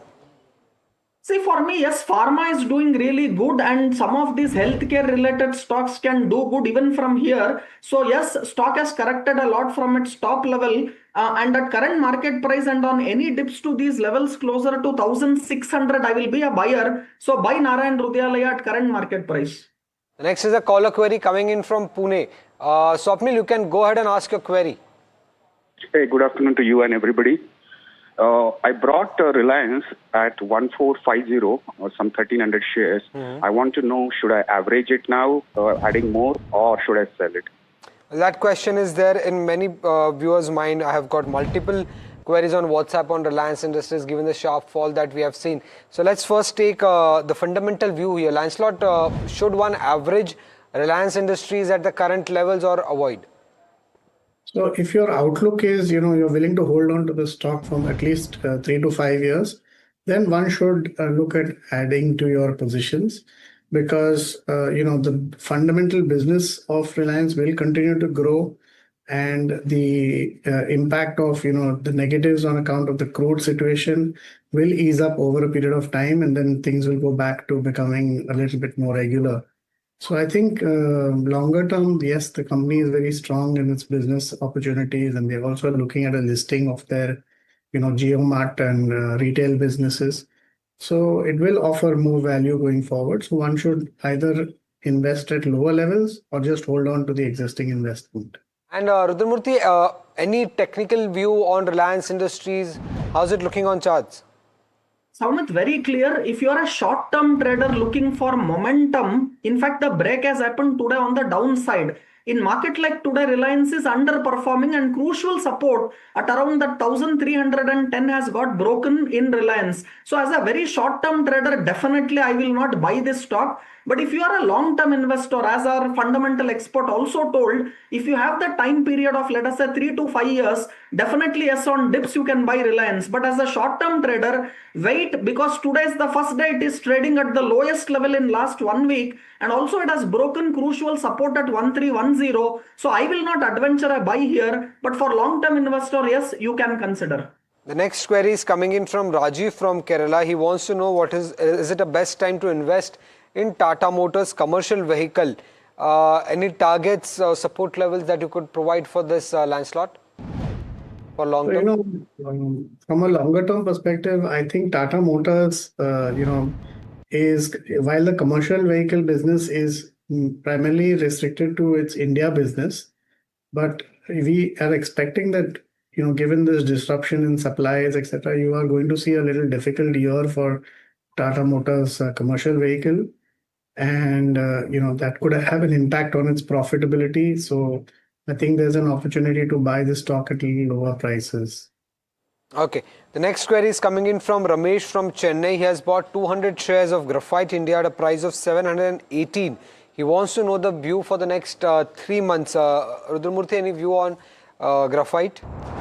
See, at current market price, definitely the stock shows good short-term uptrend, and there is strong resilience in the stock nearby to the support zones of around 600. So at current market price, I will definitely be a buyer. If you have it, hold it. And I won't be surprised, yes, in the next 3 months time frame, what he is asking for, he can look at price targets of around 700 to 730. So hold on, buy even at current market price, look at targets of 700 to 730 and keep a stop loss of around 600. The next query is coming from Ramesh from Bangalore. He has 10 shares of ICICI Pru AMC, bought at an average price of 2,660. Is currently sitting on a profit. Should he buy more or sell his share at the current juncture? Any view on this, Lancelot? Yeah, I think the asset management business is going to continue to grow from a longer term perspective. While yes, there may be some impact in the short term because people may, they may not invest as much, as well as, market values go down, and based on which the fees of the asset management companies get impacted. But if you consider it from a 3 to 5 year view, one can definitely add to the positions. Okay. The next is a caller query coming in from Bangalore. Sean, you can go ahead and ask your query. Sir, I have this BDL 900 quantity, which I bought it for 1400. Can you kindly let me know what to do, sir? It is gone very low. I know. Can you hold for long term? Yeah, I'm looking for a long term only, sir. Okay. Long term means, can you tell me how long it is? At least more than 12 months. Can you hold that? Yeah, I can hold it for 12 months. Okay, Lancelot, so should Sean continue to hold this counter for long-term Bharat Dynamics more than 12 months at least, because he's currently sitting on a loss? So, if you look at a longer-term business, and I'm saying long-term is not necessarily only 1 year, it needs to be at least 3 to 5 years. The reason being this stock is trading at 77 times its earnings. Now, while the outlook for business is good, it is very expensive even at this price. And you could have a short-term correction because if any quarters the financial performance is not good, the stock could be re-rated downwards. So if you're willing to hold it for minimum 3 to 5 years, yes, one can hold on to it. Otherwise, maybe it's worthwhile to average out if it does correct further, and maybe when it trades at around 30-35 times earnings, that would be a good time to accumulate the stock. Okay. The next query is coming in from Venkat from Hyderabad. He has 44 shares of Cyient, bought at a price of 2,231. Should he hold or average more? Rudramurthy, any view on Cyient? Clearly, the stock is in a downtrend. It has broken all crucial supports, trading at the lows. So there is no strength. If it is for short-term trading, definitely avoid, or I won't suggest an averaging out nor to catch a falling knife. You can look at switching over to other IT stocks relatively where there is strength. It can be either Infosys or even look at Tech Mahindra, which looks very strong to me on chart. So if you want to be in IT, be very choosy. And two top picks from IT from my side will be Infi as well as Tech Mahindra. The next query is coming in from Sai from Andhra Pradesh. He wants to know whether is it a good time to buy Max Healthcare, given the fact that the stock is at its 52-week low. Rudramurthy, any view on Max Health? I will definitely avoid stocks which are trading at 52-week low unless you understand its fundamentals so well and you are also having a long time horizon and you want to buy it for your portfolio. That's a different story. But then if I just go based on the chart pattern of Max Health and trading at the lowest levels in last 1 year, I don't advise any buy here. But yes, you have a strong support zone for the stock now, right at those levels of around 930, 920. So if you already have the stock and if you want to average it out and if your time horizon is long term, keep a stop loss of 900 and then only hold on to your existing positions or even average at current level. But a stop loss of 900 is a must. Mr. Singh from Ludhiana has around 857 shares of Bombay Dyeing, bought at a price of 109 rupees.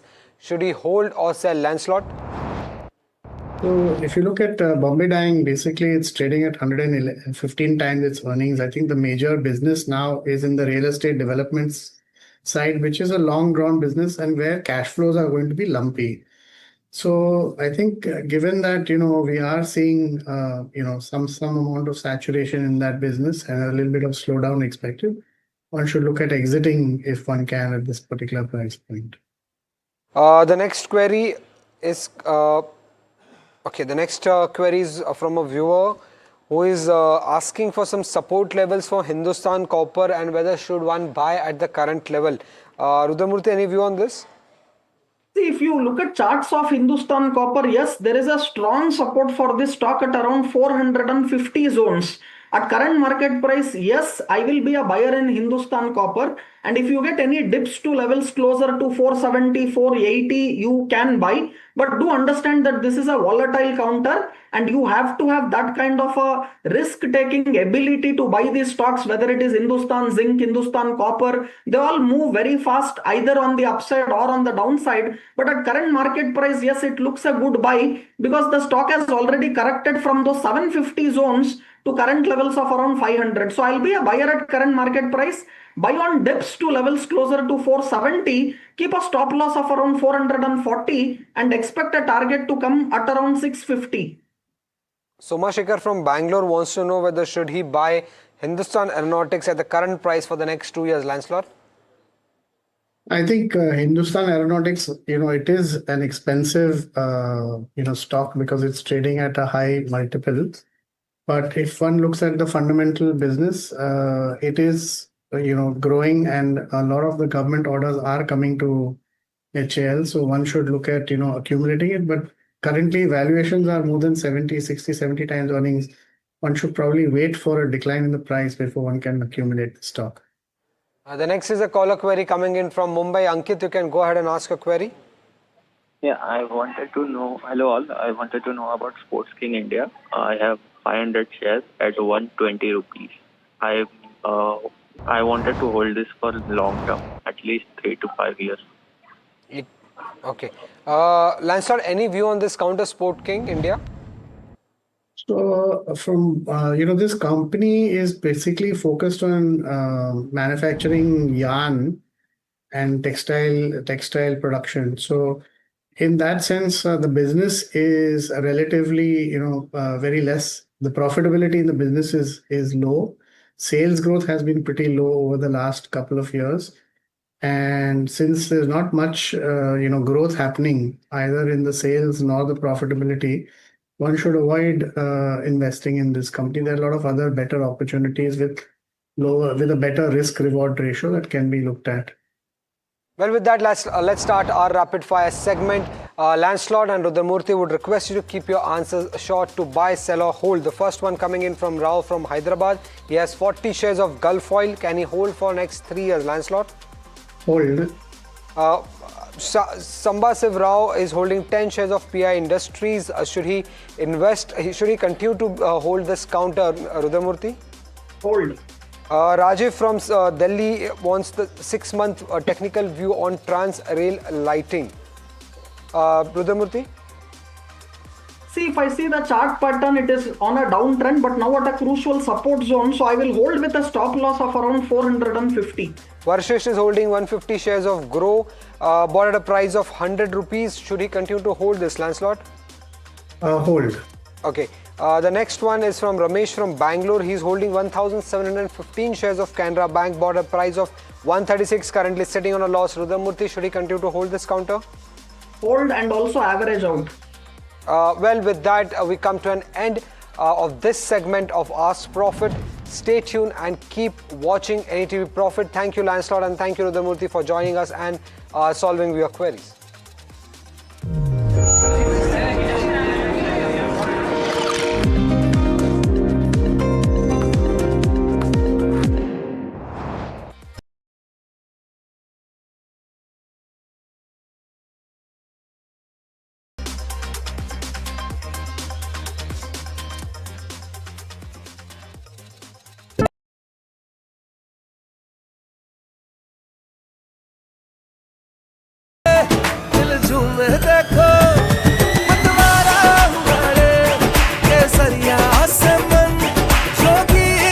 हर पल मनाओ केसरी त्योहार विमल बोलो जुबान Kesari.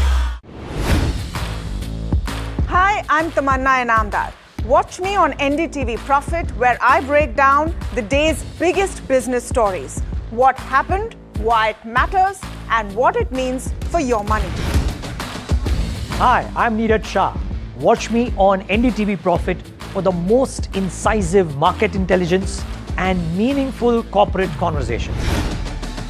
And I'm Alex Matthew.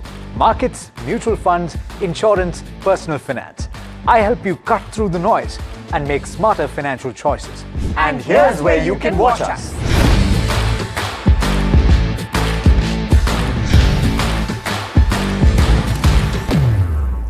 Presenting the all-knowing, all-powerful Tech Guru. Whoa. Guru?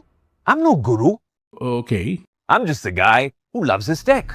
A show where the mysteries of megabytes and motherboards shall be unraveled. Bro, nobody talks like that anymore. This is all about connected ecosystems, EVs and AI that you can use in your daily life. That's what we do on Tech 360. Real talk, real reviews, tech that you can actually use. Tech has changed. So should your tech show.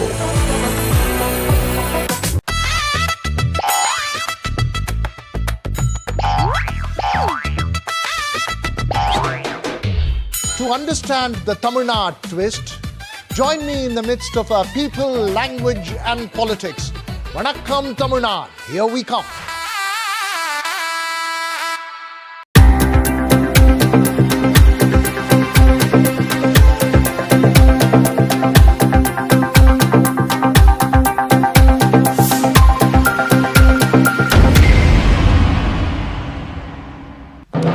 When others are warming up, I'm raring to go. The stories that matter, the stories that shape your life. Hello and welcome to watching Prime 5 with me, Ganesha Ecosphere. What's happening? How to The show that sets the prime time agenda. We'll be deep diving into this topic to tell you what's at stake. Join me, Raisha Sehgal, on Prime 5 only on NDTV 24/7.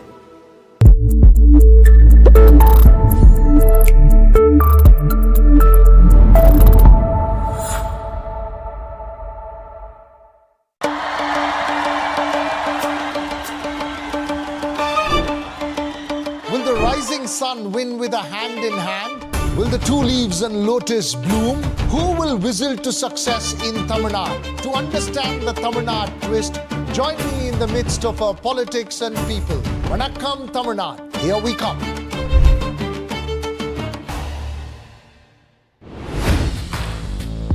Hi, I'm Tamanna Inamdar. Watch me on NDTV Profit, where I break down the day's biggest business stories. What happened, why it matters, and what it means for your money. Hi, I'm Neeraj Shah. Watch me on NDTV Profit for the most incisive market intelligence and meaningful corporate conversation. And I'm Alex Matthew. Markets, mutual funds, insurance, personal finance. I help you cut through the noise and make smarter financial choices. And here's where you can watch us.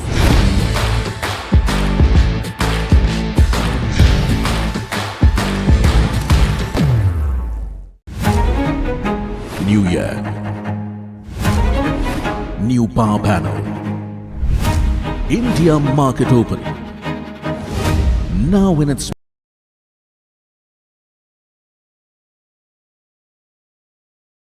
stocks get conviction. I'll recommend a buy call on a stock only when I'm fully convinced on the stock. With a table thumping buy.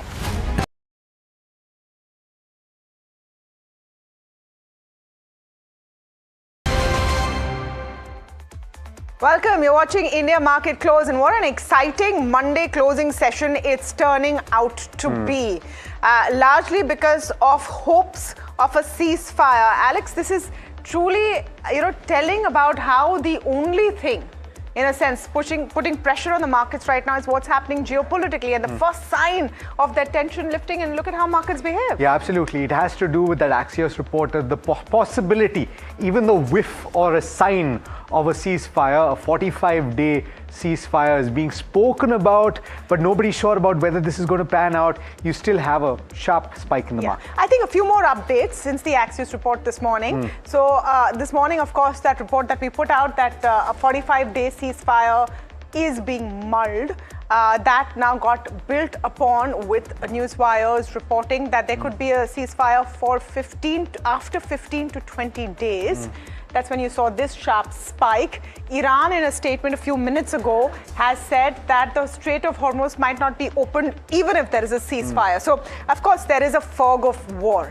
Markets have paused recovery because of the uncertainty on that ceasefire chatter. Reports say Iran, US get hostilities end plan. Iran has rejected a temporary Hormuz reopening. This is what NDTV is reporting. Meanwhile, Reuters is saying we could see a final deal in 15 to 20 days. So there has been a technical bounce, but reversal is unconfirmed.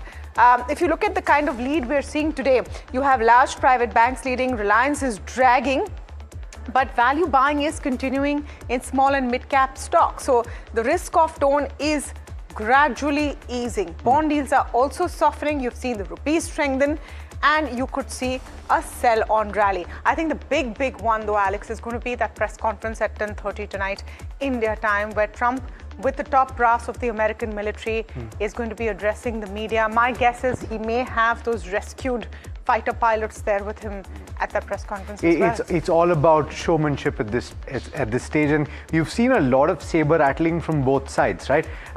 Particularly over the weekend, you saw the tone and tenor of that social media post that everyone seems to be talking about. But let's take a slightly more deeper look at how the markets are right now. We're at the high point of the day, as we showed you for the Nifty 50, but let's look at the internals and look at Reliance Industries, which you will see at the bottom of your screen if you pull up the heat map for the Nifty 50.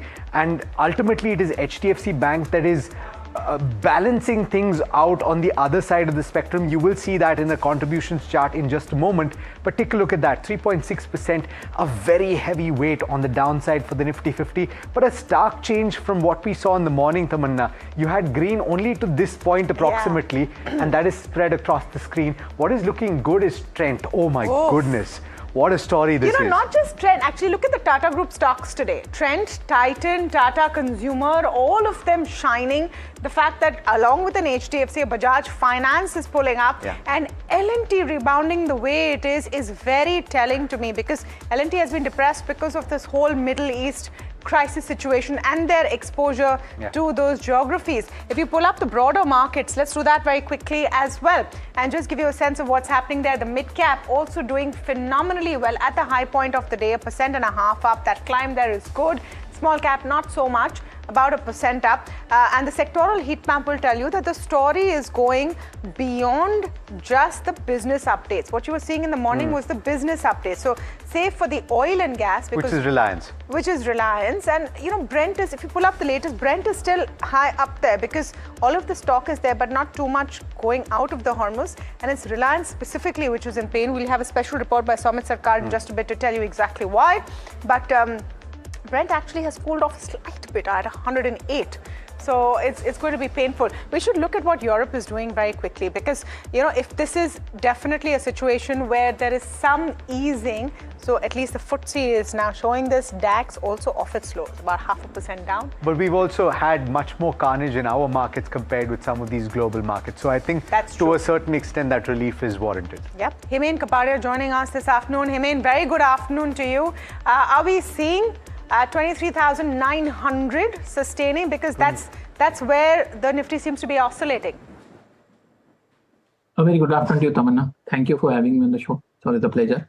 23,900 sustaining. I'm probably seeing 22,900 sustaining. I'm probably seeing 23,400 and 23,800. Markets are deeply oversold, Tamanna. I know this is obviously on the news of a pause in the war situation, but we were overdue for a bounce, and I think that's what is happening.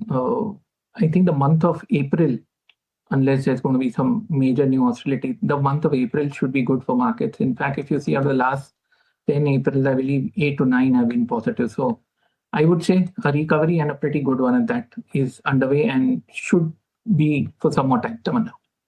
So, Himain, hi, good afternoon, Alex here. And so, therefore, on the individual stocks, right, some of these frontline names, even if you look at it from the valuations lens, Himain, a lot of people have argued that we are at very attractive levels, valuation-wise. If you were to buy into individual names, would you gravitate to some of these large cap stocks, and which ones?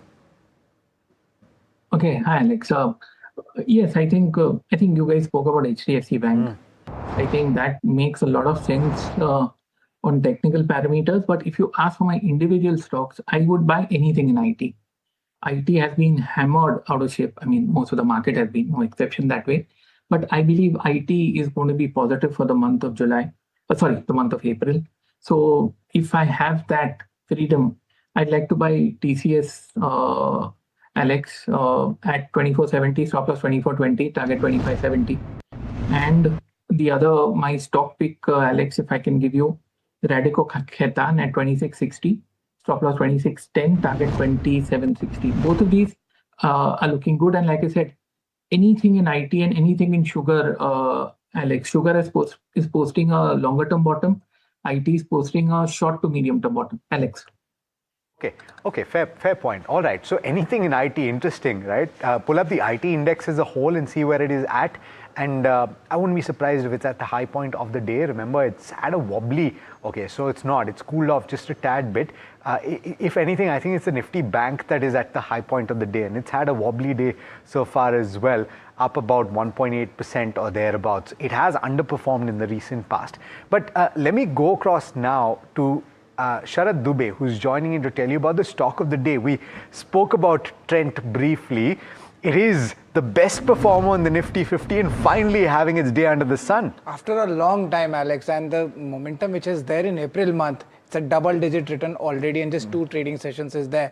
Interesting stock and interesting update coming in. The revenue growth you see and compare with the last 2 quarters, and Trent has done really well. The range was roughly around 17% at an average, and this time it's at 20% in this quarter. Now, the average revenue per square foot, however, that has reduced. That's around 2.8% of degrowth coming in. And the business update, if you look at it, overall, the revenue has jumped 20%. And the sale from merchandise, if you look at that, that level is also up 21%. Now they've opened 22 West Side stores and also 109 Zudio stores. So that is something which the street is liking out for. But going ahead, there are some triggers to watch out for. A stable like-for-like growth is expected in the fourth quarter numbers. A throughput ramp up in the new stores, that numbers we already saw in the operational update. And the sustainability of this is very much important. But let's look at valuations. How does this actually pan out for Trent? The highest PE valuation was 104 times in February 2025 last year. The 5-year average still on the higher side, 131 times, and the current levels, it's at the lower side, 81 times. And if you look at the forward, that is still at the lower side at 73 times. So of course, valuations are definitely high as analysts talk about, but looking at its average numbers, it is still on the cheaper side. Let's look at the guidance, how things pan out. Almost 20 to 25% of guidance is expected to come in, and management is expecting more traction to come, at least in the medium term. Brokerage views also, let's have a look. Citi has given a cautious stance due to competition and store cannibalization, while Morgan Stanley expects Q4 standalone EBITDA margin to improve by 100 basis points.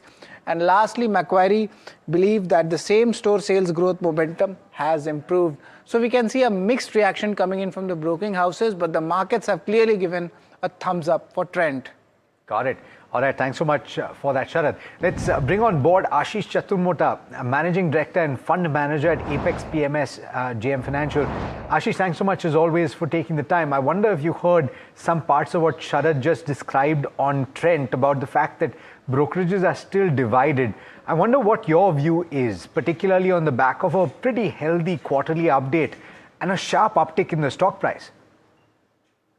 Yes, hi. So, see, as far as a lot of these retailers are concerned, whether it's a DMart or Trent, Vishal Mega Mart, V2 Retail or V-Mart, we see what we are observing is this is a complete divided. So if you look at companies like DMart and Trent, both are trading even today at a very, very high multiple. But if you look at the growth, so for example, Trent is now going to grow at 20-22%, but still trading at a very high PEG ratio. Same is the case with DMart, which is seeing a very, very strong store additions and seeing strong sales growth also. But at the same time, if you look at the top line growth versus what the PE multiple we are going to pay, it looks little expensive. But same way, if you look at some of the small, players who are more into tier 3, tier 4 markets like V2 Retail or Vishal Mega Mart, we think these companies are showing much better growth with reasonable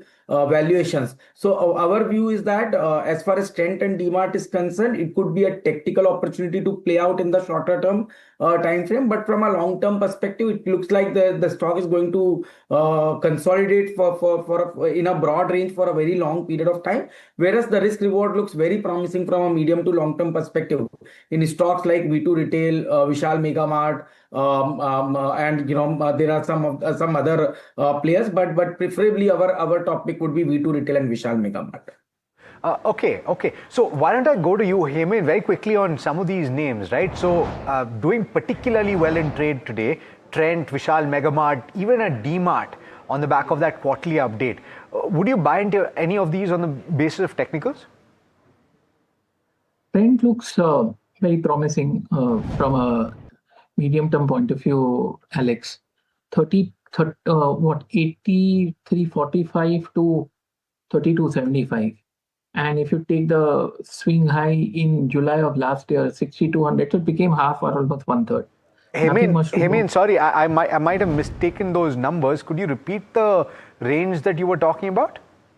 Yeah, if I'm talking about Trent, Alex, it's come off from a high of 83.45 in 24 October to 32.75. If I take the swing high, Alex, in July 25, that was around 6,261. So from there also it's become half. So it's virtually fallen off a cliff, deeply oversold, downside limited.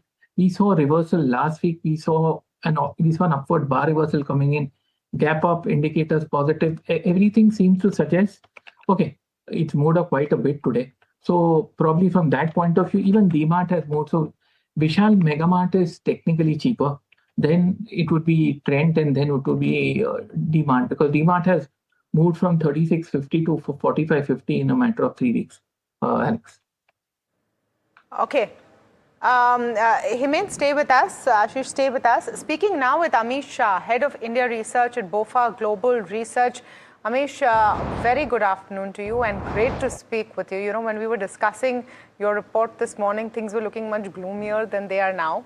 But then again, that is the nature of the world that we currently live in.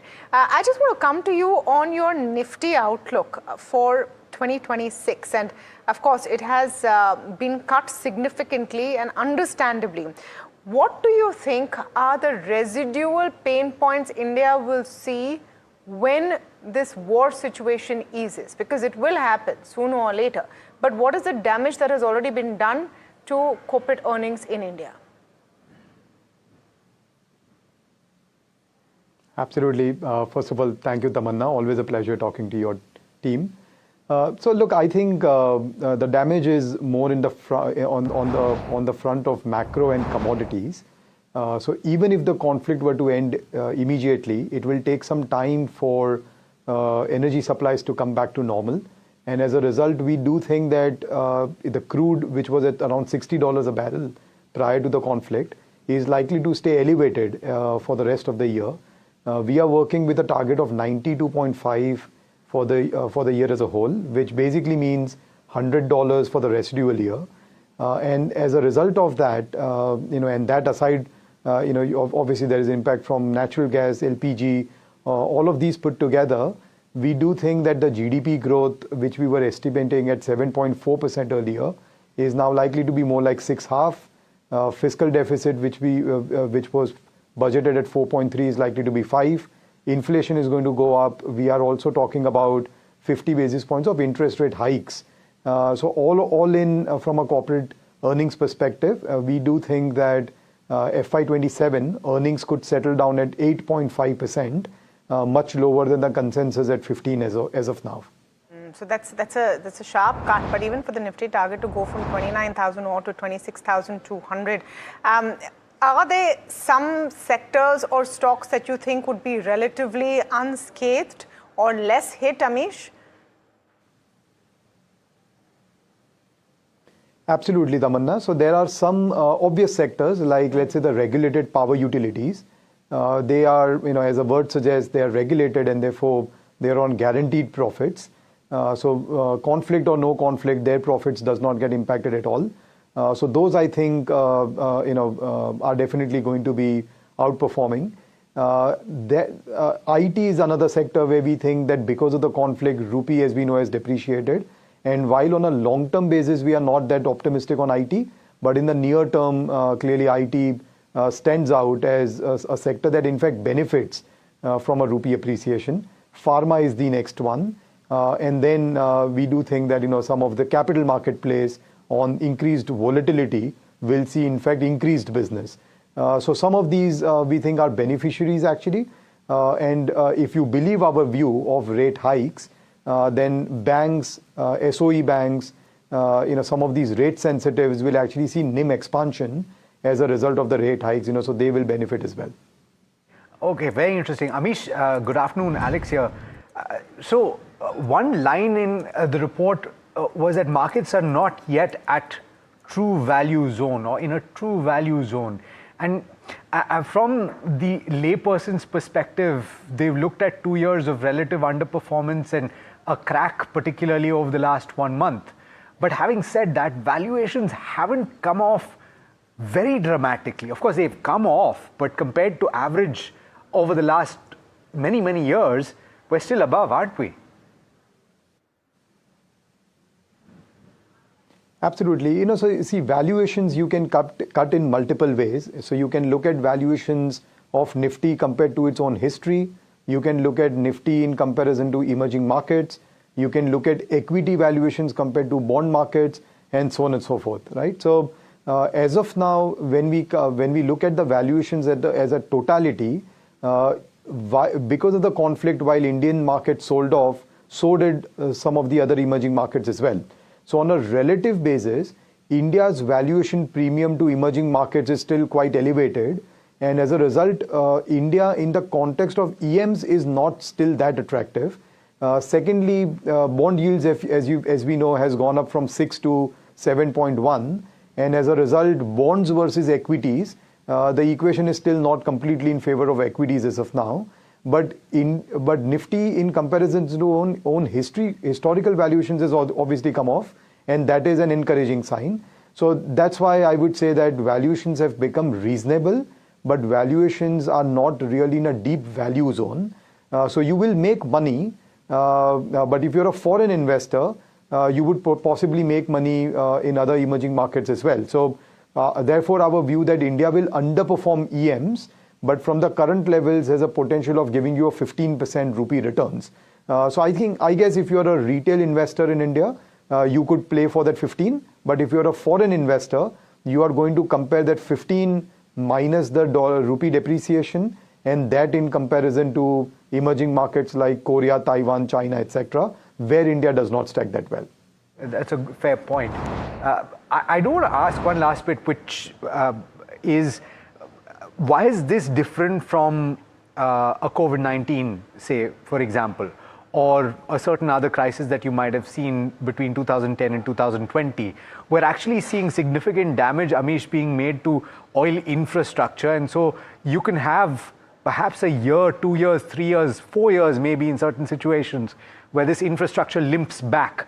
So therefore, is this going to be a protracted period of higher commodity prices and thereby scrimping of margins for corporate India, various other problems geopolitically leading into balance of payments problems for India? Is that why this is different?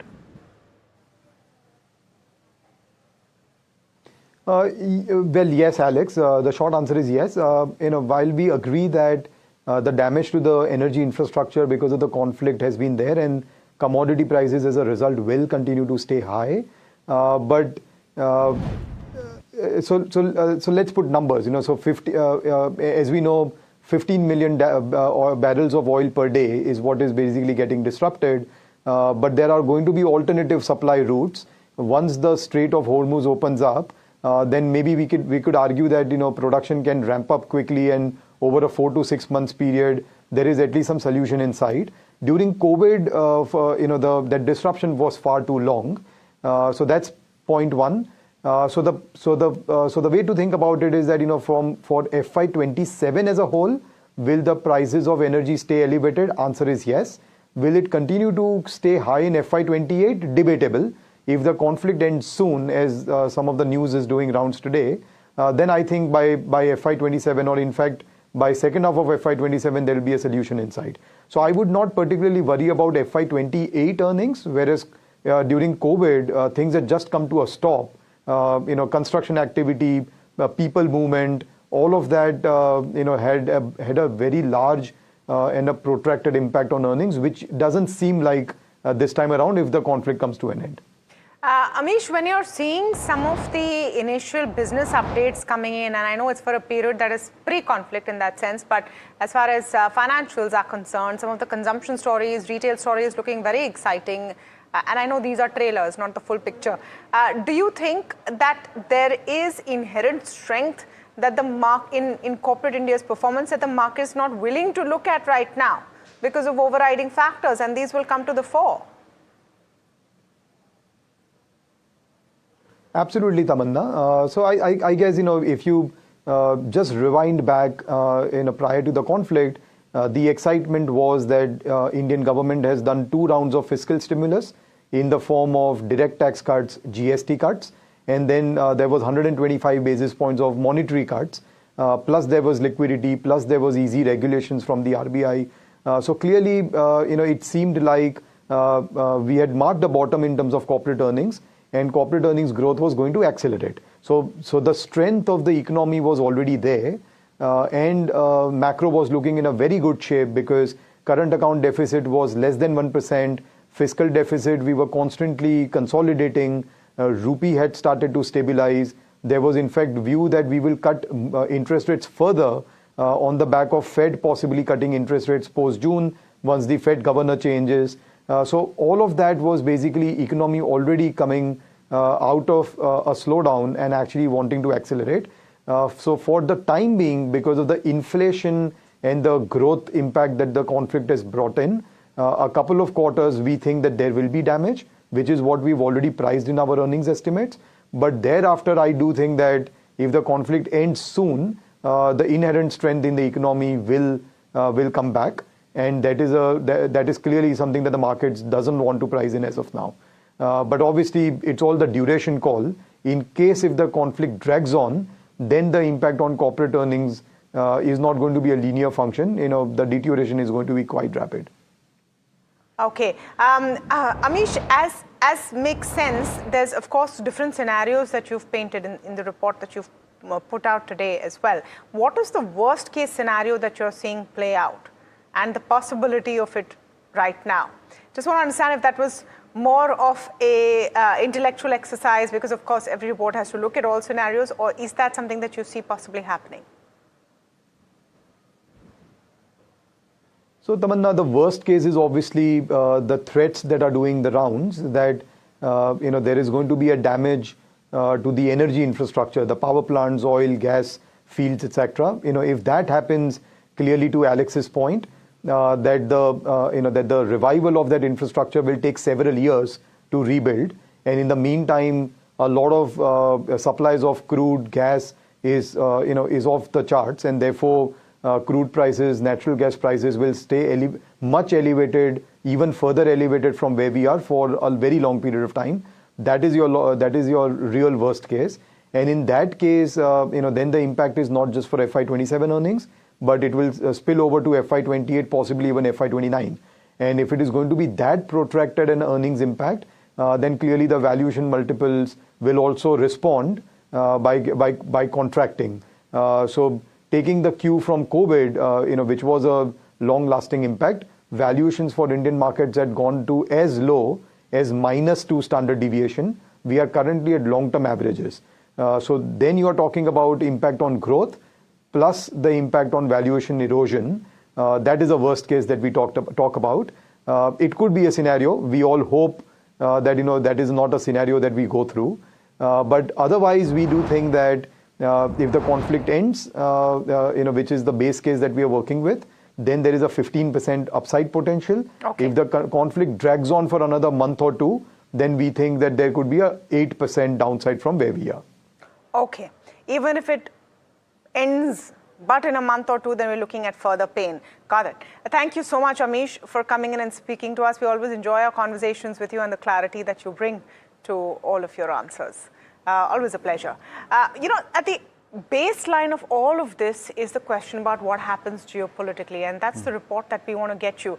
So many reports in the last hour or so, and you're actually seeing the impact of that on your screen. If you pull up the Nifty intraday, you have reports from Bloomberg, Reuters, all agencies putting in different versions of what they think is happening. But I want to go across to NDTV's Pradeep Datta, who is joining us live from Tel Aviv to give us a sense of what he's picking up on ground. Pradeep, great to speak with you. The reports that we're getting and what markets are reacting to is the possibility of a ceasefire or talks of a ceasefire. Now, soon after that initial report, there's been a response from Iran saying that even if there are talks for a ceasefire, the Hormuz will not open. What are you picking up?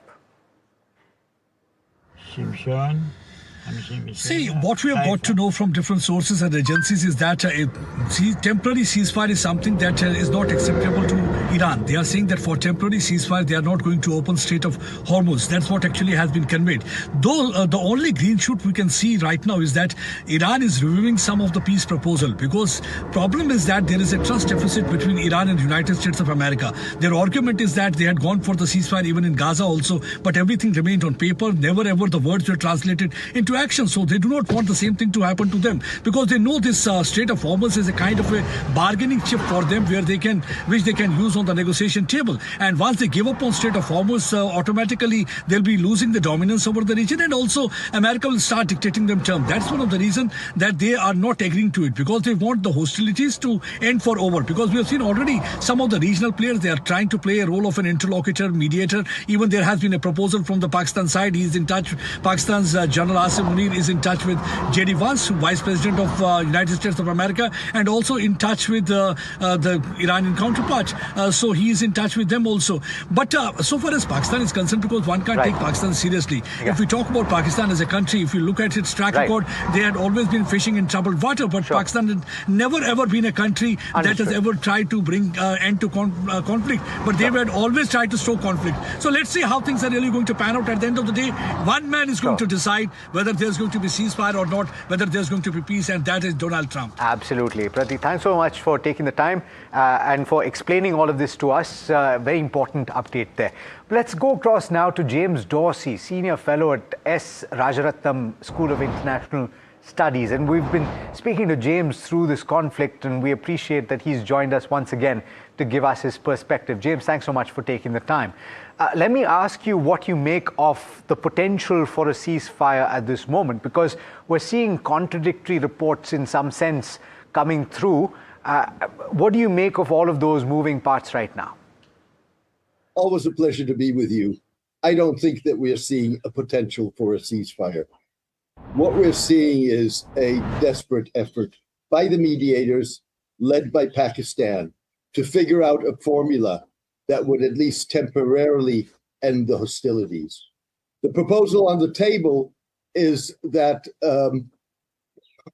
fighting would stop for a period of 15 to 20 days, during which the United States and the Iranians would negotiate a permanent resolution to the Strait of Hormuz. We don't know that the United States has accepted that proposal, even though it's been put forward to them. What we do know is that the Iranians aren't going to accept it. They have leverage at this point, and they're not going to give up that leverage for the possibility of an agreement. They're going to give it up for an agreement. So I don't think that we're seeing a potential ceasefire at this point. What we're seeing is motion without movement. Are we clear, James, on who the participants are, who the stakeholders are on either side? Because that's where it really gets confusing. When the US says it's talking to the Iranians, who exactly are they talking to? Because every visible communication from that side seems to refute any existence of talks in the first place. I think what we're seeing is not talks, even though there may have been some direct messaging backwards and forwards. But we're not seeing talks between the Iranians and the Americans. We're seeing talks with the mediators who are speaking to both sides. In addition to that, the Western intelligence has put out reports that the American negotiators don't know who to talk to in Iran.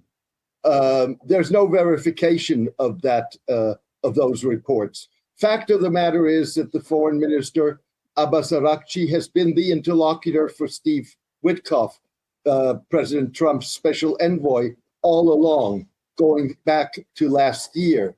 Fact of the matter is that the Israelis took off their decapitation list both Araghchi, the foreign minister, and Galibaf, the parliament speaker, because they were the interlocutors with the intermediaries.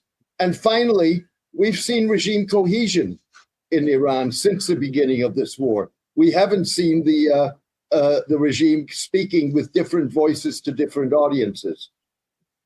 That's a fair point, and that's exactly what I want to ask you about, James. Sitting here in India and perhaps in various parts of the world, the tendency is to focus on the messaging by one individual, right?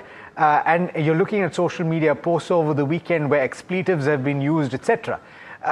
My point to you, or my question to you, as somebody that studies this space so closely, is how much attention, in your opinion, should be given to what one person is saying in this, and how much should be given to the actual diplomatic channels? I think as a journalist, I treat whatever anybody says with a grain of salt and look for verification of that.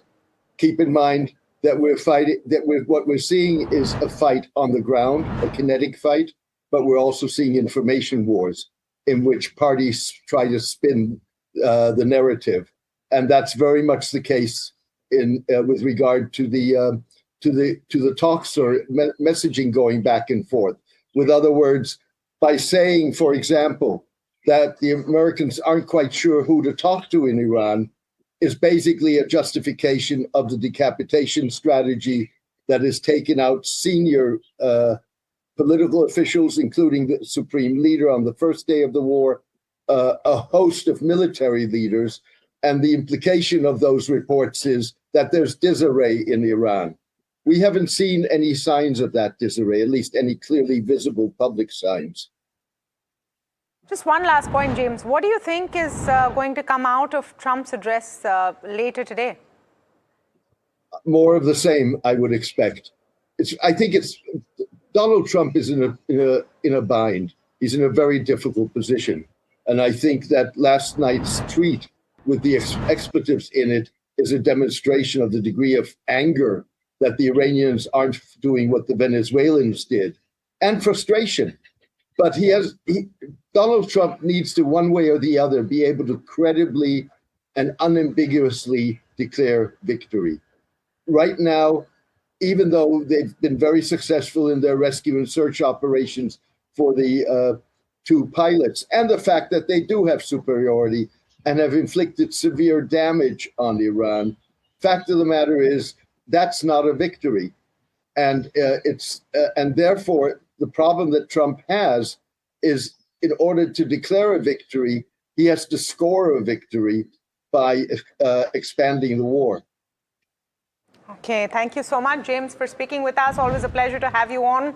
We'll take a very short break, but just going to that break, look at what markets are doing. Some new winners cropping up. I want to pull up BSE, I want to pull up AB Capital. If you can just pull up the intraday of both, showing some smart moves. Banks are the one that are ruling the roost. The Nifty bank about 2% up, and of course, the Nifty stays above the 22,900 mark. We're coming back with all the top ideas for buy today, sell tomorrow. Stay tuned.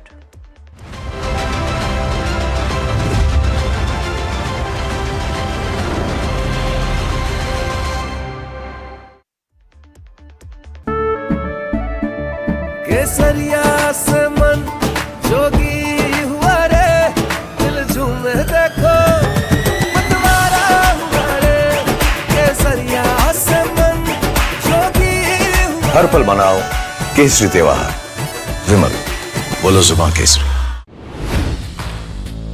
Hi, I'm Tamanna Inamdar. Watch me on NDTV Profit, where I break down the day's biggest business stories. What happened, why it matters, and what it means for your money. Hi, I'm Neeraj Shah.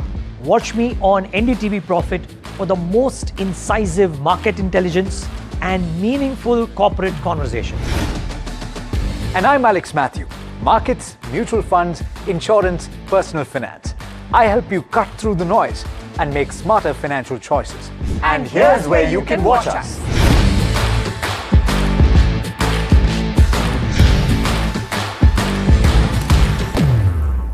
Presenting the all-knowing, all-powerful Tech Guru. Whoa. Guru? I'm no guru. Okay. I'm just a guy who loves his tech. A show where the mysteries of megabytes and motherboards shall be unraveled. Bro, nobody talks like that anymore. This is all about connected ecosystems, EVs and AI that you can use in your daily life. That's what we do on Tech 360. Real talk, real reviews, tech that you can actually use. Tech has changed. So should your tech show.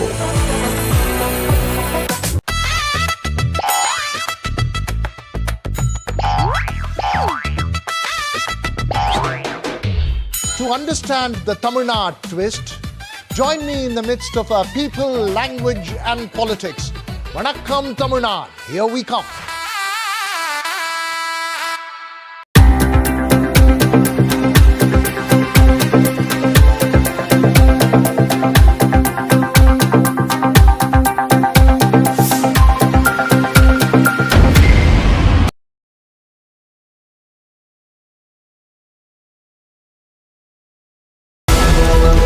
The stories that matter, the stories that shape your life.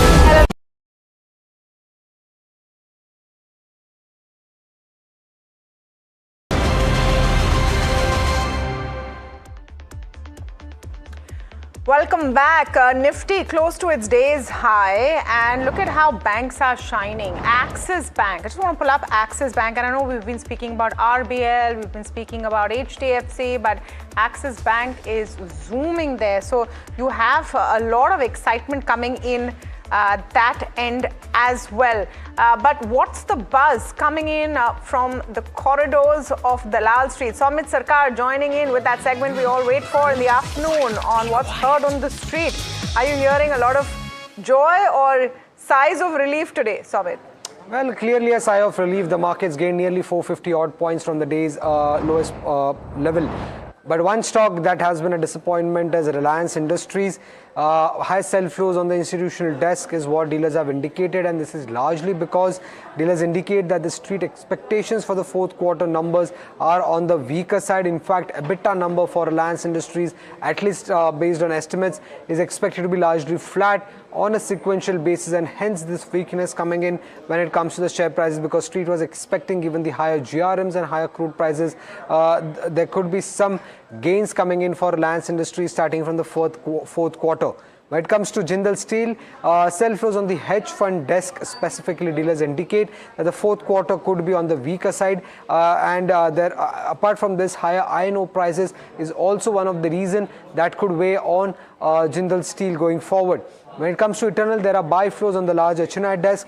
The buzz on the street is that Blinkit profitability could be higher and better compared to what the company had reported in the previous quarter.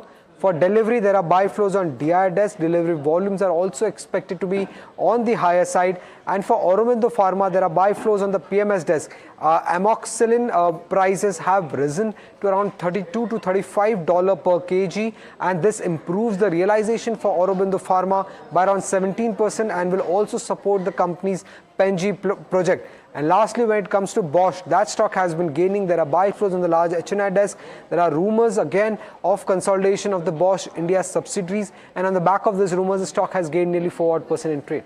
Absolutely. So all buzzing stocks, Soumit, that you've spoken about, but I want to ask you specifically on Reliance Industries. The buzz on the street, of course, is that there's going to be a relative underperformance on the earnings side, but how significant would this underperformance be?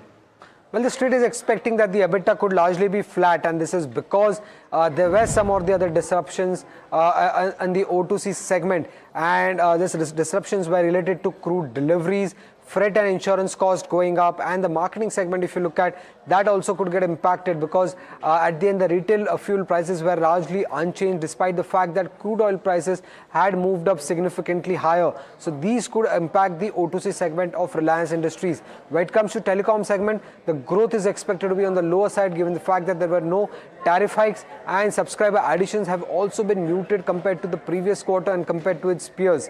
When it comes to the gas exploration segment, that could report a weak set of numbers, but this could be because of lower production and higher costs. However, we do not have any clarity on that front. This is just based on expectations. And lastly, the retail